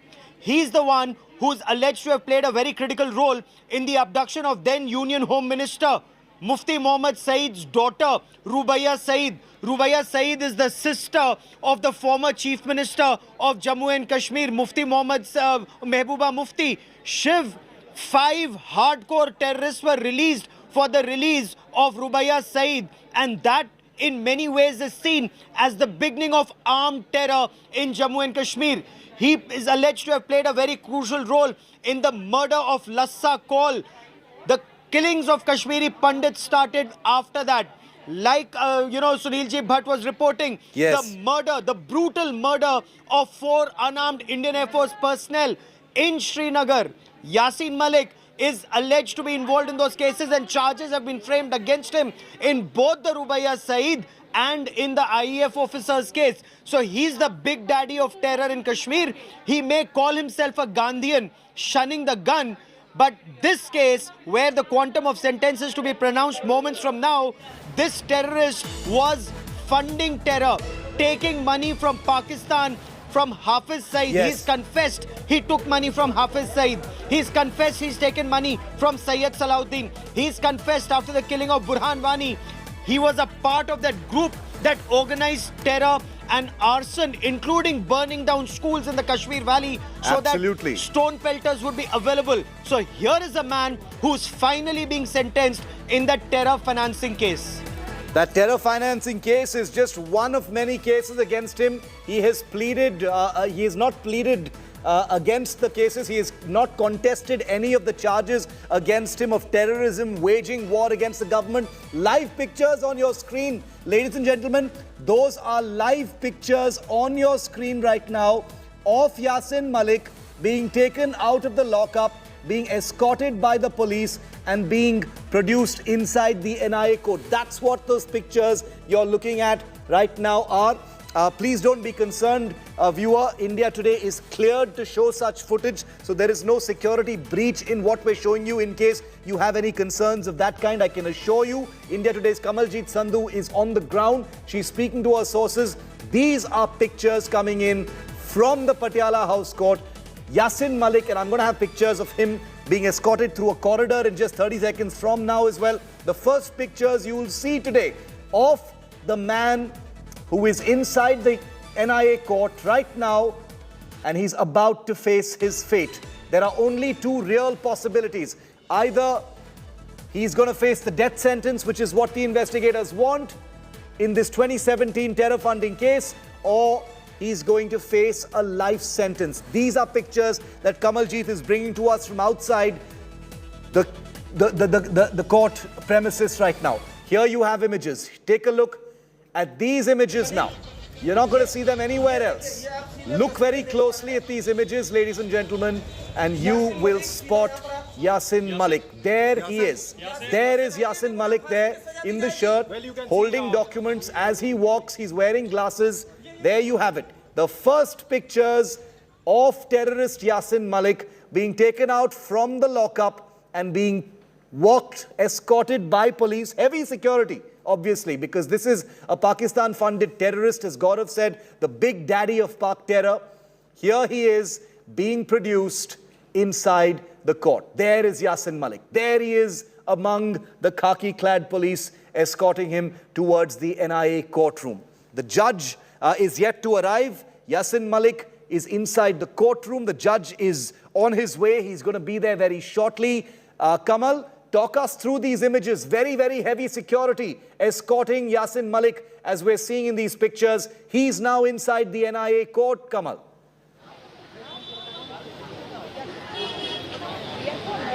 Well, big announcement expected at any point of time. We are outside the court and we'll just tell you how it is. The gates have now been locked and heavy security has been deployed all along till the time the verdict is announced. And before that, heavy barricading being done, extra deployment has been done. The DCP himself is present here. So what is also very clear is that as far as security is concerned, this is choke-a-block security arrangements being done here. But more importantly is the verdict and the conviction which has been happening. This point of time, we're looking at quantum of punishment. The NIA taking a plea of maximum, which is the death penalty. And remember, there have been several who've been waited for decades for justice to happen. That has not come around. And for the first time after conviction, we will hear that sort of pronouncement take place. And yes, either he's looking at a life imprisonment or, for that matter, a death sentence. And remember, this is only the first channel. There he can appeal to the High Court and then finally to the Supreme Court. But meanwhile, it does seem that the law is finally closing in on the leader, especially after 3 decades of terrorism. And even when he became a separatist leader, giving up guns, remember, there was a spate of time where there were hartal, there was strikes happening time again. Obviously, there were terror attacks which happened, and this is where the leads have been all stitched together by the NIA. Interestingly and ironically, Digvijay Arvind Negi, who was the IO in the case, was, however, arrested in another case of Khurram Parvez, saying that he had passed on some sensitive information. But as far as the case is concerned, this was a meticulously put together case by the NIA. And this is where they said that post-2016, once Burhan Wani was killed, the HM commander, that is where there was incessant number of stone pelting cases done in order to keep the valley on the boil. And we've seen how businessmen came together for funding. There was funds coming in from Pakistan. There was Zahur Watali, there was Fantoush, there was the other leaders including Shabir Shah. So finally, the law is closing in on Yasin Malik. The others will obviously be put through the same Okay, Kamal, I'm just coming back to you in a moment. In just a few seconds, we've got pictures. We've got, we've got a developing situation now coming in from Srinagar, which is, the city where Yasin Malik's residence is. His family still lives there. We're looking at pictures of tear gas. There's tear gas apparently being fired in some parts of Srinagar.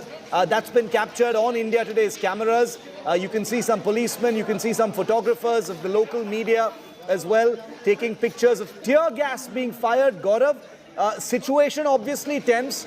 The Unified Command and the security forces in Srinagar will definitely not be taking any chances, because there is the possibility, as we saw earlier as well, of dharnas and crowds forming, because what happens inside that NIA court in Delhi in many ways could have a ripple effect in Srinagar. And that's what we're probably seeing right now as well, or the beginnings of it, Gaurav.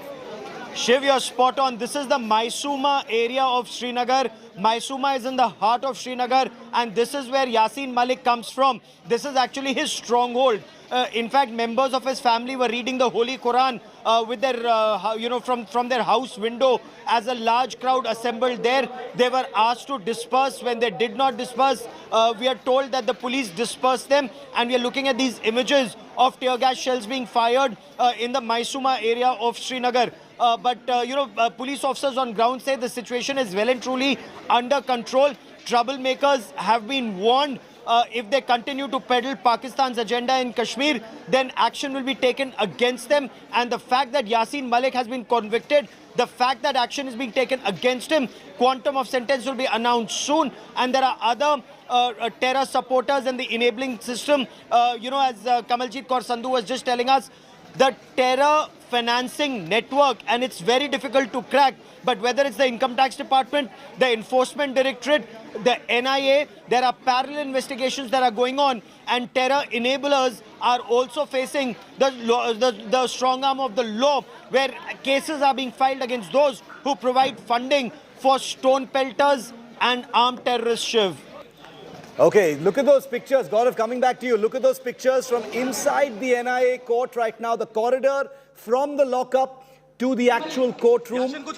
These are the first pictures that India Today is getting to you of Yasin Malik being escorted by security forces and the police and being taken straight to the courtroom. He's inside the courtroom. He's been given a chair to sit down, and now the wait is on for the judge who will deliver the verdict. Is it going to be death? Is it going to be life? We are waiting to see what happens. Sunil Ji Bhatt is our man on the ground in Jammu. Remember, there are cases against Yasin Malik in Jammu as well. Those charges have been framed separately, but important to remind our viewers that the sentencing that's happening today pertains to a 2017 terror funding case that has been investigated by the National Investigation Agency, or the NIA. Sunil Ji, I don't know if you can see these images, but these images of Yasin Malik being escorted now through a corridor at the NIA court, tear gas shells being fired in Srinagar,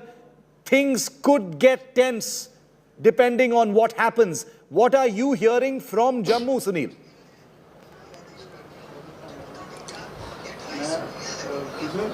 Absolutely, Shiv. There is already, some kind of protest happening in the Kashmir Valley, and as you said, that tear gas shelling, has taken place. The security forces don't want to take any chances, and that is why they had beefed up security already in sensitive localities of Srinagar, particularly Maisuma, which is the stronghold of Yasin Malik. Yasin Malik's residence is in Maisuma locality of Srinagar, but the security agencies are holding deliberations. That's what our sources are saying, and they could should take some more measures as far as, preventing any untoward incident is concerned. Because in the previously also, when terrorist Afzal Guru was hanged, there was prior, security measures that were taken. And in this case also, security measures have been taken, but the security agencies want to, take some more steps, and that's why deliberations are taking place within the security agencies. But Shiv, as I said, that this is not an ordinary court judgment. It's going to have huge implications, because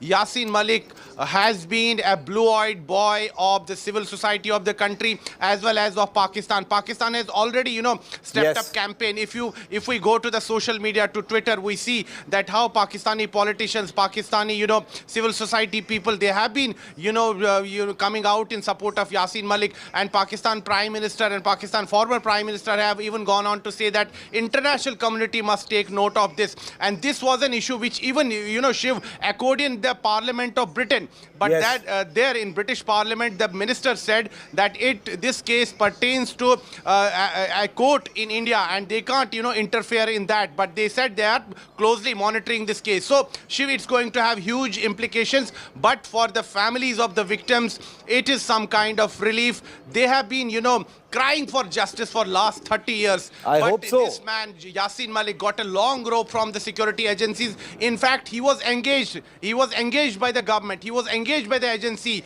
in track 2, track 3 diplomacy in order to buy temporary peace. But now time is up for Yasin Malik. D-Day has time is up. Time is up. I hope time is up. The victims of Yasin Malik's terror, which include as recently as yesterday, Saifullah Qadri, a policeman, and his daughter who was shot in the arm, Safa, who we've been campaigning for here on India Today. All of these people, their faces, their families, their suffering is linked to the fate of this man on your screen. Because if India does not punish Yasin Malik, if a precedent is not set today, it means that terror can be normalized, terror can be mainstreamed, terror can give speeches and bhashans, terror can be part of civil society, terror can be embraced. It can be embraced in this country and forgiven. That is the message that will actually go out. Remember, on India Today, we do not second guess the role of our courts. The court will decide what happens. But in the court of public opinion, Yasin Malik is beyond just being a terrorist. He's a man who is not contesting these charges. The charges against him are beyond proof. They don't need to be proven. He's been convicted as part of due process in this country. And as you look at these live, his outfits have butchered and killed, including 2 between yesterday and today. It's an ironic image. 2 constables have been killed in the last 24 hours in Kashmir between Srinagar and Baramulla. And it is police constables like those who've been butchered by Pakistan-sponsored terror who now have no choice but to escort this murderer from the jail cell to the courtroom where he will meet his fate. There is stone pelting taking place in the Kashmir Valley right now, because that is, what does that tell you? That tells you that Pakistan's tentacles to foment tension keep, the lives of ordinary Kashmiris always on tenterhooks. They can never really catch a break. That is the brand of life that Yasin Malik has poisoned the Kashmir Valley with, and that is what his legacy is. So even as you watch the smoke from those tear gas grenades landing there, look at the pictures. Those pictures on the left-hand side, that's the man who's responsible for this kind of necessary response by India's security forces. Gaurav Sawant continues to be with me. Sunil ji continues to be with me, but I'm going straight back to Kamaljeet once again, because she's on the ground at the NIA court, the Patiala House Court premises in Delhi, where the proceedings are about to begin any moment now. Kamal, are you hearing anything about why the judge hasn't arrived just yet? Are there some procedural delays? This entire proceeding has been delayed by almost 3 hours now. Well, this is going to be a very detailed order, and obviously this is going to take time. Well, it's taken 3 decades for all you know But yes, Yeah. this is a more recent case of 2017 of terror funding, where this has been stitched up together by NIA, going from right from the beginning till the time the India Today had done that particular sting operation, after which investigation was done. The case was handed over to NIA.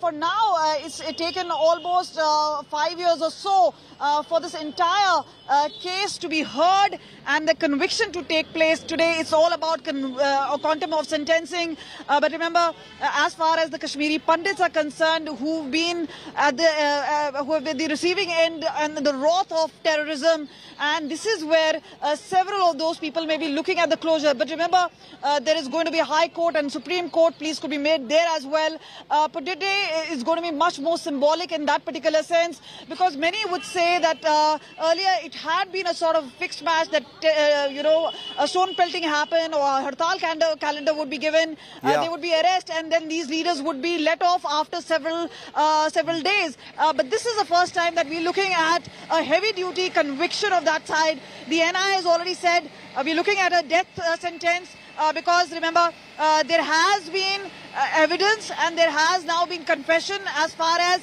section 16, 17, 18, as well as section 20 is concerned of the UAPA, and waging war, which is 120 IPC. That is now going to be very significant. Let me just show you. This is the family court. This is where Yasin Malik went in. We do expect him to be led from this particular way out. The security has been beefed up around here. So if you just turn around, there is a paramilitary force which has been deployed. We see a lot of SSB Jawans, the Delhi police out here. But clearly, in the twists and turns that we've seen in the case, Yasin Malik, just few months before 5th August 2019, was arrested. At that point of time, in a dramatic turn of events, when he was being taken away, he had tried to push away the cops and hit his head against the wall, trying to show that there was atrocity being done on him. Again, there were certain pleas made by his family that he was not being treated well. But that beside, the evidence has finally nailed him down. This is going to be an important conviction, not just in terror funding, but we are also looking at subsequent cases, the Tada Court cases, the Rubaiya Khan cases, as well as the cases of the 4 IF officers who were martyred, a direct role of Yasin Malik, the JKLF commander, at that point of time, one of the biggest terror organizations. So clearly, this at one point of time, the sort of pressure which has now been sustained by the government and the agencies, especially on separatist groups. But this will come down and boil down to the conviction and the larger messaging for the separatist organizations. Many would say this is the lowest part as far as the tenure is concerned, but clearly it is also about justice. It may be justice delayed, but it may not be justice denied. So we're looking at the first step, quantum of punishment, and then obviously the legal cases. There could be a challenge in the High Court and finally in the Supreme Court. But clearly, the law closing in on Yasin Malik, who has escaped the clutches of law for very, very long. Yeah, there are courts of appeal, but the fact is this is an extremely grave case that is under judgment today. Yasin Malik has already been convicted, and the quantum of punishment, the sentencing is going to take place right now, viewer, where he faces, in all likelihood, either a life term or the death sentence, which is, the extreme case that the NIA is hoping for at this point of time. The charges have not been contested, and therefore, in many eyes, this is an open and shut case, but there are sensitivities involved, as can be seen by what's happening in Srinagar. Tear gas is having to be fired at stone pelters in the Maisuma area of Srinagar, which is where Yasin Malik and his residents are. But in the Patiala House Court is when things will be taking place at this point of time. Just the next few minutes, the sentencing will take place. Yasin Malik is inside. Obviously, we can't show you what's happening inside court, but he's sitting on a chair. There are other persons also inside the court right now. And all eyes are on the judge, who will be arriving in court in just a few minutes to read out the order. As Kamaljeet just pointed out, it is expected to be a very detailed order. There are many charges against Yasin Malik, but this particular case pertains to terror funding. It's a case that goes back to 2017. Yasin Malik was convicted in this case only a few days ago. He has not contested any of the charges, But we're going to take this story forward because India today has the most number of images from inside the Patiala House Court, and as you can see on your right, we are deployed in Srinagar as well as in Jammu to bring you what's happening there. This is a story which has multiple facets and the possibility of impact in Srinagar, in Jammu, most certainly in Pakistan, where it's already had an impact with persons like the Pakistan Prime Minister, star cricketer Shahid Afridi and others coming to the aid of their #1 jihadi asset, Yasin Malik. Pooja and Gaurav take forward our coverage, India Today, on Yasin Malik, the sentencing taking place in just a few minutes from now. Over to you, Pooja. Thank you so much, Shiv. What a historic day, and our non-stop coverage continues on the Yasin Malik conviction and the quantum of sentence. Remember, this is a terror funding case, but for terrorist Yasin Malik, who's accused of massive crimes in Kashmir, repercussions of that violence still being felt until 24 hours ago when a cop was killed in front of his daughter. We are tracking minute-by-minute updates. India Today, the only channel getting you not only updates from the court in Delhi, but also from Kashmir, where in Mysoma, there are protests and tear gas shelling that are on. And I'm going to take you through, in the next 1 hour, exactly what you need to know about this case, about where the status is, and of course we are waiting for the NIA court to finally pronounce the verdict on what happens and what next for Yasin Malik. Will it be death penalty or will it be life term? Because remember, either way, this is a big day. For the victims who have suffered all these years, this is a start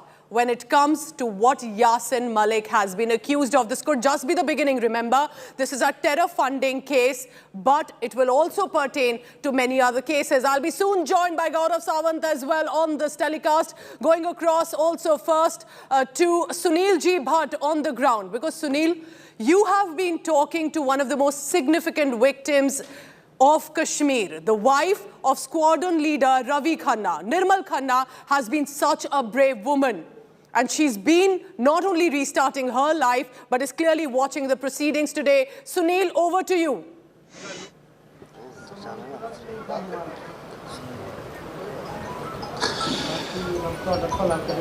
Well, Pooja, I am at the residence of Nirmal Khanna, wife of late squadron leader Ravi Khanna, and I have been talking to her, and she has been saying that she wants death penalty for Yasin Malik and nothing less than that. It has been a long legal battle for the families of the victims. But Pooja, one needs to understand that this case pertains to a terror funding case from 2017. And as far as the cases of the Air Force personal killing case are concerned, they are still pending in Jammu's Tada court. Hearing is on and trial is on there. What the families of the victims now want is that this trial should be expedited at the Tada court also. But what has happened in Delhi's NIA court has come as a ray of hope for the families of the victims. They say that they now are quite hopeful that Yasin Malik will be brought to justice. I am at the residence of squadron leader Ravi Khanna here in Jammu, and I have with me his wife Nirmal Khanna. Squadron leader, remember, was one of those 4 Air Force officers who attained martyrdom in a terror attack which was carried out by Yasin Malik and his terror associates. We will try and get a word from Nirmal Khanna ji. Nirmal ji, मुझे पता है कि आपने कहा कि अभी आप verdict पर कुछ नहीं कहेंगे, अभी वो अवेटेड है, लेकिन उस दिन क्या हुआ जिस दिन यासिन मलिक ने वो आतंकी हमला किया श्रीनगर के रावलपुरा में? ये बात तो मेरा ख्याल पिछले 32 साल से सन 2019 से लेके अभी तक तो मैंने कोई 1000 बार ये बात बताई है कि एयरफोर्स की जो कोच है अपने प्रेस्क्राइब्ड बस स्टैंड पे आती है, ऑफिसर्स की अलग और एयरमैन की अलग। एयरमैन की बरजला में आई थी और रावलपुरा में इन ऑफिसर्स की। बरजला में कोई 20 लोग थे, जिनमें से 3 जवान शहीद हो गए थे और 17 जख्मी हो गए थे। और आगे वो जब रावलपुरा में आए हैं तो एक फ़्लाइट लेफ्टिनेंट BR शर्मा और मेरे हस्बैंड खड़े थे, स्क्वाड्रन लीडर रवि खन्ना। तो अचानक यासीन मलिक हीरो होंडा पे एक और एसोसिएट के साथ आता है और रट्टीपुरा का रास्ता पूछता है। वो रट्टीपुरा का रास्ता बता रहे हैं तो ये उनके एब्डोमेन पे गोली मार देता है।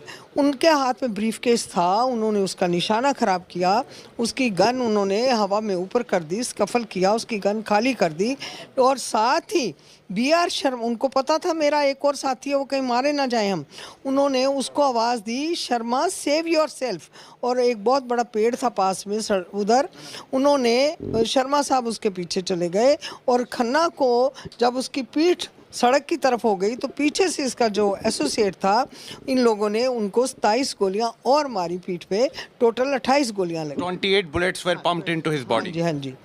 तो बाद में जब मैंने अपने एटिक से देखा कि बड़ी पटाखों जैसी आवाज़ आ रही है, देखूं तो सही, तो देखा कि बड़े लोग गन्स हाथ में उठाए हुए, घेरा बनाए हुए, हा हुल्लड़ करके, दे वर सो थ्रिल्ड कि जैसे as if they have done something, They were celebrating his killing. They were celebrating कि हमने यूनिफॉर्म को टारगेट कर दिया है, चाहे कर्फ्यू है चाहे कुछ है। और उसके बाद मेरे हस्बैंड को जब हम बेस हॉस्पिटल लेके गए हैं तो देयर ही वाज डिक्लेयर्ड। और तो निर्मल जी, महबूबा मुफ्ती PDP की मुखिया और जम्मू कश्मीर की पूर्व मुख्यमंत्री, वो कह रही है कि इससे क्या हासिल होगा यासिन मलिक को सज़ा देके, जबकि देखिए कितनी विडंबना है कि उनकी जो बहन है रुबिया सईद, उसका भी अपहरण यासिन मलिक ने ही किया।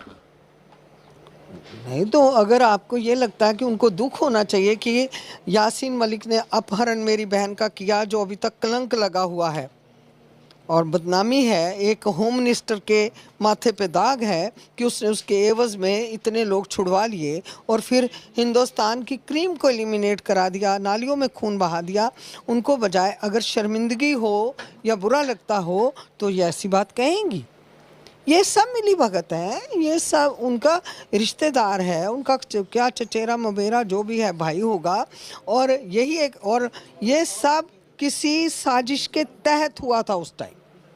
ऐसे कैसे हो सकता होम मिनिस्टर की बेटी एक कॉमन मैटाडोर से अबडक्ट हो जाती है? Do you feel that it was staged? बिल्कुल पक्का।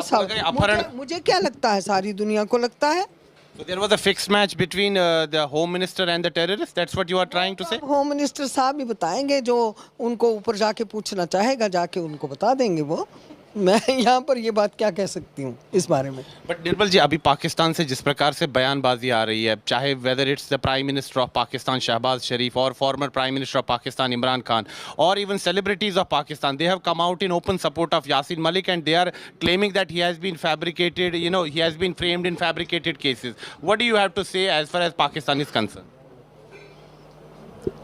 मैं उनके विषय में क्या कहूँ, देखो ये उनका ही एक किस्म का स्टेज उन्होंने बनाई थी ना, तो अगर एक बंदे को उन्होंने पूरा ड्रामा उसके हाथ में दे दिया और उसने भी बेस्ट रोल अदा करके दिया है उनको, तो नेचुरली अब उन्होंने उसके सपोर्ट में खड़ा तो होना है। तो निर्मल जी, अभी आप क्या चाहती हैं, किस अदालत की तरफ से सजाए मौत हो यासिन मलिक के लिए?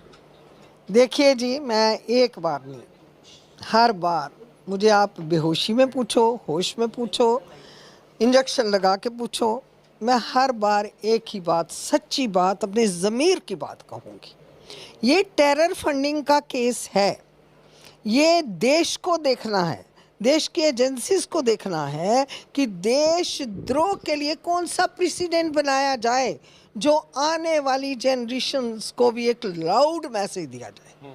ये देश को देखना है, मेरा कोई काम नहीं है इसमें। Do you feel betrayed by the system? So far my case is concerned,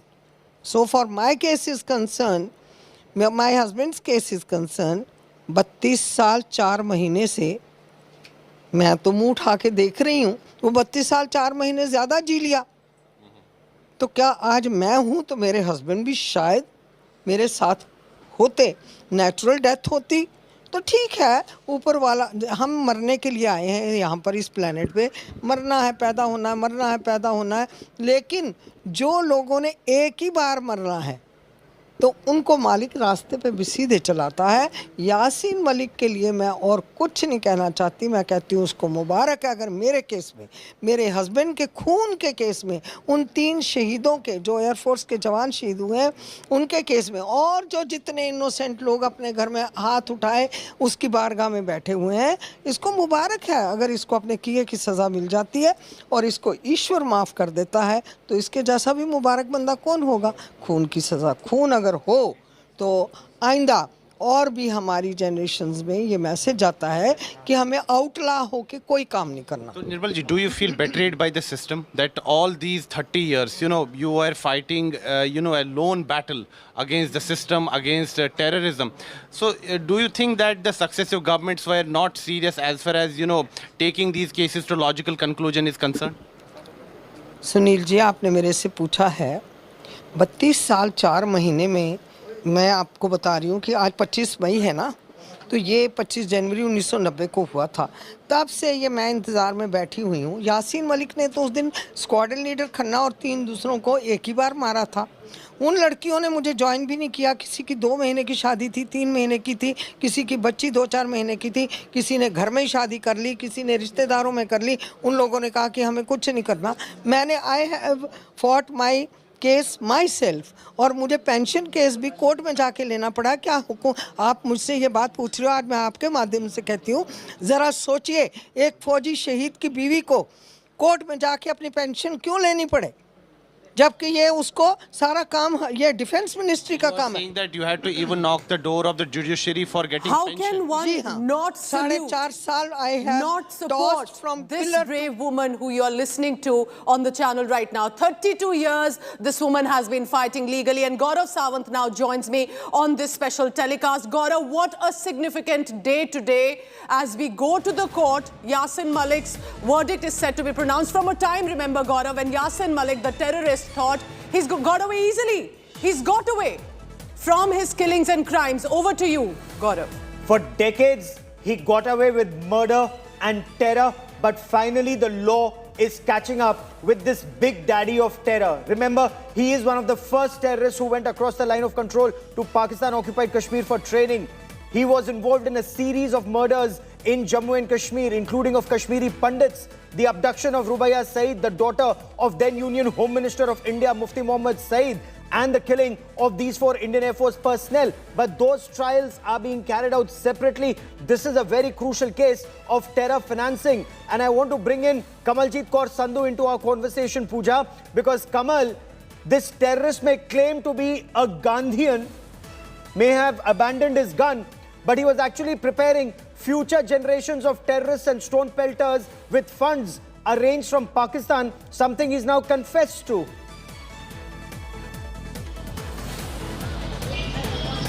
It's not just about days and years, it's about 3 decades of terrorism. And this is where Yasin Malik has been a very important player, from being a commander of JKLF to going to Pakistan and being with Hafiz Saeed.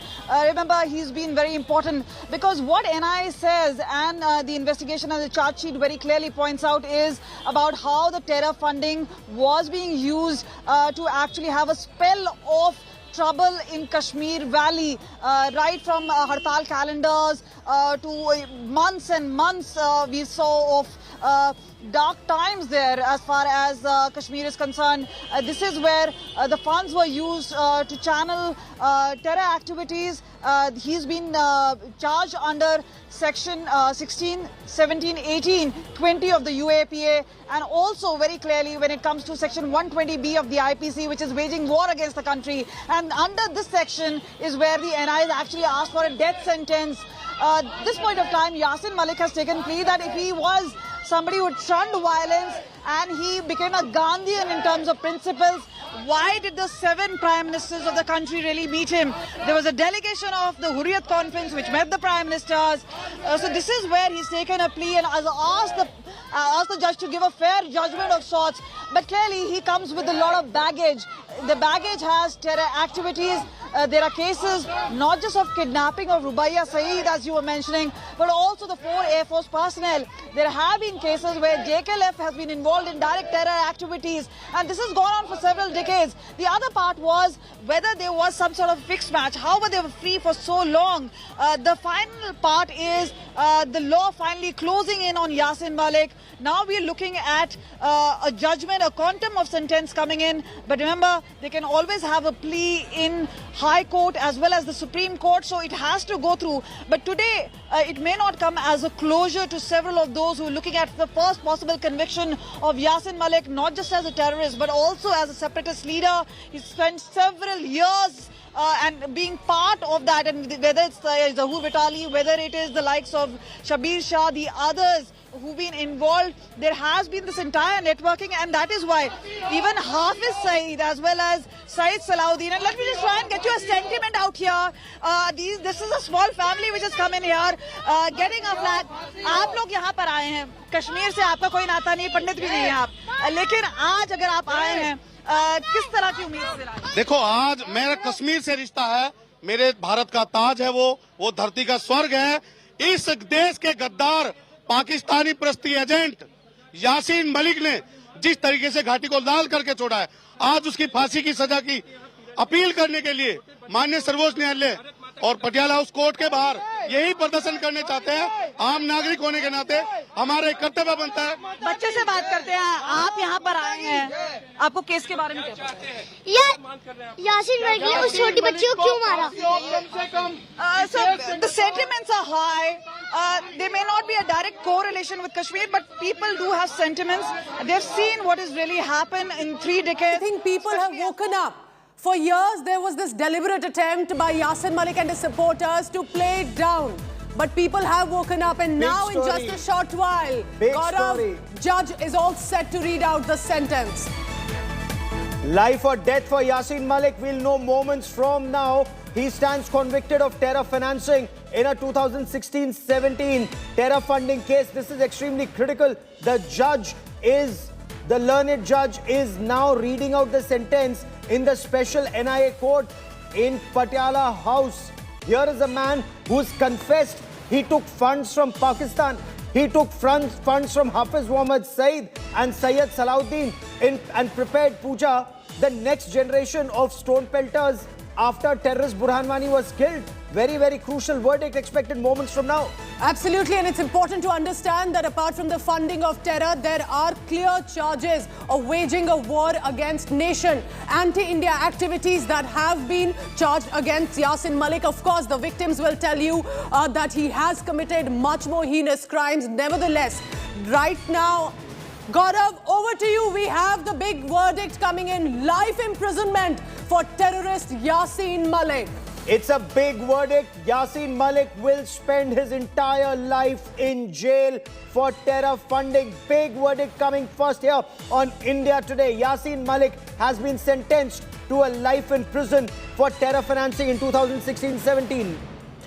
Raising funds for terrorists, indulging in act of terror, conspiracy to commit act of terror, links to terror group, anti-India activities, all these 5 charges at least, found guilty. He did not contest, tried to put forth his representation. Nevertheless, life imprisonment has come from the NIA court. Remember, this is just the beginning of the face of terror you see on your screens right now. He tried to get away for as long as possible, tried to become a hero, tried to reach out to as many supporters. Today, Yasin Malik stands isolated. Life imprisonment has been announced, so the much-awaited verdict has come from the court, the NIA court in Delhi. Remember, this is only the start. For many years, there was a demand coming in for death penalty, but now, Nirmal Khanna, the wife, the brave wife of squadron leader Ravi Khanna, who was shot dead outside his house, is speaking. Let's listen. बुद्धि के आधार पर, तथ्यों के आधार पर जो भी उसको सजा दी है, मैं उसको ऑनर करती हूँ, क्योंकि they know better than me कि इस केस में कौन सी सजा देनी चाहिए. हो सकता है लाइफ इम्प्रिजनमेंट के दौरान ही उनको कई ऐसी चीज़ें और चाहिए हैं जो वो पता लगाते रहेंगे. मेरी बुद्धि तो इतनी बात कहती है कि अभी हुकूमतों ने अपना काम करना है. Do you think that now the cases, other cases that are pending against Yasin Malik, like the killing of the Air Force personnel and Rubia Saeed kidnapping case, those cases will be expedited and Yasin Malik will be brought to justice? Do you feel that in those cases he will get death sentence? I'm 100% sure that justice will be given to me. People say justice delayed, justice denied. But I don't agree on this, because I had been denied my legitimate right of getting my pension, my husband's pension, when Naga Mizo militants were rehabilitated in this country. But defense forces were denied their legitimate right. I fought my case, and with the grace of Almighty God, I got that case. Now that is a precedent of India, an officer going to his office en route to his office or while coming from office, if any untoward incident occurs on the way, the deceased family will be given last pay drawn till death, even after remarriage on reduced pay scale.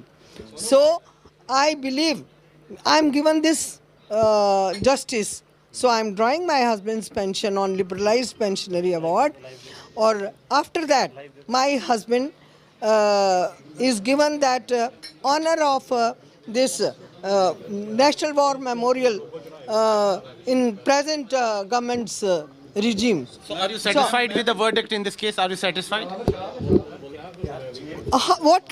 For my case, I am again, time and again, I am requesting time and again, I am requesting that in my case, what I want with loud voice, I can say, I can claim that there should be the same. 2 life imprisonments have been given, and besides that 10 years rigorous imprisonment in 10 offences, besides monetary penalty, and all the punishments will run concurrently. Okay, so that's the latest.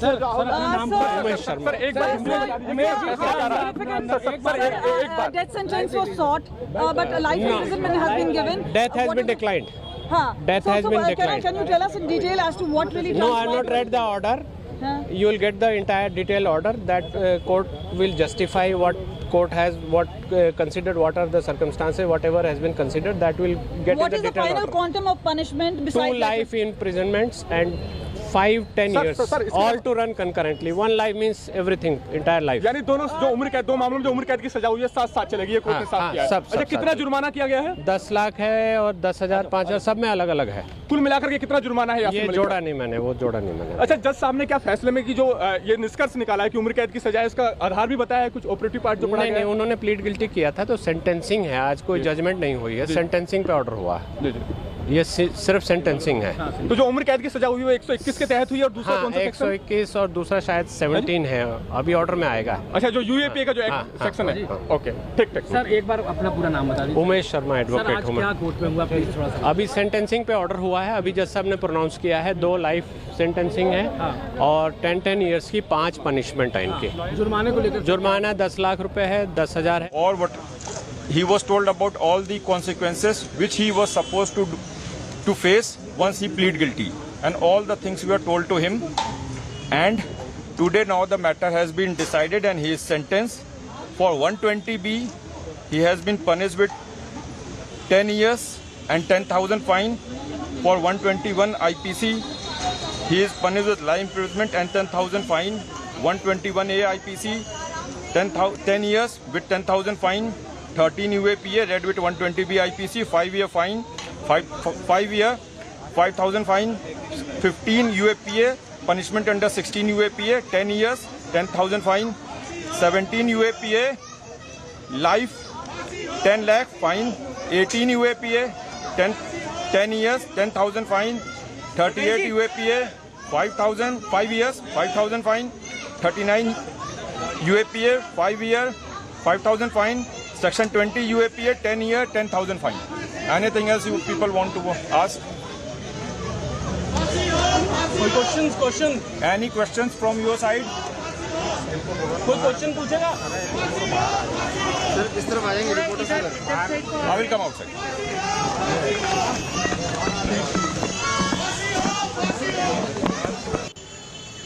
Big case, terrorist Yasin Malik has been sentenced to a life in prison, and in 2 different cases, which means 2 concurrent life sentences. He will spend the rest of his remaining years in jail, is what the learned judge said. In other cases, he's been fined up to 10 lakh rupees. He's been fined 10 lakh rupees in some cases, 10,000 rupees fine in other cases, and 10 years rigorous imprisonment in 5 other cases, including criminal conspiracy for terror funding and terror strikes. It's a huge judgment. This, of course, is the first case, the first trial of Yasin Malik in an NIA court. He does have an opportunity to appeal in a superior court. Let's listen into reactions coming in. Then basically a chance was given to Yasin Malik. The court has permitted him to basically say, and Yasin Malik has already pleaded before the court that he has said that मैं ज़्यादा कुछ नहीं बोलने वाला हूँ, आप जो भी सेंटेंस देना चाहते हैं आप दे सकते हैं. And but he has said कि I have been a non-violence leader, political leader in the country, and I have never basically raised this thing to divide the country for any reason. And I have been worked with for 7 Prime Ministers of India, and lastly basically when Atal Bihari Vajpayee was there, so I have been even given the passport. तो उन्होंने ये कहा था, फिर उसके बाद court ने order reserve किया था, उन्होंने ये भी बोला था कि कोर्ट जो है ये सब चीज़ों का ध्यान रखेगी while giving these are basically mitigating factors which court has to take care. Then अभी 3:30 बजे के लिए कोर्ट ने ऑर्डर प्रोनाउंस के रखा था, but since order was long, so अब जाके 6 बजे so basically on each sections 10,000 हुआ है, and maximum punishment was life imprisonment. What will be the further proceedings, you know? Because he has pleaded guilty, so there will not much thing. I mean, that we'll see. That we'll see. I mean, at that point.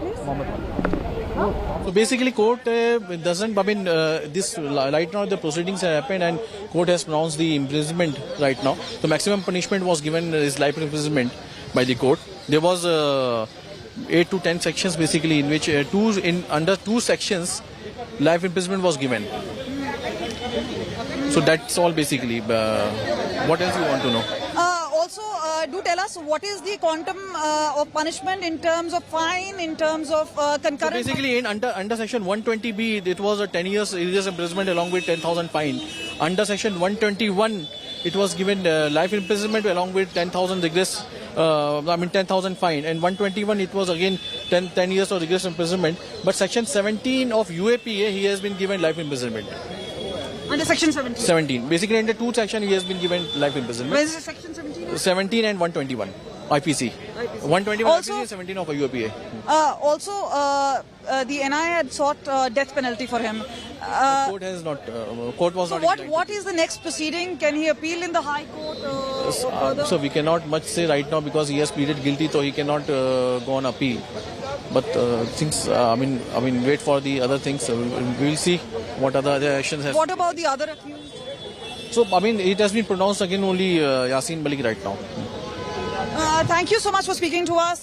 So a big day as far as the terror financing is concerned. Conviction for Yasin Malik and quantum of sentence as to life imprisonment and yes, 10,000 rupees fine each. So very clearly under the stringent sections 17 of the UAPA and section 121 of the IPC, this is where Yasin Malik being given life imprisonment.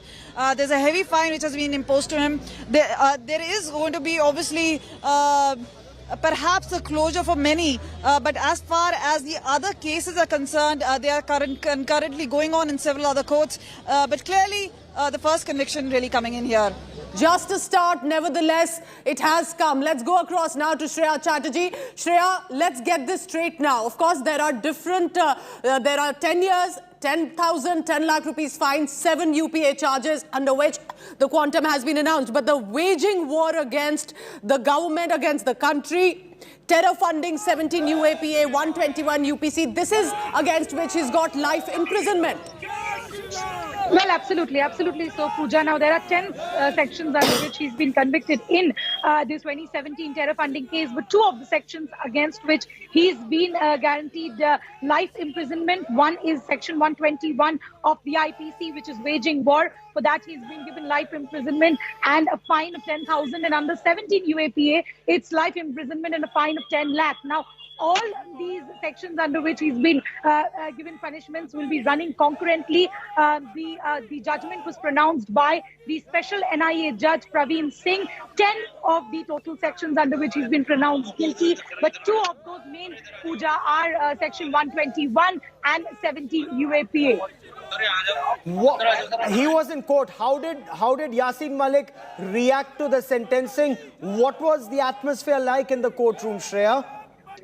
Well, inside the courtroom, we saw Yasin Malik. He held his calm. He was calm since morning. Remember, he's the one who fought his case by himself. He refused for a lawyer, is why an amicus curiae was also given, so that the charges are explained to him. The same happened when the judge was pronouncing the order. The amicus curiae was explaining the charges to Yasin Malik. He held calm and he heard all the charges. Before the judge was arriving, he was also given a chair to sit because it was quite a long time. Stay on with me because right now reactions coming in from all sides. Let's listen in to what lawyers are saying.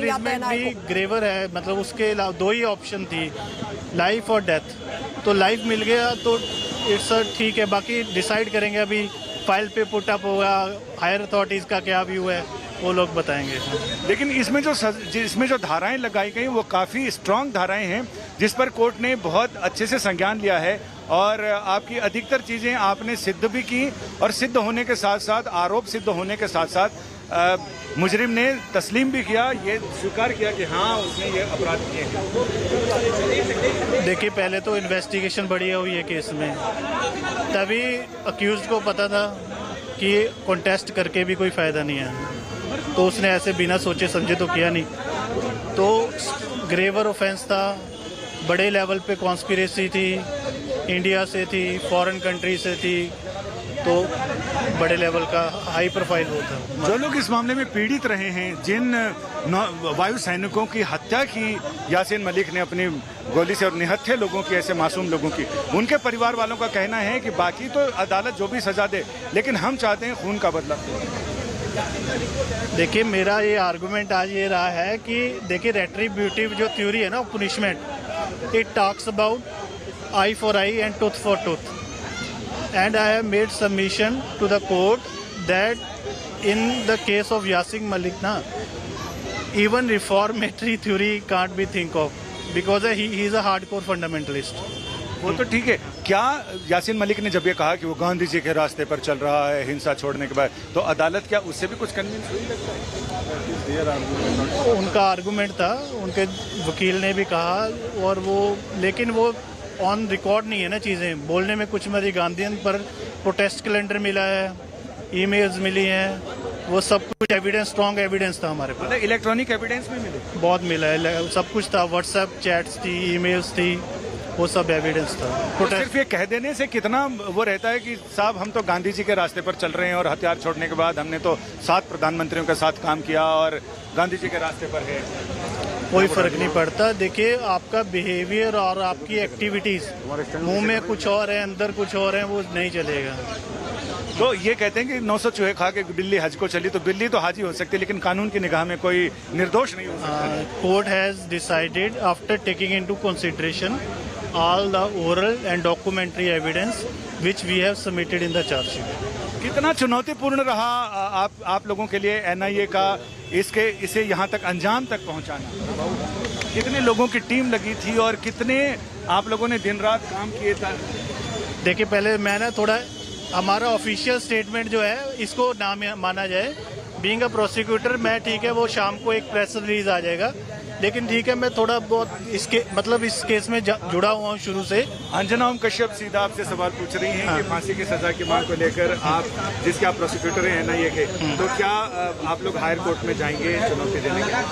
We will think over it, it will be, the issue will be taken up before the higher authorities and इसको हर angle से देखा जाएगा, तो जो भी decide होता है सामने आ जाएगा कुछ दिनों में। इनका कहना है कि सीधा जो भी चीजें हायर अथॉरिटी तय करेंगी वो सामने।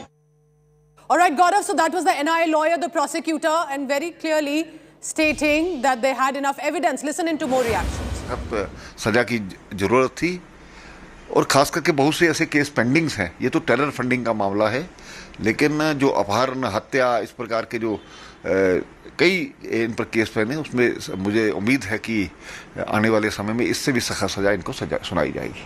तो लगता है कि ये सही जस्टिस हुआ? देखिए, न्यायालय पर सवाल खड़ा करना, उन्होंने सबूतों और दूसरे आधार पर ये काम किया है, उसका हिसाब से ही फैसला सुनाया है, तो मुझे लगता है मान्य हमें होना चाहिए। इसके साथ ही मैंने पहले कहा कि जो इन पर और केसेस है हत्याओं के या माहौल वहाँ पर ख़राब करने के, पाकिस्तान के इशारों पर काम करने की, ये सब चीज़ें पहले से तय है और इसको मद्देनज़र रखते हुए उन परिवारों को कम से कम न्याय मिलेगा जिनको कि आज तक 30 सालों में किसी ने पूछा नहीं, किसी का परिवार का कोई व्यक्ति चला गया, किसी का अपहरण किया, किसी को मारा गया। ये जो अपराध हैं जब साबित होंगे तो निश्चय ही इससे भी सख्त सज़ा होनी ही चाहिए। जो तो अभी टेरर फंडिंग का और हवाले का मामला है। Deputy Chief Minister of Jammu and Kashmir, BJP Neta Kavinder Gupta. But look at this man on your screens. Right now, he was walking out of prison. This is a short while ago. Yasin Malik, still managing to have a smile on his face because he felt he has got away for so long, but not anymore. The law has caught up. And the clock is ticking for Yasin Malik, the terrorist who's right now convicted of terror funding. Gaurav, finally the day has come. Nevertheless, a start today for waging war against the country, for brainwashing young men and women. Yasin Malik convicted today. A very dangerous mind, a very dangerous terrorist, Yasin Malik, involved in active cases of terror in Jammu and Kashmir. He's finally been sentenced to a life in prison in 2 cases. They will run concurrently. So he will spend the rest of his living years in Tihar Central Jail. That's as of now. He's also been fined up to 10 lakh rupees in multiple cases and 10,000 rupees in other cases and 5 years in prison and 10 years. But let's listen into more reactions that are coming in. ठीक है, मेरा number ले लीजिएगा. I will provide the copy. Court has only pronounced the order on sentence in which he has given sentences in various sections. कई धाराओं में सजा सुनाई है. उसमें 121 IPC और 17 UAPA के अंदर उन्होंने उम्र कैद की सजा सुनाई है. But the maximum sentence could have been a death sentence. Maximum sentence, but लेकिन court has also looked into the past antecedent and also the probability of the reformation of any of the accused whenever any sentence is decided. Total जुर्माना कितना होगा लगभग? Total जुर्माना मेरे हिसाब से जो देख के समझ में आ रहा 11 के आसपास आएगा. 11 लाख के आसपास. हाँ जी, 11 लाख के आसपास. 11 लाख के आसपास कह रहे हैं. हाँ. क्या कुछ आज सर आज क्या कुछ एक मिनट क्या यार फिर आप ही कर लो फिर यार. ये पहले जो क्या हुआ सर आप पूरा डीडी का माइक आ रहा है, थोड़ा सा विस्तार में बता दीजिए. अरे आप नाराज ना कर लो, निकल लो. साथ करना देना यार, एक साथ नहीं करना ना. ये ले ले फिर आप या फोटो ले लो ना आराम से.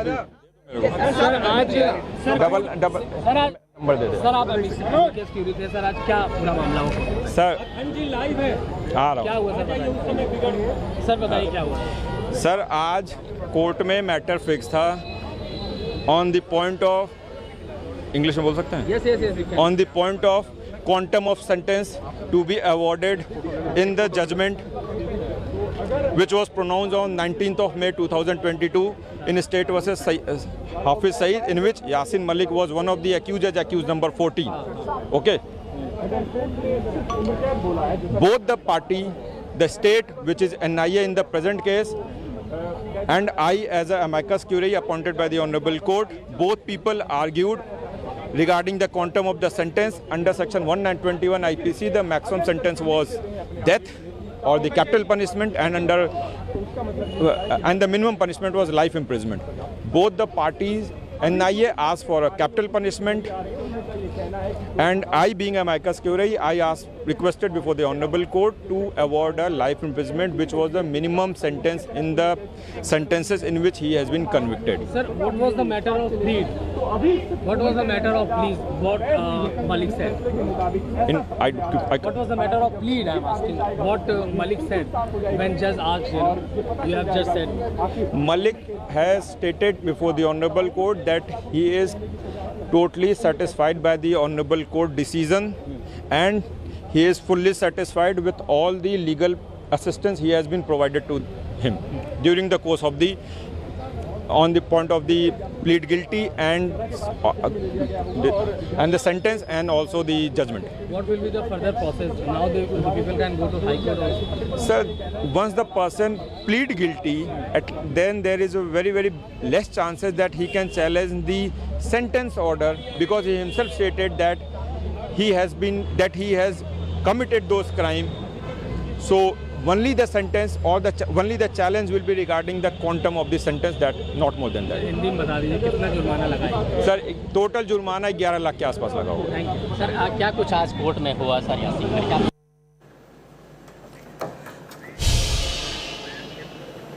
Gaurav, as we watch these proceedings of the court, as I watch this man walking out of the court, knowing he's convicted, knowing he has been exposed, it is a big day because this reminds us that our courts are ensuring that terrorists like him will not get away easily. And here was a man who actually confessed to all his charges. He pleaded guilty. And as the learned amicus curiae or the friend of the court was mentioning, to journalists that once he's pleaded guilty, once he's been sentenced, he cannot go and appeal against the sentence to a superior court. Very little chance of that. But the NIA will take a call whether the NIA wants to appeal against life in prison and seek the death penalty, because the NIA sought capital punishment in both cases of terror funding, where he's one of the accused and Hafiz Mohammed Saeed, the Pakistani terrorist, is the main accused in the terror financing case. Remember, these are cases that are pertaining to 2016-17, where Pakistani money was used to fuel terror in Jammu and Kashmir, and Yasin Malik stands accused or now convicted of organizing those protests after terrorist Burhan Wani was killed while claiming to be a peaceful Gandhian. It is also important to understand how the national investigative agencies ensured that they gather strong evidence to be put in court, whether it was the conversations, whether it was digital evidence, whether it was accounts they managed, Gaurav. They ensured this is an opportunity. They had to be sure. They had solid evidence, and that is the reason that minimum at least life imprisonment is a quantum that has been given. NI prosecutors are likely to, of course, possibly take this further. You know, you have the courts that are watching this very carefully. You have hostile elements from across the border who are already crying themselves hoarse given the sentencing, because they realize that one of the main conduits of Pakistan state-sponsored terror in Jammu and Kashmir has been sentenced to a life in prison in one case. He's facing trials where charges have been framed in multiple cases, including the murder of 4 Indian Air Force personnel and the abduction of the daughter of then Union Home Minister of India Rubaiya Saeed, sister of former Jammu and Kashmir Chief Minister Mehbooba Mufti. So those cases, the trial is continuing and charges have been framed and action is likely to be taken soon in them. And I want to quickly bring in Shreya Chatterjee for more, Pooja, in this conversation. Shreya, give us details of the kind of evidence NIA had gathered against Yasin Malik in terms of terror funding from Pakistan.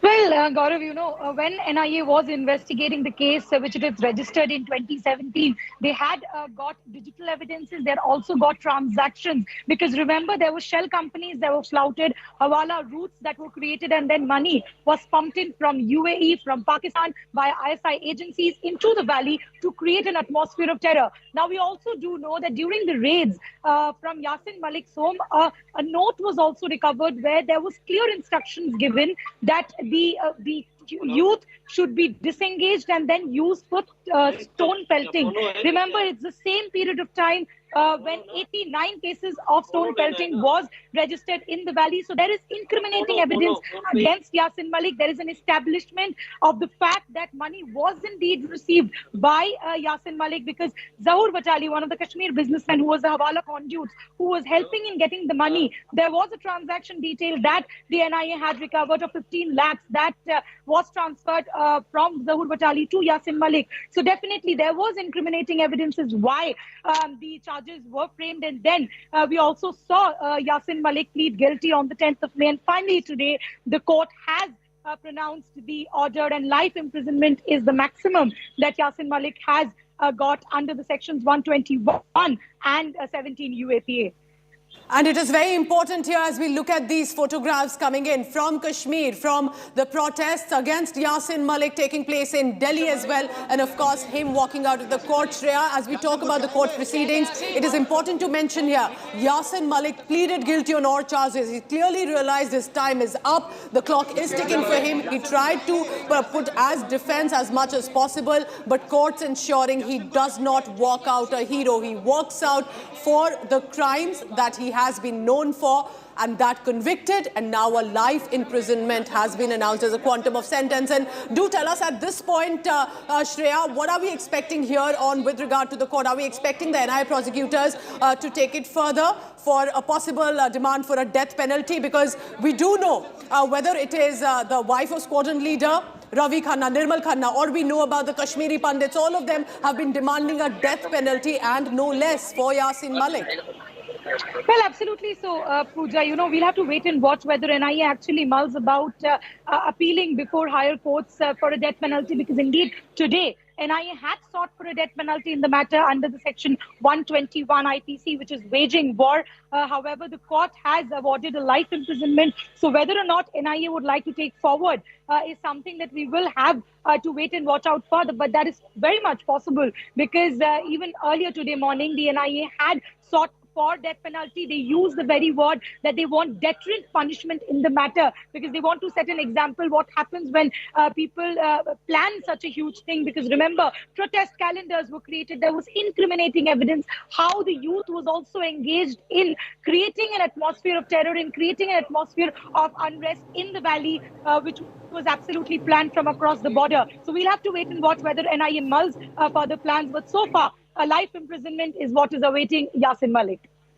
All right, Gaurav, as we listen to what Shreya is also telling us, remember, he tried to say, I've become a Gandhian. I do not use weapons anymore. The fact is, his repercussions of his actions are still felt. Young men are still taking up arms because of people like Yasin Malik. This was such a facade, and such a carefully created facade by forces rather hostile. Here is an armed terrorist trained in Pakistan-occupied Kashmir, carried out a series of terror attacks, then claimed that he'd given up the gun and claimed he'd turned a Gandhian. Another terrorist/separatist facing trial for terror cases called himself Nelson Mandela of India. So one guy calls himself the Gandhi of India. And what are they actually doing? They are arranging funds from Pakistan and other countries to create the next crop of terrorists.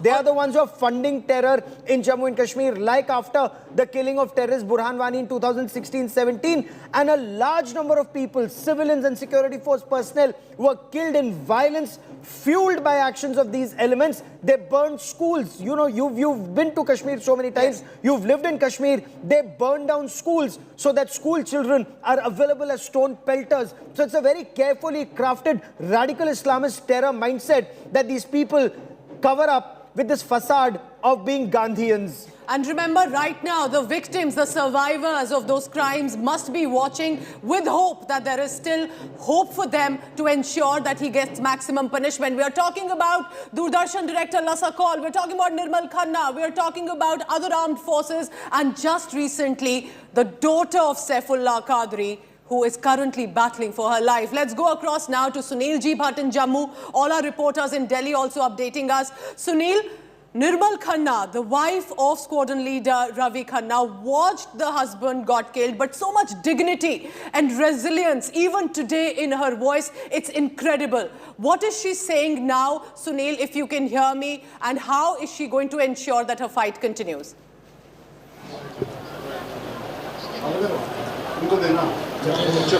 Well, Pooja, we have been speaking to Nirmal Khanna ji right throughout the day, and even when the verdict was out, we were the first one to talk to her to get her reaction, and she has spoken exclusively to us, and she has said that she's satisfied with the verdict. In this case, she honors the verdict that has come out, but at the same time, she has said that she now hopes that the cases that are pending against Yasin Malik, whether it's the Air Force personal killing case or the other serious cases. Now there should be that trial should take place in an expedited manner, and day-to-day hearings should take place, and she is quite hopeful now that justice will be delivered in Air Force personal killing case. She is saying that the current dispensation has the political will. She is quite hopeful. She has appealed to the Prime Minister Narendra Modi to ensure that there is speedy trial in other cases against Yasin Malik, so that he is punished soon, because he has been given a long rope and he has gone scot-free for last 32 years. Finally, justice has been delivered and he has been awarded life imprisonment in terror funding case. She says that now there is a ray of hope for her. She will continue her fight, and she's pinning her hopes on the judiciary. She had to fight a long legal battle for last 32 years, and she had to also go through mental trauma, because even for her pension she had to run from pillar to post. She says that she feels betrayed by the system at a time when the nation should have been standing with her. She was aghast and pained to see Yasin Malik being given VIP treatment by the civil society of the country, but she now hopes that justice will be delivered. And you can see that this has been a very long legal battle, and she has a smile on her face today. She wants now that the prosecution should pursue the cases against Yasin Malik with all seriousness now, whether it's the Air Force personal case or the Rubia Saeed kidnapping case. She has pinned her as you very hopes on rightly the point judiciary out, now. she's actually a witness. And Pooja, Yes. Mrs. Nirmal Khanna is actually a witness in her husband's murder case. And when you hear her, it is shocking. After her husband was shot dead by these terrorists, 4 Indian Air Force personnel were shot dead as they waited for the Air Force bus to take them to the Air Force station in Srinagar.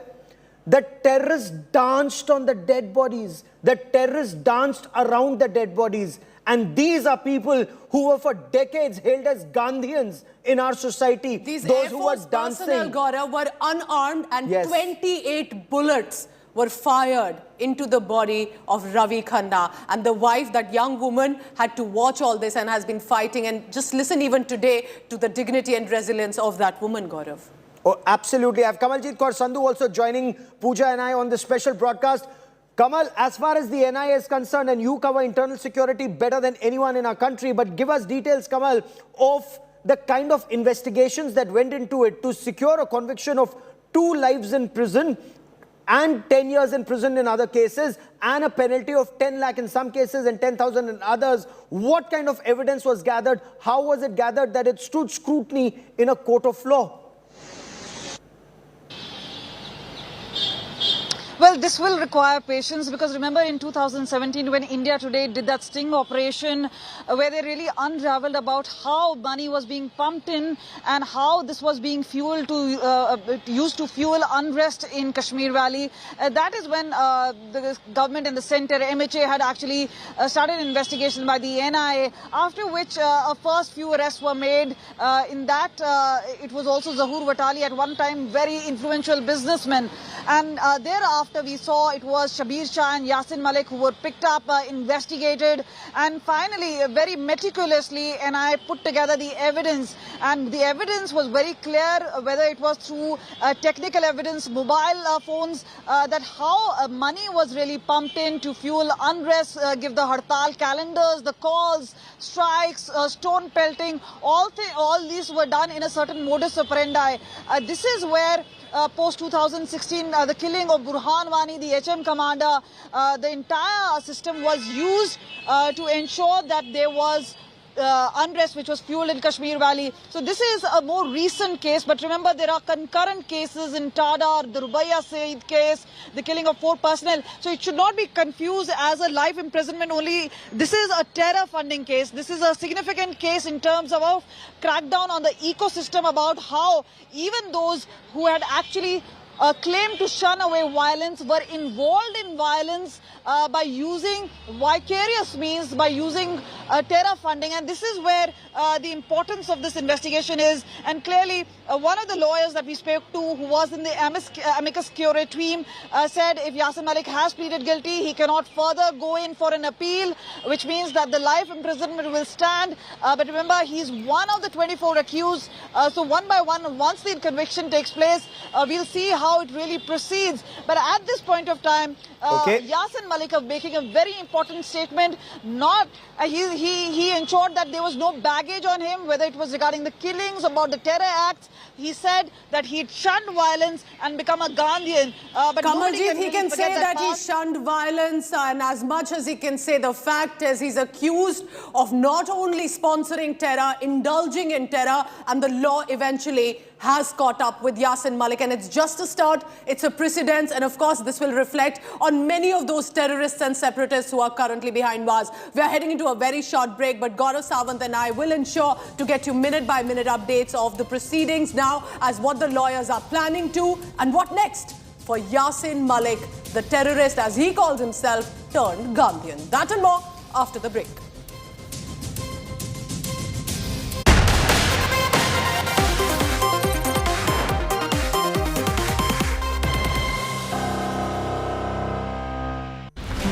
ही देता है आपकी car का best price. क्या बात कर रहे हो? यही कि OLX ऑटोज ही देता है आपकी कार का बेस्ट प्राइस। ये प्राइस नहीं, सरप्राइज है। Visit olxautos.in।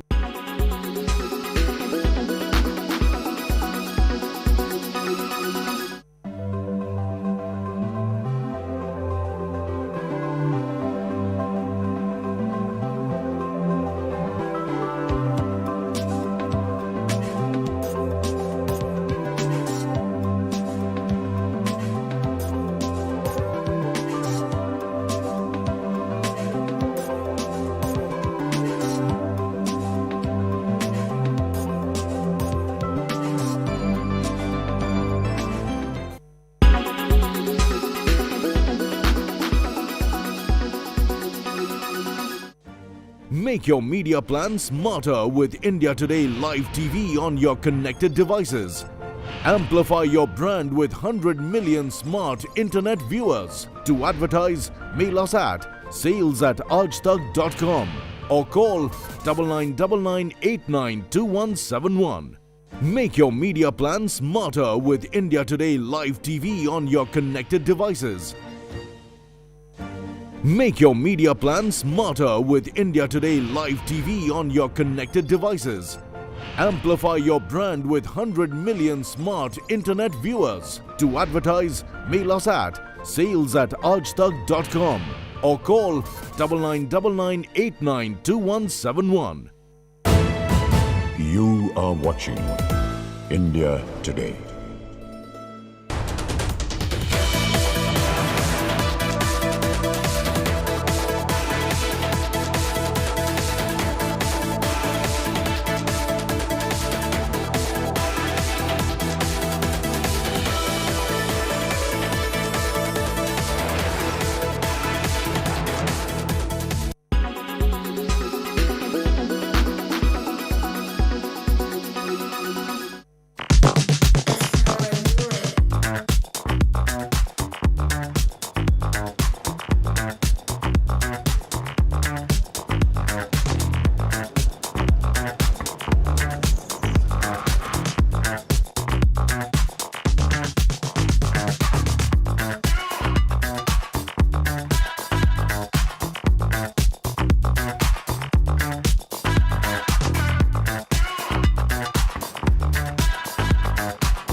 Pour les entrepôts de préparation de commandes, donc typiquement un de nos clients est Cdiscount.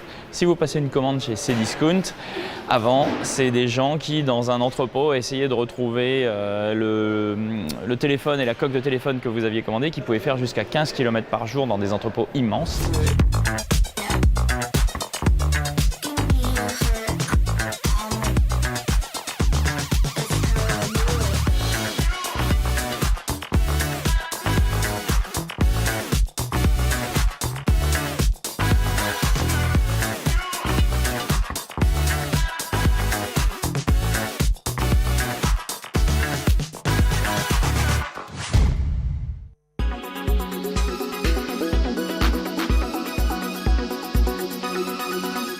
Make your media plan smarter with India Today Live TV on your connected devices. You are watching India Today. Presented by Aditya Birla Group, Big in Your Life. Co-powered by only OLX Autos gives the best price for your car. Co-powered by Panasonic Smart AC, AC for healthier homes. In association with SBI Life, अपने लिए, अपनों के लिए.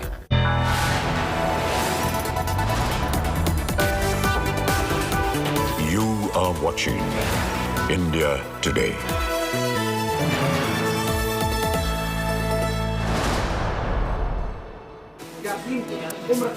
Good evening, viewers. You're watching India Today. I'm Preeti Chaudhary. You're watching the only news bulletin where I curate the day's top special stories for our viewers. Let me take you through the headlines.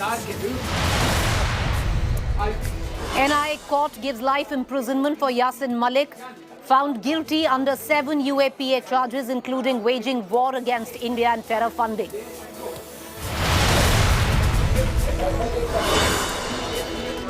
Nine-year-old Safa inflames the entire nation. Terrorists killed her father, Constable Saifullah Qadri, and shot her. India prays for her recovery. Anger erupts over targeted killings of innocents. Another big setback to Gandhis. Kapil Sibal drums Congress, files Rajya Sabha nomination on SP ticket.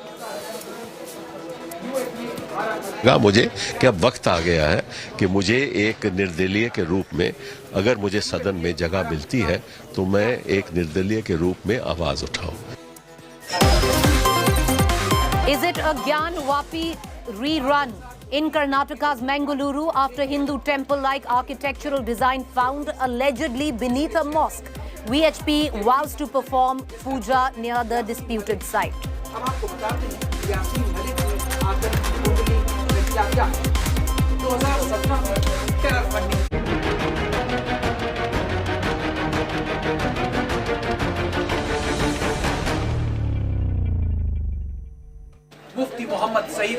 All right, viewers, it's taken decades for justice to finally been delivered. After a fair amount of time where the court kept stalling the verdict, Yasin Malik has been given the life term. It's taken decades of justice for finally to be delivered.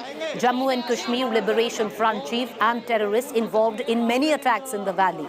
Yasin Malik gets life imprisonment in a terror funding case. An NI court in Delhi has found the JKLF leader guilty of 7 charges under the Unlawful Activities Prevention Act.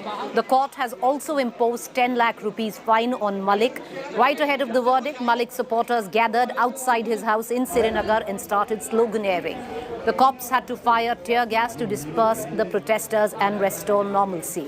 Malik had pleaded guilty to charges related to terror funding, spreading terrorism and secessionist activities in the Kashmir Valley in 2017.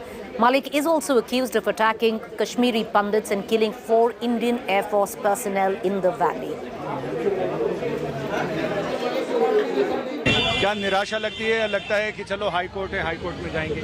नहीं, it's a mixed response. Actually हमारा effort था, लेकिन life imprisonment भी graver है. मतलब उसके अलावा 2 ही option थी, लाइफ और डेथ.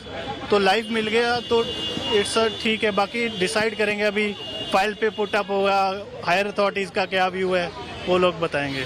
लेकिन इसमें जो धाराएं लगाई गई वो काफ़ी स्ट्रांग धाराएं हैं जिस पर कोर्ट ने बहुत अच्छे से संज्ञान लिया है और आपकी अधिकतर चीज़ें आपने सिद्ध भी की और सिद्ध होने के साथ साथ, आरोप सिद्ध होने के साथ साथ मुजरिम ने तस्लीम भी किया, ये स्वीकार किया कि हाँ उसने ये अपराध किए हैं. देखिए, पहले तो इन्वेस्टिगेशन बढ़िया हुई है केस में, तभी अक्यूज्ड को पता था कि कॉन्टेस्ट करके भी कोई फ़ायदा नहीं है, तो उसने ऐसे बिना सोचे समझे तो किया नहीं. तो ग्रेवर ऑफेंस था, बड़े लेवल पे कॉन्स्पिरेसी थी, इंडिया से थी, फॉरेन कंट्री से थी, तो बड़े लेवल का हाई प्रोफाइल वो था. जो लोग इस मामले में पीड़ित रहे हैं, जिन वायु सैनिकों की हत्या की यासीन मलिक ने अपनी गोली से और निहत्थे लोगों की, ऐसे मासूम लोगों की, उनके परिवार वालों का कहना है कि बाकी तो अदालत जो भी सजा दे, लेकिन हम चाहते हैं खून का बदला. देखिए, मेरा ये आर्गुमेंट आज ये रहा है कि देखिए रेट्रीब्यूटिव जो थ्योरी है ना, punishment, it talks about eye for eye and tooth for tooth, and I have made submission to the court that in the case of Yasin Malik ना, even reformatory theory can't be think of because he is a hardcore fundamentalist. Electronic evidence भी मिले? बहुत मिला है, सब कुछ था, WhatsApp chats थी, ईमेल्स थी, वो सब एविडेंस था. As he was planning to plead guilty, I tried to convince him to contest the trial, but he has already made up his mind. So in view of that, whatever the best legal consequences, or what he was told about all the consequences, today now the matter has been decided and he is sentenced for 120B. He has been punished with 10 years and 10,000 fine. For 121 IPC, he is punished with life imprisonment and 10,000 fine. 121A IPC, 10 years with 10,000 fine. 13 UAPA read with 120B IPC, 5-year fine, 5 year, 5,000 fine. 15 UAPA punishment under 16 UAPA, 10 years, 10,000 fine. जो इन पर और cases है हत्याओं के या माहौल वहाँ पर ख़राब करने के, पाकिस्तान के इशारों पर काम करने की, ये सब चीज़ें पहले से तय है और इसको मद्देनज़र रखते हुए उन परिवारों को कम से कम न्याय मिलेगा जिनको कि आज तक 30 सालों में किसी ने पूछा नहीं, किसी का परिवार का कोई व्यक्ति चला गया, किसी का अपहरण किया, किसी को मारा गया, ये जो अपराध हैं जब साबित होंगे तो निश्चय ही इससे भी सख्त सज़ा होनी ही चाहिए. जो तो अभी टेरर फंडिंग का और हवाले का मामला है. All right, so what we're going to do is we're going to cut across to the court where this order was announced. We're going to cut across to the valley because earlier on tear gas shelling had to take place to disperse the supporters of Yasin Malik. In the studio with me right now in the newsroom is our senior executive editor Gaurav Sawant. Gaurav, will you take us through the trajectory of terror which this man reigned in the country? So, Preeti, Yasin Malik is amongst the first batch of terrorists in 1988-89. These were the people who were radicalized by Pakistani operatives. In 1989, he went across the border, trained in Pakistan-occupied Kashmir, stands accused of playing a critical role in the abduction of Rubaiya Saeed, the daughter of then Home Minister of India, Mufti Mohammad Saeed, and the sister of former Chief Minister of Jammu and Kashmir, Mehbooba Mufti. So he was involved in that abduction. And 5 hardcore terrorists were released. Now, it is said that armed terror in Kashmir got a big fillip at that point of time. Right. Then he was involved in the murder of 4 Indian Air Force personnel. He was alleged to have been involved in the murder of Lassa Kaul, director All India Radio Doordarshan in Srinagar. He was involved in the plotting and murder of Kashmiri Pandits in the valley.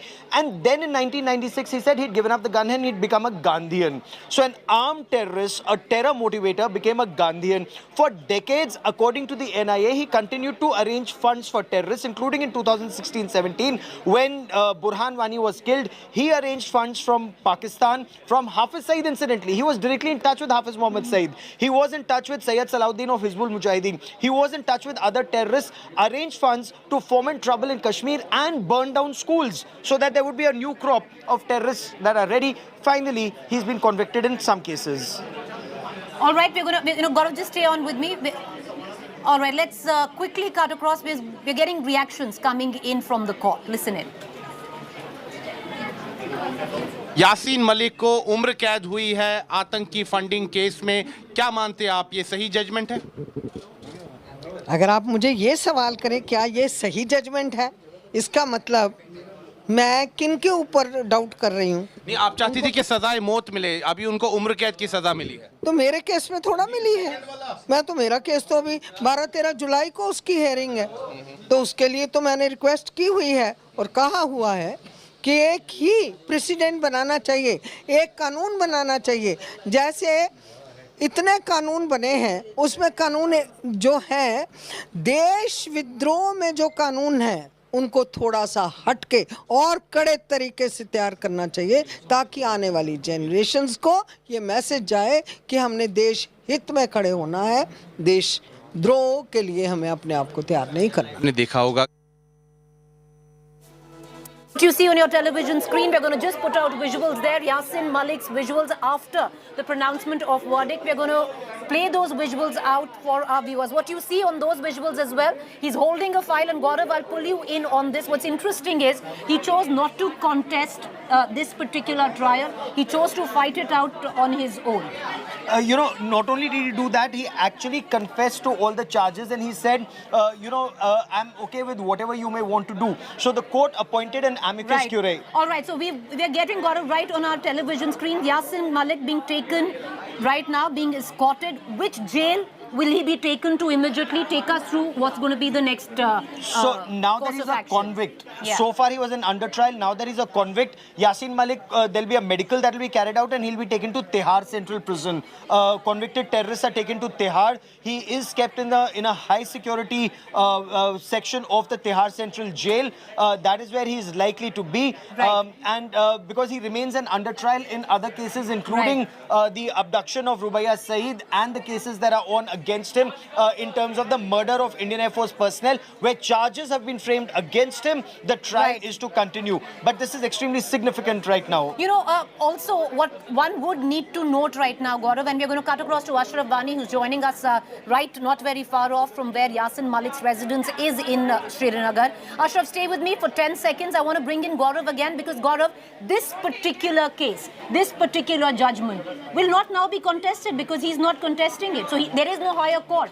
That's a very significant point. He will serve this life term. There is no higher court right now. That's a very important point that you make. Since he confessed to all charges, he cannot go and appeal to a superior court. And he's fighting his own case. And he's fighting his own case. But the NIA may go seeking death penalty, because in both cases, NIA sought death penalty, or they may prosecute him in other cases where, since it's murder in both cases or abduction, he could then face either death penalty or more life in prison. So that's an interesting point to note, viewers. As he goes to Tihar jail, this court, if it is left to Yasin Malik, is not going to a higher court. There is no higher court. There is no apex Supreme Court here.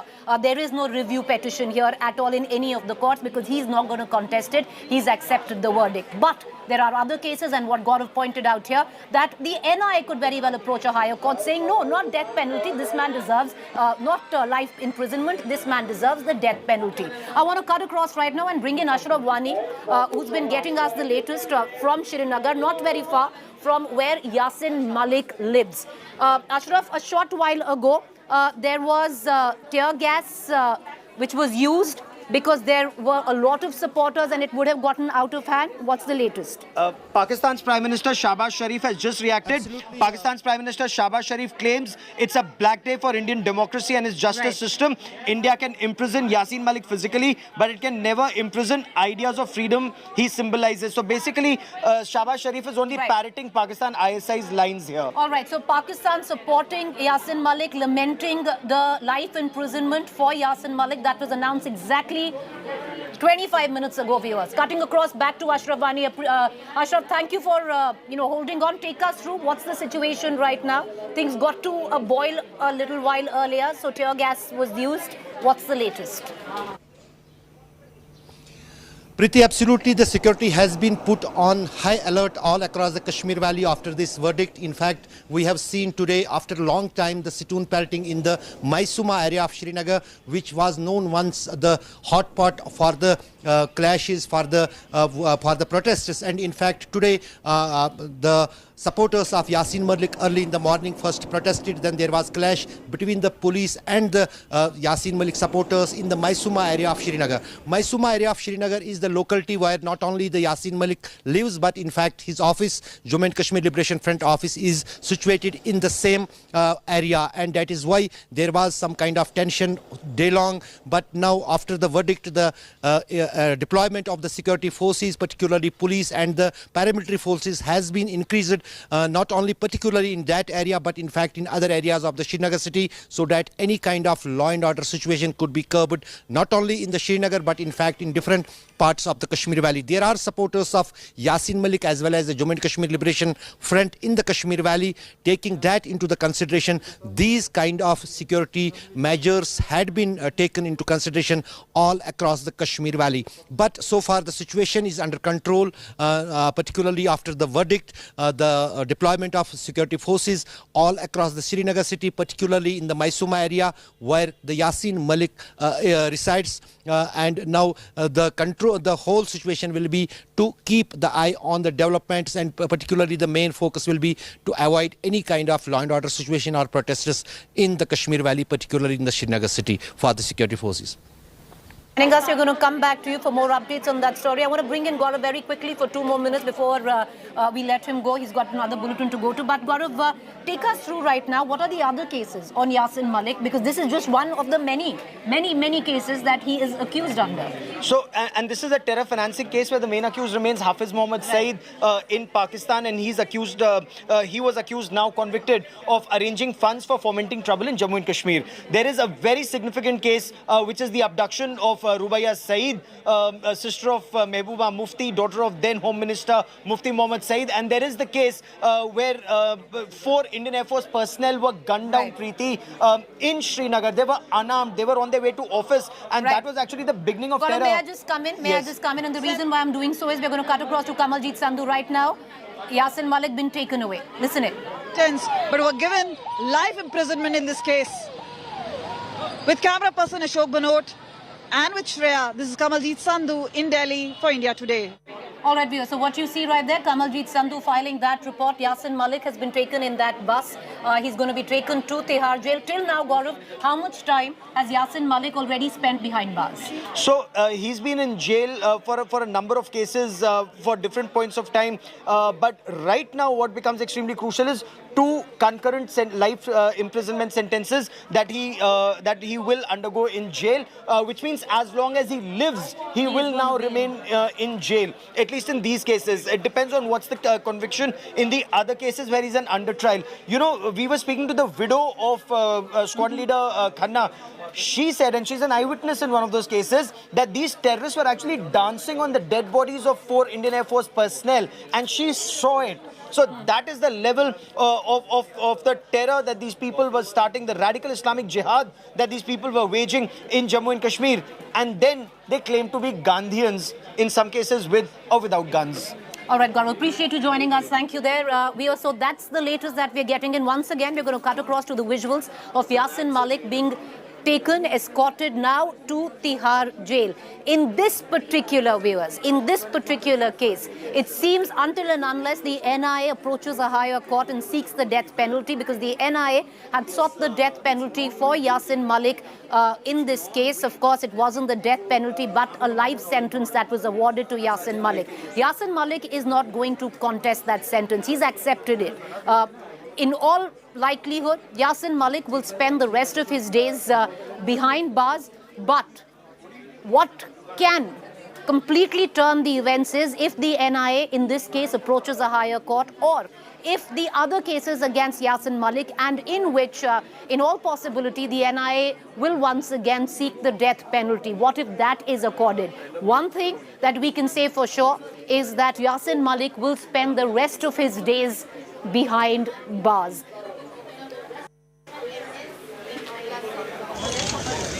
All right, so we're going to once again encapsulate on what's gone down in the last couple of hours. High drama at the Patiala House Court today. Yasin Malik's case came up. He was already convicted. The quantum of sentence had to be announced, and the quantum of sentence the judge in this case deemed fit to be a life penalty, life imprisonment. The NIA had sought for the death penalty. That wasn't awarded. Yasin Malik chose not to contest the case through a lawyer. He presented his own case where he said he accepted all the charges, and he said he's turned into a Gandhian. He wants to now live by Gandhian principles, and said he will abide and he will accept any quantum of sentence that he has been given by the courts. Well, he's been awarded the life behind bars penalty, at least in this case. With these visuals, viewers, the final visuals of Yasin Malik there being taken now to the Tihar jail. I'm going to cut into a quick break. You do stay with me. On the other side is a fact check segment.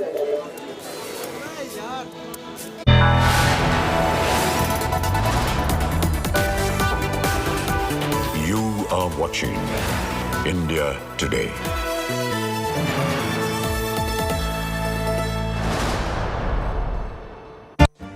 Make your media plan smarter with India Today Live TV on your connected devices. Amplify your brand with 100 million smart internet viewers. To advertise, mail us at sales@aajtak.com or call 9999892171.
Hindi मतलब हिंद के पहले भी है, हिंदुस्तानी के पहले भी है।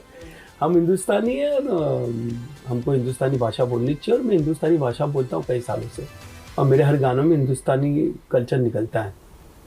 तो इसमें डेबिट की तो बातें है ही नहीं कुछ, मतलब आई एम इंडियन।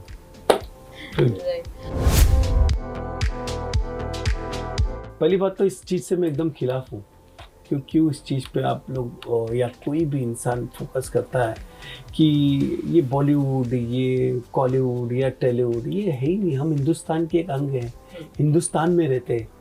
अगर आज साउथ की फिल्में चल रही है तो कल बॉलीवुड की चलेगी, कल भोजपुरी की चलेगी, मराठी चलेगी, गुजराती चलेगी, वक्त चलता है। इसमें मुझे लगता है कोई भी इंसान को है ना ये इस चीज़ पे जाना ही नहीं चाहिए कि आज देखो साउथ की फिल्म में कितना ये किया है कि बॉलीवुड की फिल्में ही चल नहीं रही।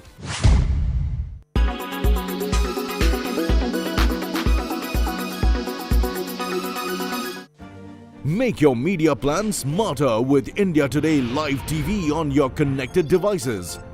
Amplify your brand with 100 million smart internet viewers.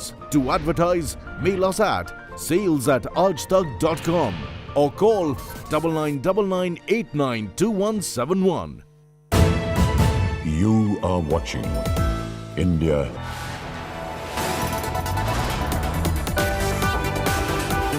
You are watching India Today.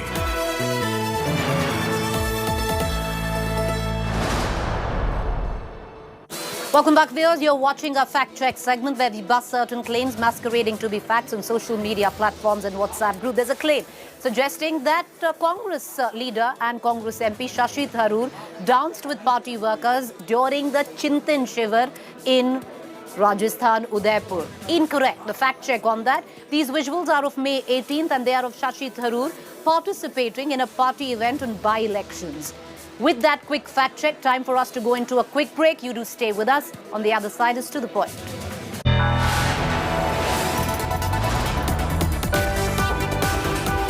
You are watching India Today.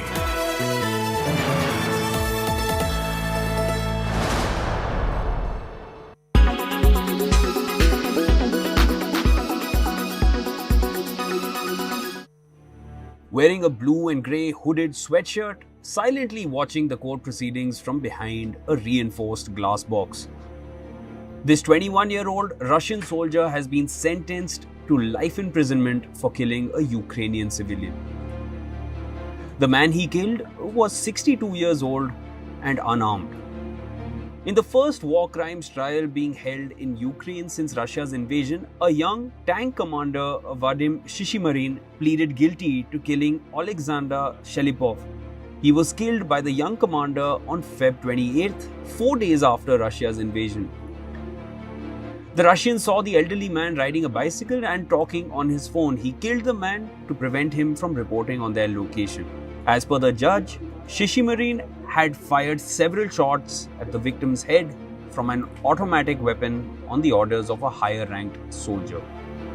The judge stated, given that the crime committed is a crime against peace, security, humanity, and the international legal order, the court does not see the possibility of imposing a shorter sentence. Шишимаріна Вадима Євгенійовича, 17.10.2000 року народження, визнати винуватим у вчиненні кримінального правопорушення, передбаченого частиною 2 статті 438 Кримінального кодексу України, та призначити йому покарання у виді довічного позбавлення волі. While the baby-faced soldier showed no emotion upon hearing the court's verdict, his bowed head and shaky hands told a different story. The trial is of huge symbolic importance for Ukraine as it has accused Russia of atrocities and brutality against civilians during the invasion, claiming that there are more than 10,000 possible war crimes. The court reached its verdict 5 days after holding its first full hearing. There has been no response from Russia to the trial yet, previously stating that it has no information about the trial either.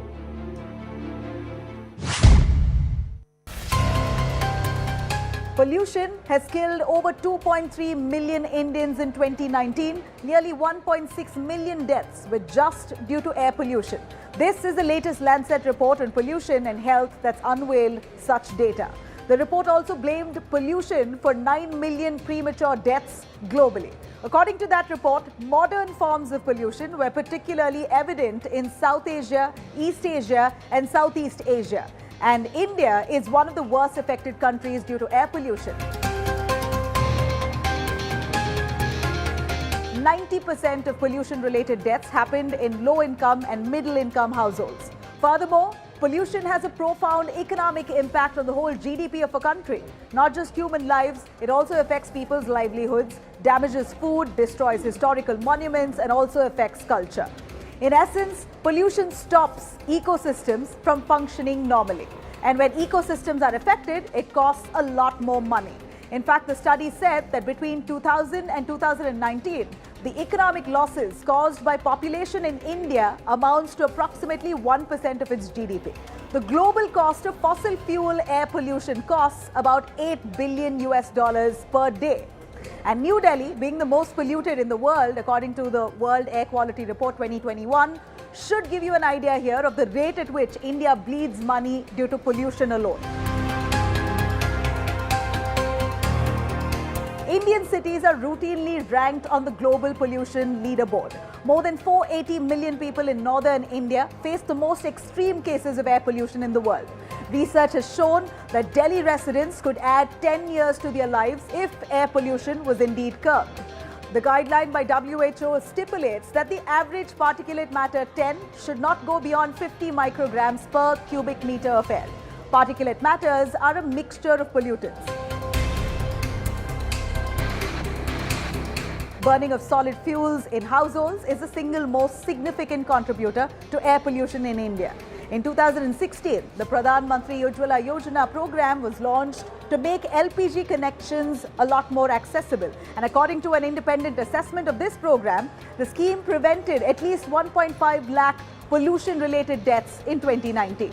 However, in 2019, India's average particulate matter concentration was 70.3 microgram per cubic meter of air, which is the highest globally.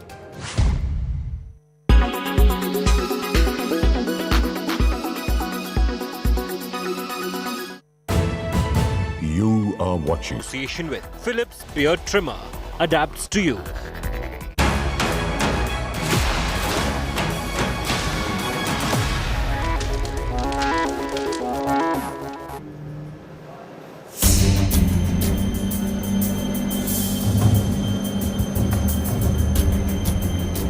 Good evening, viewers. You're watching To The Point. I'm Preeti Chaudhary. Well, another one has bitten the dust. If you talk about what, it's Kapil Sibal. He has quit the Congress, viewers. He was one of the key members of G23, very vocal, where it came down to criticism of the Gandhis. And he has now left the Congress, quit the Congress, and with the support of Akhilesh Yadav, filed his Rajya Sabha nomination. In midst of this, once again, there is an age-old question which will now be raised again with more fervor. Is the Congress bleeding out? And is it impossible now to stop the exodus from the party? Another massive blow to Congress. Veteran leader and one of Congress's biggest legal voices, Kapil Sibal, has dumped the Gandhi family. Sibal, who till recently fronted the G23 rebel group calling for Congress reforms repeatedly, said he quit the party on May 16th. On Wednesday, he was accompanied by SP Chief Akhilesh Yadav while filing nomination for Rajya Sabha from UP, backed by SP. After filing nomination, he said that he wants to be an independent voice in Rajya Sabha to take on the Modi government's shortcomings. 2024 में एक ऐसा माहौल बने हिंदुस्तान में कि मोदी सरकार की जो खामियां हैं वो जनता तक पहुंचाई जाएं और हम इसका प्रयास करेंगे। मैं खुद इसमें अपना इसका प्रयास करूंगा। मैंने दे दिया है 16 मई को मैंने कांग्रेस पार्टी से त्याग पत्र दे दिया है। नहीं, कोई वजह नहीं है। ये एक परिवार से हम जुड़े हुए थे 30-31 साल के बाद। लगा मुझे कि अब वक्त आ गया है कि मुझे एक निर्दलीय के रूप में, अगर मुझे सदन में जगह मिलती है तो मैं एक निर्दलीय के रूप में आवाज उठाऊं। यही एक वजह है। मुझे कांग्रेस से कोई खटाव नहीं है, कोई ऐसे कंप्लेंट नहीं है। मेरे संबंध आज भी बड़े अच्छे हैं, लेकिन इस्तीफा देने का वक्त आ गया था। मैं यहाँ जो नॉमिनेशन फॉर्म जो मैंने भरा है वो निर्दलीय का भरा है। अच्छा, निर्दलीय का भरा? निर्दलीय का भरा है, इंडिपेंडेंट का भरा है। और मैं आभारी हूँ अखिलेश जी का कि उन्होंने मेरा समर्थन दिया है। As an independent, I'll be going to the Rajya Sabha after scrutiny and everything is in order. I have always wanted to be an independent voice in this country, and I'm glad that Akhilesh ji understands why that is so. Sibal is believed to share a warm relationship with many SP leaders, including Akhilesh Yadav and Azam Khan. He recently represented Azam Khan in Supreme Court and helped him secure interim bail. हमें उम्मीद है कि देश में जो बड़े बड़े सवाल हैं आज देश किस रास्ते पर है। आज बेरोजगारी सबसे ज़्यादा है, महंगाई रुक नहीं रही है, कानून व्यवस्था ध्वस्त होती चली जा रही है, हमारी सीमाएं सुरक्षित नहीं हैं, चीन लगातार हमारी सीमाओं के अंदर आ रहा है। तो इन तमाम बड़े बड़े सवालों पर मुझे लगता है कपिल सिब्बल जी समाजवादी पार्टी और अपने विचारों को रख पाएंगे। The Congress seemed to resigned by Sibal's ouster after his banner of revolt targeting the Gandhi family directly on past occasions. Congress party को लीडर क्यों छोड़ रहे हैं, इसका निरीक्षण तो कांग्रेस के नेतृत्व को करना होगा। चिंतन शिविर के बाद ऐसे कई लोग हैं जिन्होंने पार्टी को अलविदा कहा है। मैं समझता हूं कांग्रेस पार्टी इस पर कहीं ना कहीं विचार कर रही होगी। इस पर मैं टिप्पणी नहीं करना चाहता। कपिल सिब्बल जी से ये उम्मीद या आशा नहीं थी, क्योंकि एक लंबे समय से वो कांग्रेस में रहे और विभिन्न पदों पर रहे और कांग्रेस से ने भी उनको पूरी तरह से सम्मान और प्रतिष्ठा दी थी। लेकिन इस तरह से वो पार्टी छोड़कर चले जाएंगे और सिर्फ एक राज्यसभा की सीट के लिए, ये ऐसी उम्मीद हम लोग उनसे नहीं थी। The BJP rubbed it in, mocking Rahul Gandhi's leadership, saying he should launch a Congress Mat Chodo drive now. मुझे लगता है कि अखिलेश यादव जी की वो ज़रूरत हो सकते हैं, लेकिन जिस तरह का उनका बयान आया, जिस तरह से उन्होंने बात कही, तो जब वो देश के इतने बड़े मंत्रालयों में रहे तब उन्होंने देश हित में क्या कर दिया, इसका जवाब उन्हें देना होगा। Sibal's march from Congress comes days after two well-known faces dumped the Gandhis in run-up to crucial polls. While Gujarat Patidar leader Hardik Patel is heading to the BJP, Congress's Punjab face Sunil Jakhar has already joined the saffron camp. To drawing swords with the Gandhi family and giving the Chintan Shivir a miss, when veteran lawyer Kapil Sibal filed his nominations from Lucknow, it didn't come as a surprise for the party high command. Perhaps the Gandhi family loyalists heaved a sigh of relief because amidst all the other exits, this exit was much awaited for. This is Mosmi Singh in Delhi for India Today. You know, once again, one can't really help but talk about all those various committees that were formed after the Chintan Shivir, because this is acute Chinta, one after the other. Sunil Jakhar, Hardik Patel, and now you have Kapil Sibal, who've all quit the party, all post-Shivir of the Congress. I want to quickly cut across to our panelists this evening to actually break down, is the Congress now bleeding out and is the exodus from the Congress unstoppable? Is there anything that the Congress can do now? Swati Chaturvedi, senior journalist, Rashid Kidwai, senior journalist, Tom Wadakan, spokesperson BJP. But today, Mr. Wadakan, we hope that you will join us in the capacity of someone who was disillusioned with the Congress and decided to quit the party. And I'll begin with you on that note, Mr. Wadakan. You know, Kapil Sibal is not, a young new leader who is getting restless. He's been in the works for a very, very long time. He understands how the party works. What makes somebody like him walk out of the Congress? Priti, I've seen and worked with Mr. Kapil Sibal for quite some time, when he was the spokesman of the Congress.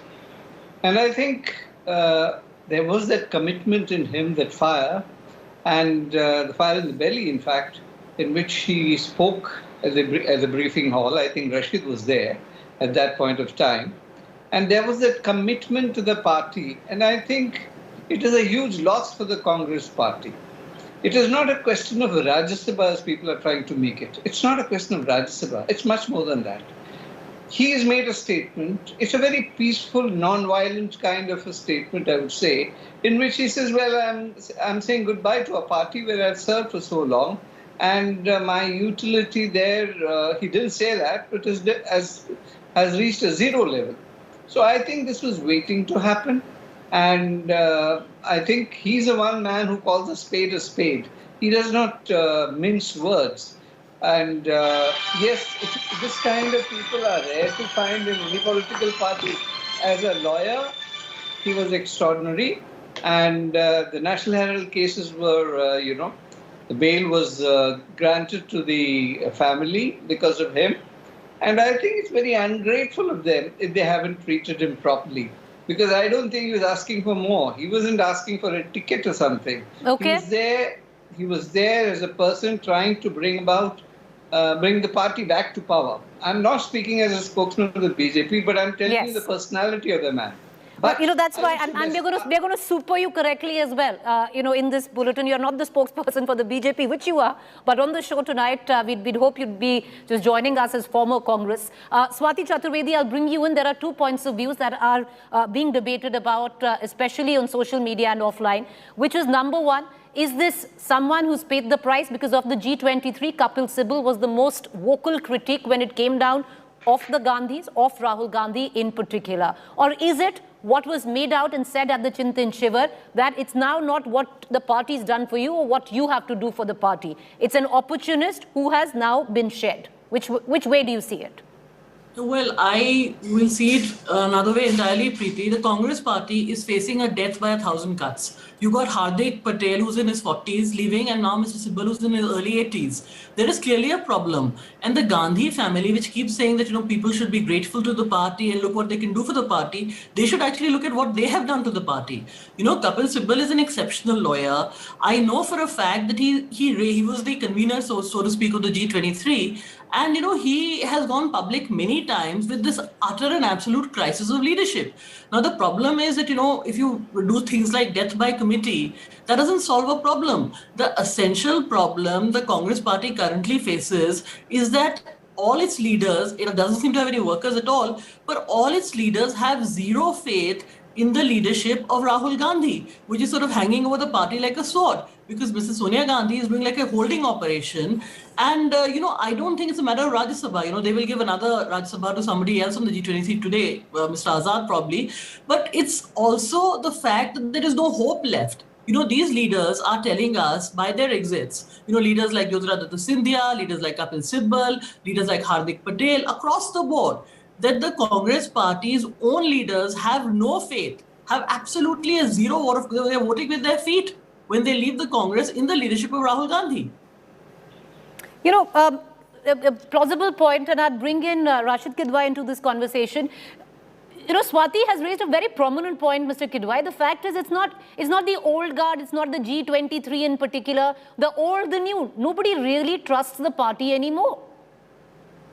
So I think, Preeti, it is Mr. Sibal is more disillusioned with G23 or their failure to raise some of the issues at Udaipur than the Gandhis. See, you must remember Mr. Kapil Sibal is a professional. He's always been, I saw him first time in Parliament when he was in that impeachment motion against a Supreme Court judge. So he always wants to be in thick of things. And in the present day Congress, he didn't have any role.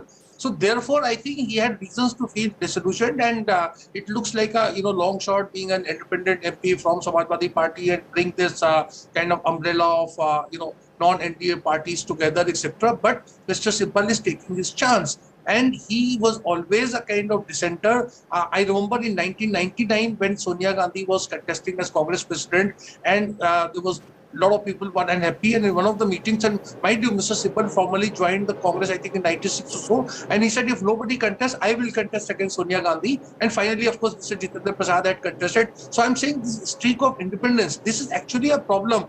If you leave aside Dr. Manmohan Singh, see, most professionals in the Congress, they always have this thing about their professional integrity, self-esteem, and this sense of loyalty. So Mr. Sibal was carrying that baggage, but finally he's out of it today.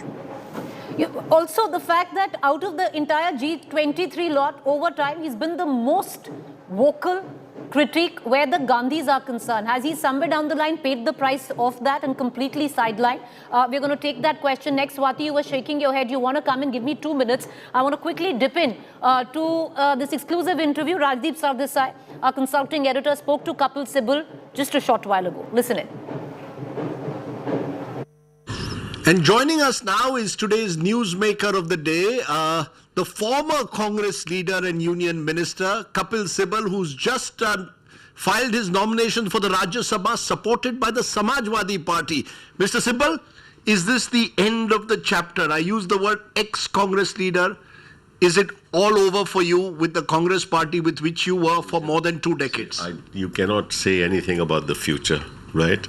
At the moment, I want to be an independent voice in this country. Mm-hmm. And I believe that there are hardly any independent voices in Parliament. Everybody is tied to the coattails of a political party. So members of Parliament cannot speak their mind.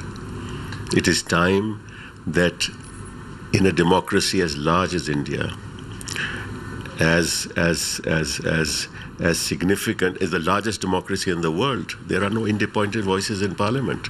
But are you truly independent because you're taking the support of the Samajwadi Party? You haven't joined them, but you've taken their support. So effectively, you will be batting for the Samajwadi Party in Parliament or for the opposition. What is your role? What is the role you see for yourself? And you've left the Congress. What does an independent member mean? He's independent of political parties. They may have supported me, but it is their graciousness. It is their generosity that they accepted this. Which political party accepts, one seat being lost by them and giving it to a person who stands as an independent? No political party does it. I think that's because you've appeared in several cases for them. I've appeared in several cases for several other parties also. You tell me which party I've not appeared for. I've appeared for DMK, I've appeared for Anna DMK, I have appeared for, Samajwadi, I got them the symbol of the cycle. I've appeared for Mayawati, I've appeared for So you 9 o'clock viewers, we're going to put out the entire interview with Kapil Sibal on the reason why he quit the Congress. He did say, though, for now, he doesn't want anything to do with the party. For now, the operative word. But I want to cut across back to our panel. Tom Vadakan, the fact is what we were talking about earlier, which was raised with Mr. Kidwai as well. Did Kapil Sibal somewhere down the line pay a price of being completely sidelined because he chose to be openly vocal against the Gandhis, the proverbial high command? Well, that is obvious enough. Because anybody who speaks against the high command has shown the exit route or sidelined. It happened many a times when, especially not only with the Gandhis, but there were second-level leaders.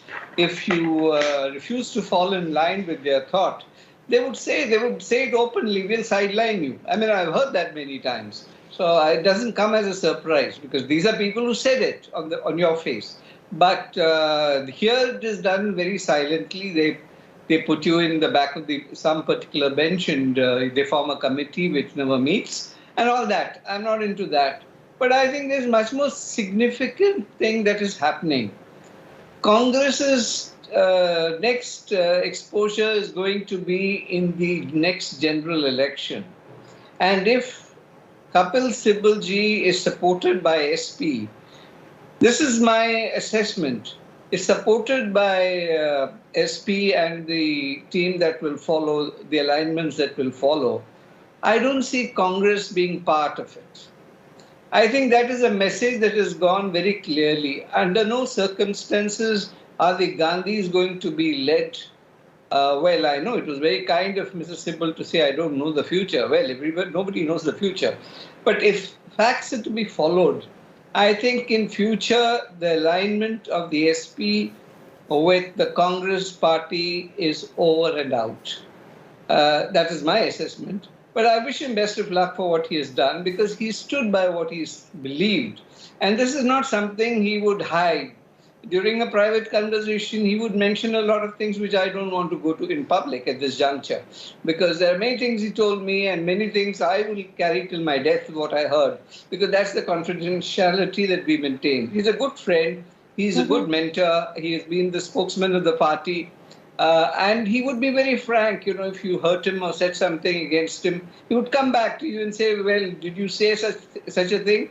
But then if you say that you didn't say that, and he believed you. I mean, that's the kind of a man he is. But I wish he's an asset for any party, but now that he's standing up as an independent, and his views as an independent member in Rajya Sabha will be heard.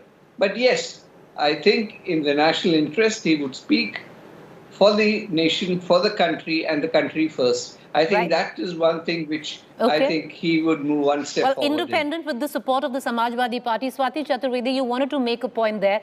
As a political analyst, if you see the road ahead with these multiple committees, we've lost count on the ones that were set up at the Chintan Shivar, where the Congress is concerned, especially for the Gandhis. How ominous is the script? Well, Preeti, if you remember the last time you and I chatted on television was when Prashant Kishore refused to join the Congress. I don't think we've, in the past 8 years, ever discussed anything or any kind of good news for the Congress. They have the Gujarat and the Himachal Pradesh elections coming up. And as a lot of people are saying, and I'm adding my voice to that, they just have no hope there. Because, the fundament, it's not about Kapil Sibal. Kapil Sibal still represents, by the way, the Gandhi family in a huge amount of cases which the government has filed against them. So I think he's going to continue being their lawyer. He is raising a different point. His point is, and the point of other leaders who I speak to all the time, is that there is no leadership. The Rahul Gandhi and the Gandhi family currently do not inspire either the voters or the Congress leaders. The problem is that they are not being heard. Like Kapil Sibal was snubbed by not being called to Udaipur, not being included in all these myriad committees which don't meet. But that's the Congress party for you. Today they're saying they're not surprised. I mean, why are they not surprised? They should feel shock and horror that, senior leaders are leaving across the board. The party is bleeding. It's bleeding out. And they keep saying we're not surprised. Why? What are they waiting for? Are they the three Gandhis going to be the only people left in the Congress finally as leaders? Rashid Kidwai, the fact is, post the Chintan Shivar, the internal exuberance of how the Congress is going to be rejuvenated, all those multiple reactions and sound bites that we played ad nauseum as well. It shows the mirror to the Congress. Since then, you've had three big people who've quit your party. I'm surprised that only 3 people have quit because the kind of outcome of Chintan Shivar, all the G23 people who were talking about internal democracy and range of issues, they should have resigned. But here are the people who are bargaining for Rajya Sabha berths. So, and you see the Congress has set up a task force for 2024. They have not set up any task force for Gujarat election or for Himachal elections because everyone in the Congress knows that, the outcome is not going to be great. The problem is, no matter what all we keep saying in the television studio, it is for the stakeholders. When Indira Gandhi started performing badly, people revolted against her. 1977, everyone left her. So, and that's what happened with LK Advani after 2009 defeat of the BJP. So what I'm saying is, here the Congress leadership, Gandhis are sitting pretty. They are very comfortable. They have the mantle of leadership, whether Rahul Gandhi formally takes over or not. But the stakeholders, that is the leaders of the Congress party, Congress workers, they are not doing anything. All so right, what will happen? Right. Swati Chaturvedi, I'll bring you all in for 30 seconds. And the question is, Yogendra Yadav, had said very famously and got slammed for it about 6 months ago, which is that the Congress needs to die for the Congress to rise again. Do you see it happening sooner than later, possibly post Himachal, Gujarat? No, Preeti, I don't. I see the Gandhis virtually holding the Congress party as a hostage. They are holding the 20% of the opposition vote as a hostage. The opposition leaders don't trust them. The voters don't trust them. But currently, the Congress party is a hostage to the Gandhi family, who are inspiring no confidence. And nothing seems to faze them. Nothing seems to shock them. And finally, eventually it's just going to be the three of them left because everybody else is voting with their feet. Tom Vadakan, do you see the Gandhis ever stepping down, or is it something which is completely unimaginable, that it's not going to happen? An alternate Congress needs to be created for that. Preeti, at the present moment, I see the Congress party as a private limited company with the board of directors, the daughter, the son, and the mother. And that's all that matters. The rest, they come and go. They don't matter. If they fall in line, fine. But what future holds for them, I'm not an astrologer. But if the way they are going, the signs are not too good. And I think they're going to face turbulence, not just in mid-air, but even when they land, if they land. Rashid Kidwai, what do you see happen right now? Do you see till 24 Congress once again teetering at the fringes of every possible elections and then a huge debacle, and then there practically nothing would be left? See, 2024 everybody is having a kind of dream. Of course, the BJP NDA has its own dream of very smooth sailing, and perhaps that their dream will come true. Now, the opposition is also Aam Aadmi Party and Trinamool Congress are trying to upstage the Congress. But there cannot be any numbers, Preeti. Even if Congress ends up with 10 MPs, the combined non-India position would need that. So therefore, that is a problem, and therefore you see there is a lot of cozy relationship. Nobody is abusing, criticizing each other because they know, as Kapil Sibal himself said, that there is future for that. Now the future is, whether you're talking about future is for 50 seats or 100 seats. The combined or 10 seats, Swati. Who would have thought the Congress coming down and said even if the Congress gets 10 seats? And nobody takes responsibility. They lose the election, then the cry goes out, Rahul Gandhi come back. I mean, why? What is going on with this opposition? This is the country's oldest opposition party and they've forgotten politics. Right. All right. Okay. With that, I'm going to bow out of this debate. Appreciate all three of you for taking the time out and joining us, Mr. Vadakan, Swati Chaturvedi and Rashid Kidwai. Well, unfortunately for the Congress, and I also doubt, and one can put their money on it, this is not the last of the debates that we're going to be having on the unending, unstoppable exodus where the Congress is concerned. Bleeding out right now. How much life does it still have? Well, we don't quite know. A quick break to stay with us. Up next is Rahul Kanwal, and he's joining us from Davos.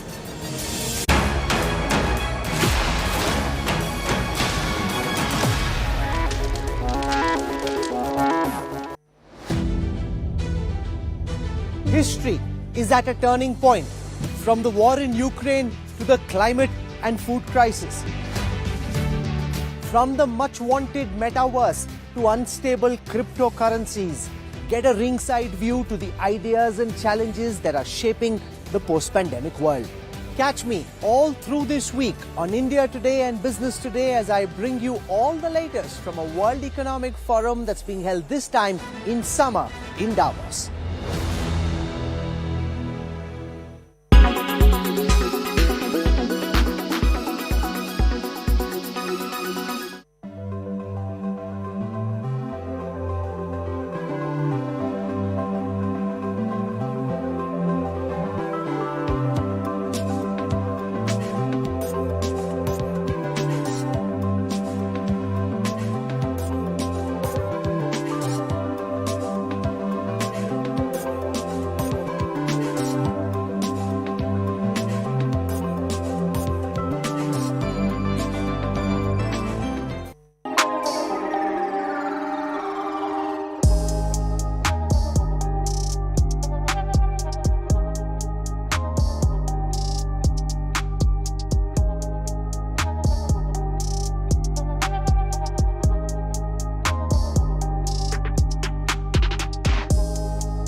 就是像你看10年前大家追求的一些美丽是比较标准化的，但最近好像感觉非常标准化的美呢又被颠覆了，要整成就是弄成比自己原本更好的样子，而不是说就自己本来就很美啦，就是做优化就好。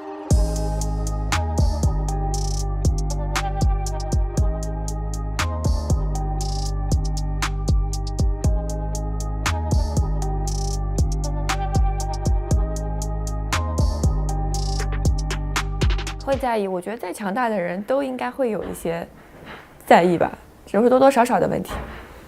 就像我为什么会去做光电，可能我觉得我最近皮肤可能不像之前一样了，可能不像几年前一样，所以我会想去做一个改变，对。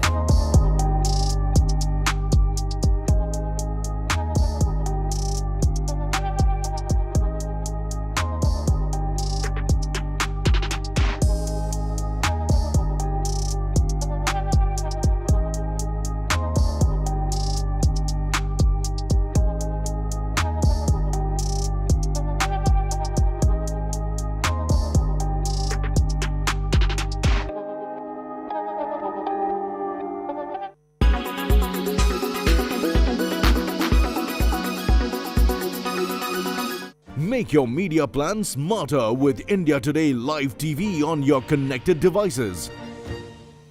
Make your media plan smarter with India Today Live TV on your connected devices. You are watching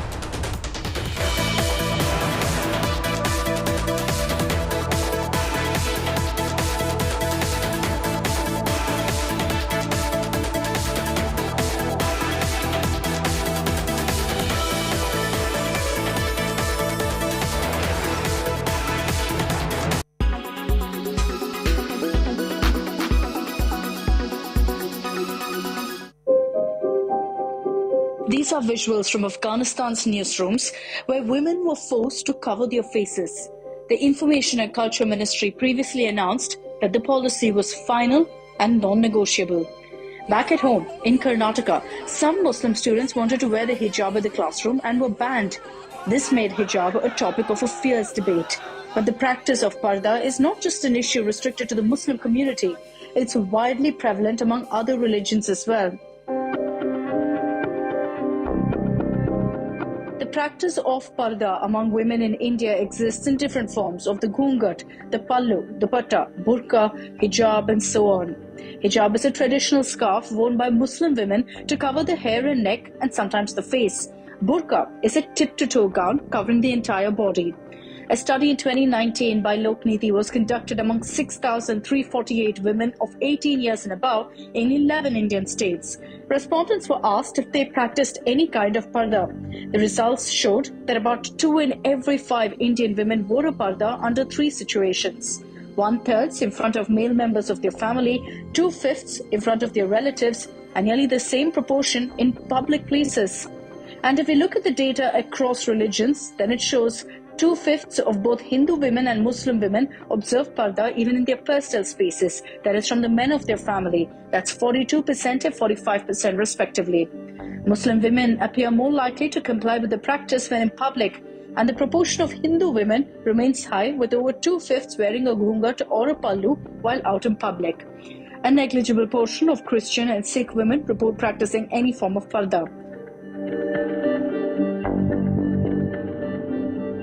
Over 2/5 of rural women, that's 42%, practice. Presented by Aditya Birla Group, Big in Your Life. Powered by Berger Paints, paint your imagination. Co-powered by only OLX Autos gives the best price for your car. Co-powered by NetMeds, India की अपनी pharmacy.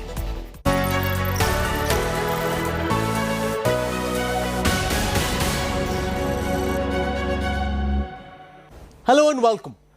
We live in unprecedented times. Very rarely have so many different kinds of crises played themselves out at the same time.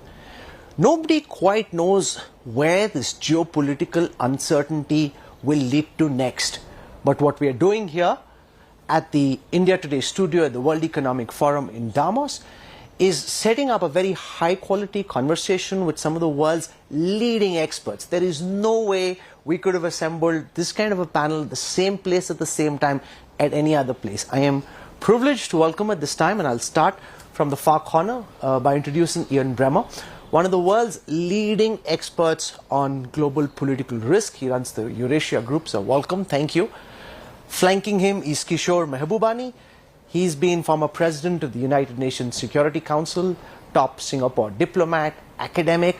He's been on several of our shows, and we're seeing him in person for the first time. It's great to have you with us. Thank you. We have Ivana Klimpush, Member of Parliament in Ukraine, Chair of the Parliamentary Committee on Integration of Ukraine to the EU. I want to introduce a special guest joining us on India Today television for the first time, Alexander Stubb, former Prime Minister of Finland, a top expert on the European Union, very respected voice here in Europe. He's the director and professor at the School of Transnational Governance in Florence. He's been finance minister, foreign minister, trade and Europe minister in Finland. Thank you, Mr. Stubb. It's great to have you with us.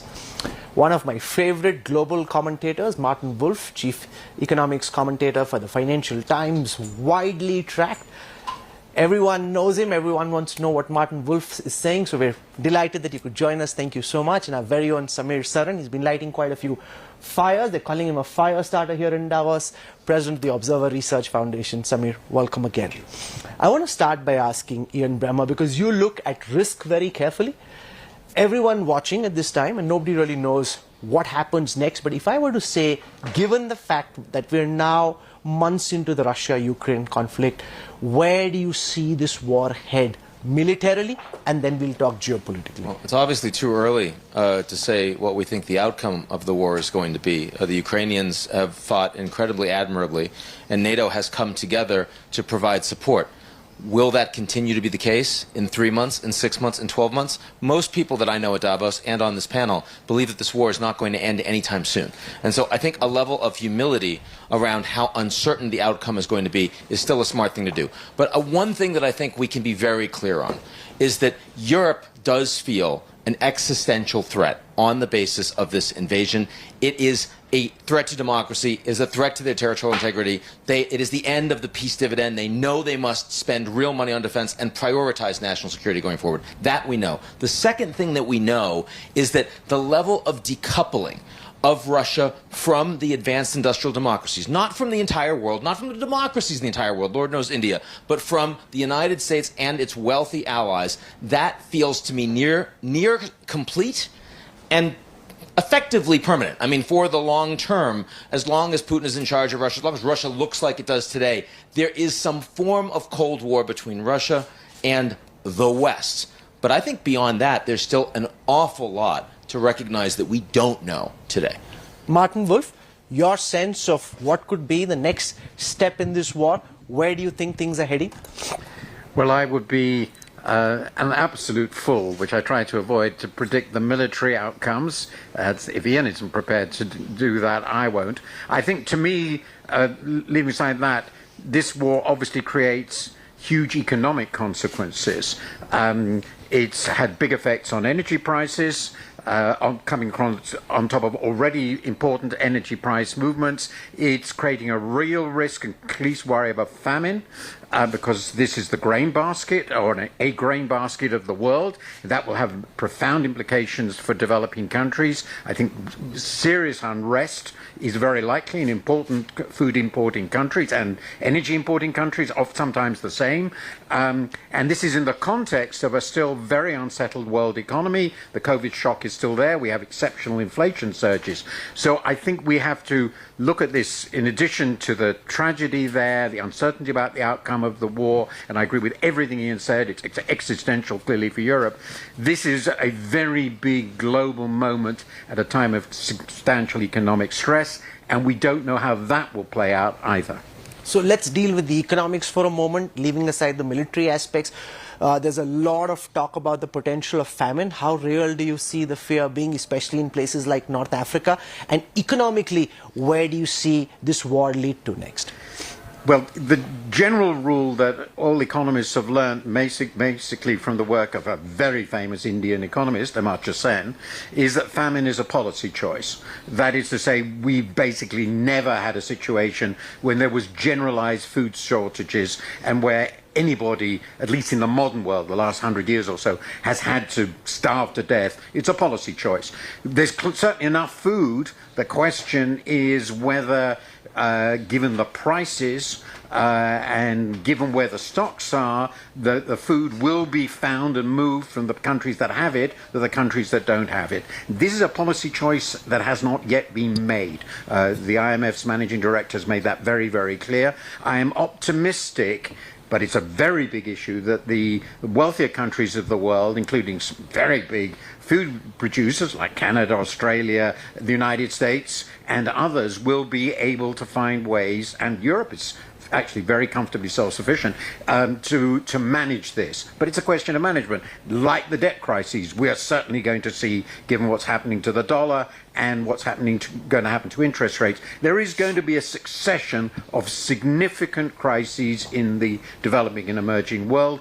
And the question is not whether we can deal with them, there's no question we can, but whether the people will deal with them. And there's one important element in some of them, but not all, and that's China. If we're dealing with a debt crisis, China is now one of the biggest creditors of the developing and emerging world, and cooperation between the West and China on debt is essentially non-existent. So there are policy challenges I see rather than fatalities. Very few people outside China understand China quite the way that Ambassador Mehbubani does. Looked at from your perspective, where do you see this crisis head next? Also possibly from a Chinese point of view? Well, there's no doubt that the Ukraine war has hit China very badly. And it's been negative for China on at least 4 counts.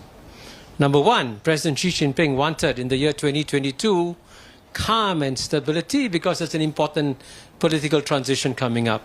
Instead, he's got to deal with the domestic challenge of ending COVID-19, zero policy, and also dealing with Ukraine. Number two, his number one strategic partner, Russia, has been seriously weakened. That's a loss for China. And number three, President Xi wanted to deal with a separate United States and a separate Europe, but Ukraine has completely consolidated Western solidarity, and so that's a setback geopolitically also for Xi Jinping. And fourthly, of course, I think probably the biggest shock for China was the fact that they thought they had $3.2 trillion of assets in their foreign reserves. Now they realize they can be seized overnight, just like half the central bank reserves of Russia was seized. So you can see how it's been negative for China on several counts. But having said that, I think it's very important to counterbalance the short-term shocks that we are facing with the long-term trends that are happening. And if you do a kind of a long-term trend, for let's say take this decade of 2020s, I can confidently predict that, and I'm going to say this even though I'm not the expert, for the 1.3 billion people in India, for the 1.4 billion people in China, and for the 700 million people in Southeast Asia and ASEAN, that this makes it 3.4 billion people, at the end of this decade, they'll be much better off. Because there are profound, deeply instituted policy changes have been put in place to ensure that growth will happen in this region. So let me just conclude with one statistic so you understand what I'm talking about.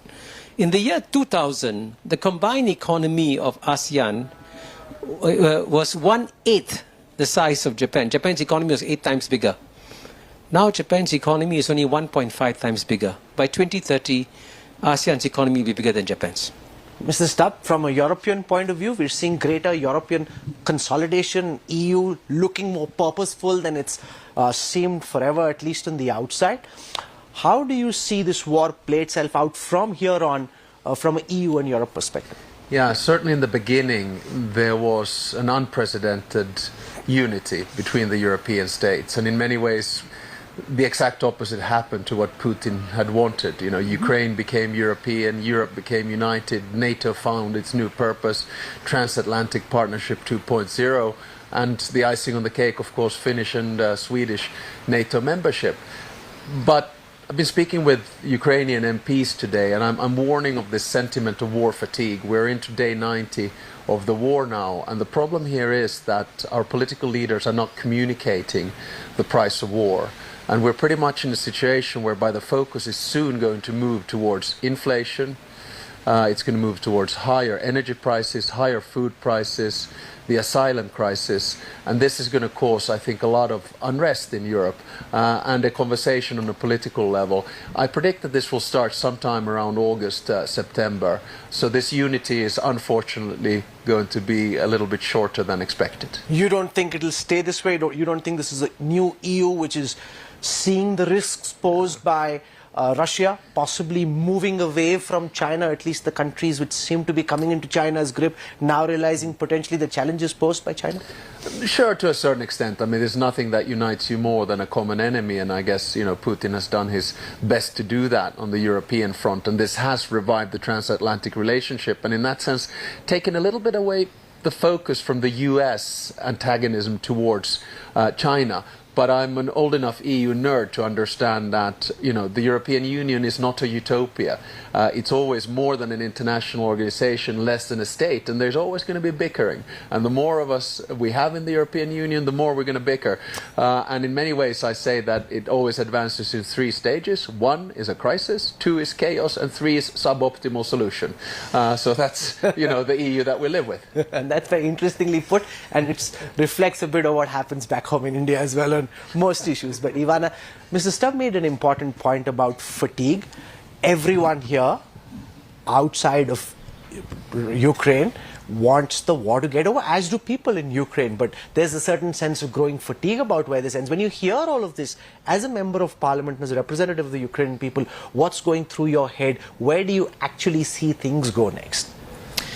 Well, for sure, we Ukrainians do not have the right to be fatigued or tired, because it's not only existential for Europe or for the free world, as far as I believe. It's totally existential for us, because what Russia is trying to do is trying to erase us from the map of the world, so as a nation and as a state. And therefore, for us, is the only choice to fight till we regain our territories, till we restore our territorial integrity, sovereignty and independence.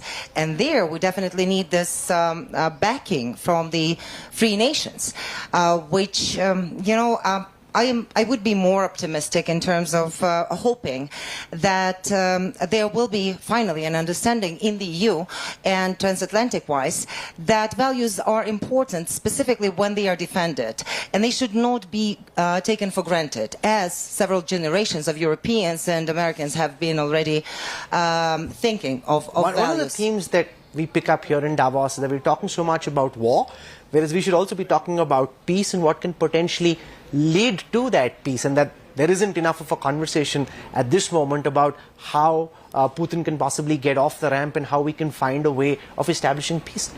Well, first and foremost, there is no way for any face-saving exercise for Putin, because Putin doesn't have a face. That's one thing. Secondly, what's important to understand that this war, in order to ensure that there is security after this war is finished, needs to be ended in victory of Ukraine and the free world.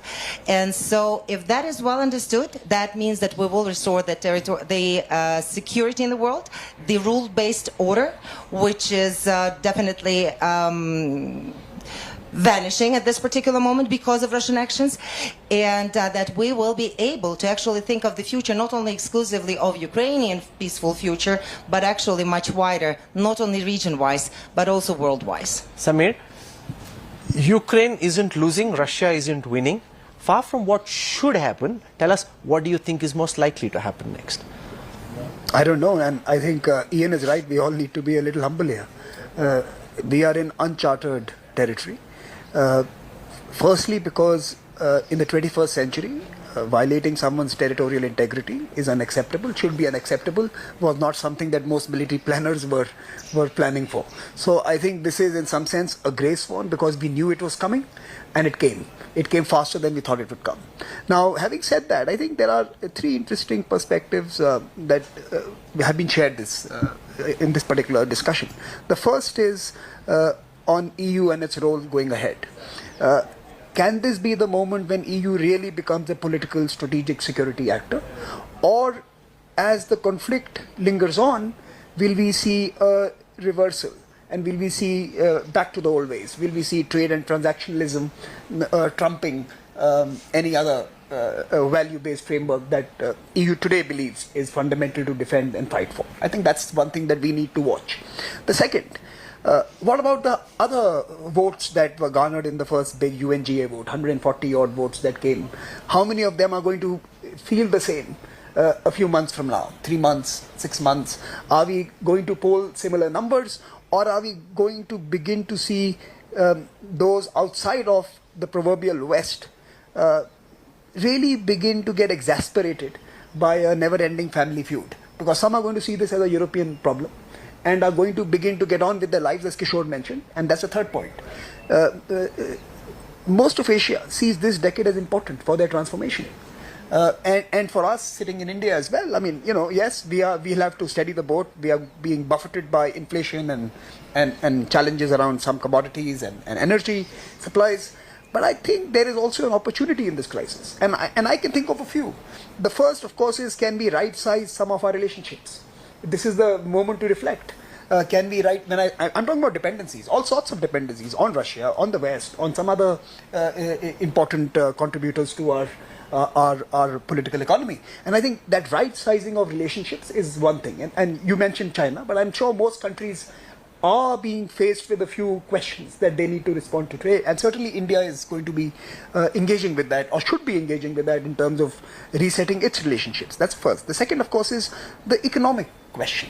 And here I think there is a positive side to it. We are seeing growth and momentum, and we're beginning to see many folks unlock their economic potential in the fourth industrial revolution. But we are also seeing that what was the basis, the undergirding of the fourth industrial revolution may actually be a political arena. For example, technology.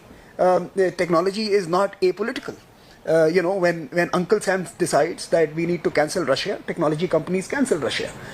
And so how safe is the fundamental assumption that our growth based on international platforms is sanguine? And I think that's the second question. And final question that I really want to leave here is, what does it do to the world's approach to China going ahead?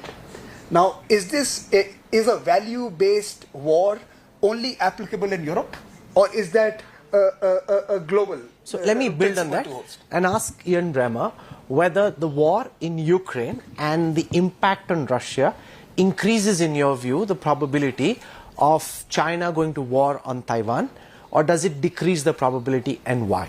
Well, I would say that it decreases the possibility, except that I thought the possibility was very, very low before Russia invaded Ukraine. So it's about the same. Why is that? Well, unlike Russia, which is a country that has been in decline, that viewed the Soviet collapse as a humiliation, as a geopolitical debacle, China is not. You've heard this in the panel. China's a country that feels like its future is ahead of it, and it is. And so as a consequence, they have the ability to be strategically patient. Furthermore, this is a tough year for China, not just because of Xi Jinping's third term that needs to be gone through smoothly, but also because the economy is going very badly. Now that they have, this big challenge with Russia, you've heard all of that before. Taiwan is the absolute critical semiconductor producer in the world for China and for others. They're not going to risk that suddenly. Furthermore, if they've learned any lesson from the course of the last 3 months, it's that the West is prepared to respond collectively when there is a crisis, when there is a true challenge. Not 2008 in Georgia, which was marginal. Not 2014 in Ukraine, which was at the margins. But, the Chinese frequently learn from the mistakes of the Russians. When Gorbachev decided to engage in political and economic reform simultaneously, they said, that was a really bad idea. Let's not do that again. And indeed, they haven't. Full throttle on economic reforms, no political reform whatsoever, no decentralization. I see exactly that going forward right now. Putin thinking that he has an easy way forward to grab Ukraine and no one's going to respond. You think the Chinese are going to say, let's roll the dice a second time on that one, or they're going to let Putin flail around a bit? I would make a strong bet on the latter. But that is assuming that there's a rational mind and a rational decision. The reason I say it, for example, if you look at some of the policy choices, just over the past few weeks, the continuing with the zero COVID idea that you can somehow lock the pandemic away, which isn't very clearly the case. And some of Putin's policy choices also, at least outside Moscow, have seemed rather irrational. And so does zero COVID seem at this moment. So is Xi Jinping going to act in a completely rational, strategic way? Look, on an Indian show, I understand that presuming